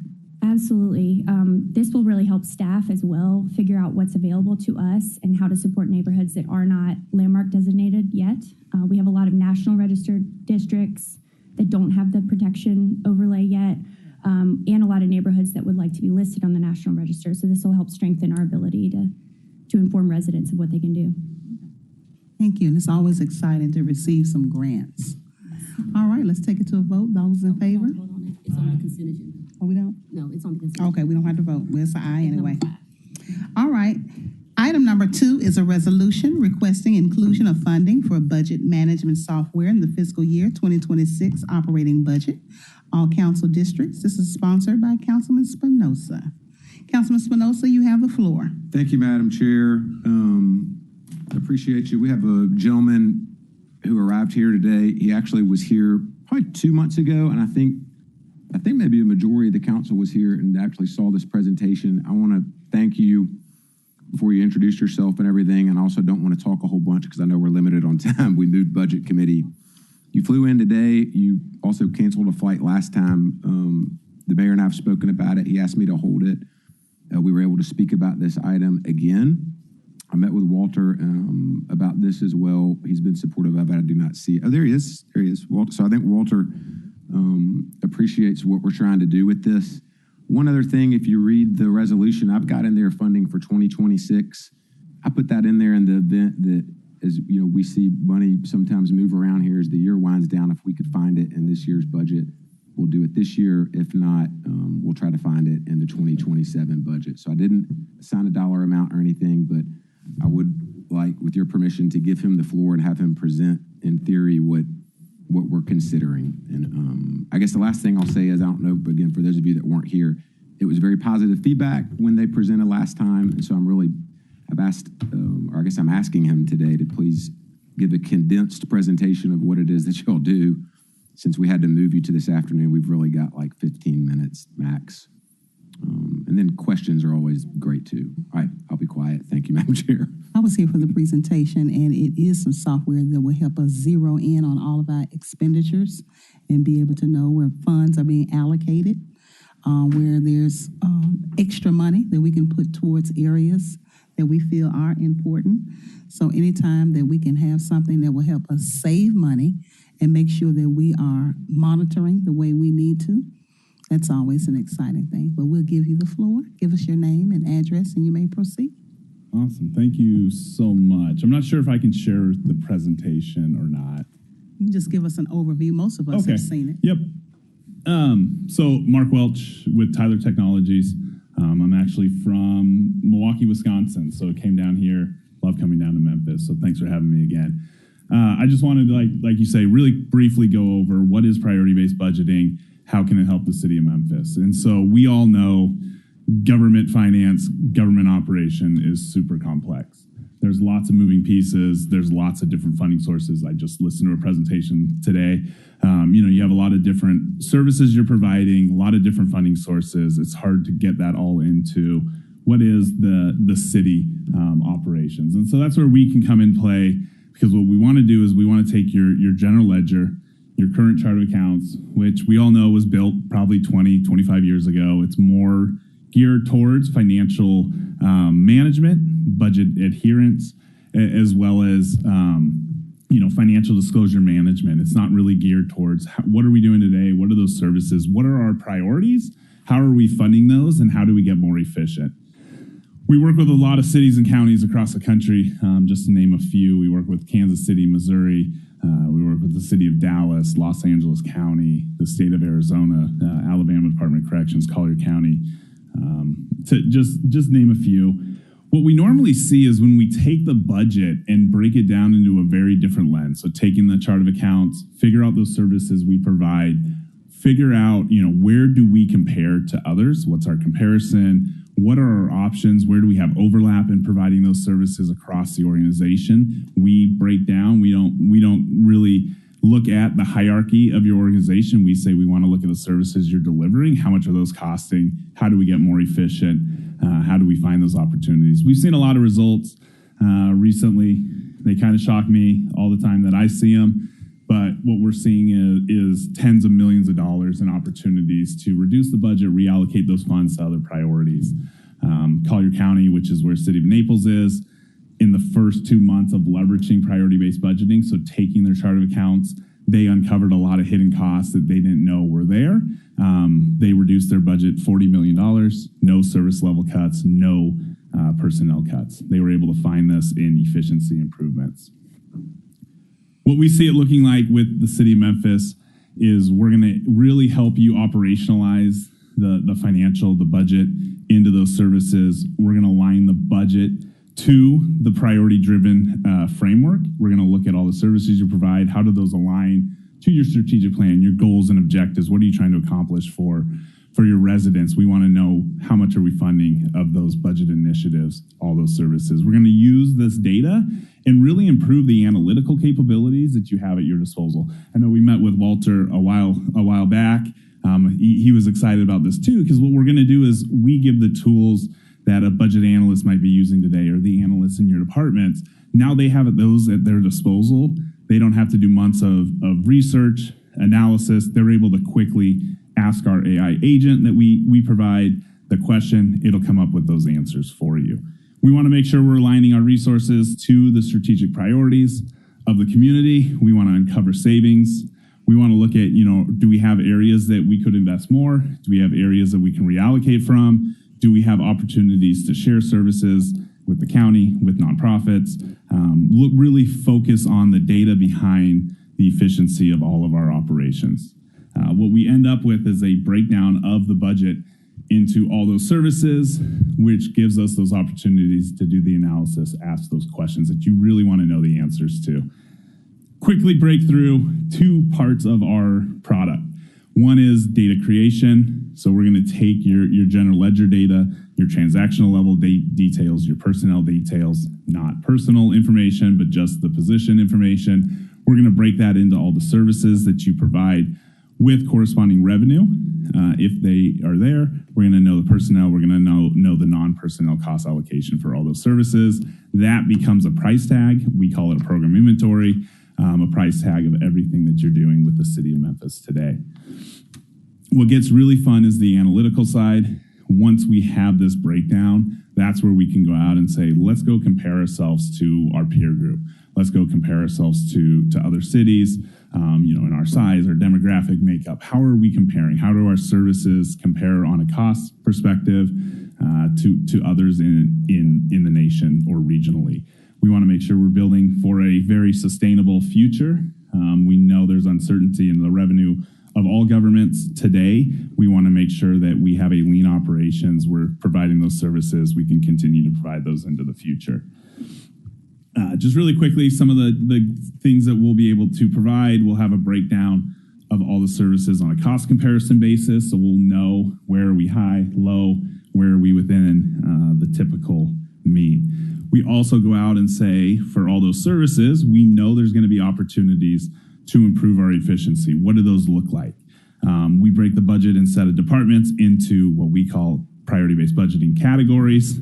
Those are where we're going to say for every service, it is either going to be in a bucket of that high impact, highly impactful to what you're trying to accomplish, high cost or low cost.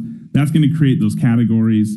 That's where we're going to go out and say, now we have use cases, we have examples that we can go out and say, hey, for this category 5, which is low impact, it's not really aligned to what we're trying to accomplish as an organization, it's high cost, we're not mandated to provide it, there's low reliance on us providing this service, there's others in the community that could do that, and what are the use cases, what are some of those examples that we could leverage to become more efficient? So think of this as this big database that we're able to leverage.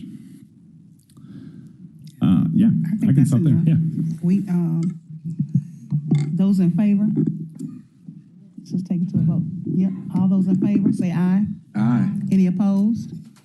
We're so excited that'll go down with a favorable recommendation. Thank you. Can you please send us a copy of that presentation? Yep. All right. No problem. Well, welcome to Memphis. Thanks. All right. Item number 18 is an add-on item. There's a presentation recognizing the impact of the Memphis legal community, all council districts, requested by Canale and White. He's being funny. Recognizing the impact of the Memphis legal community. You have a presentation. I do. He's being funny. But it's not until downstairs. It's just the add-on. Oh, okay. All right. The same night minutes is item number 5. Item number 15 will be held until May 12th, 2026. And I think that's it. Does any member have anything else that they'd like to add?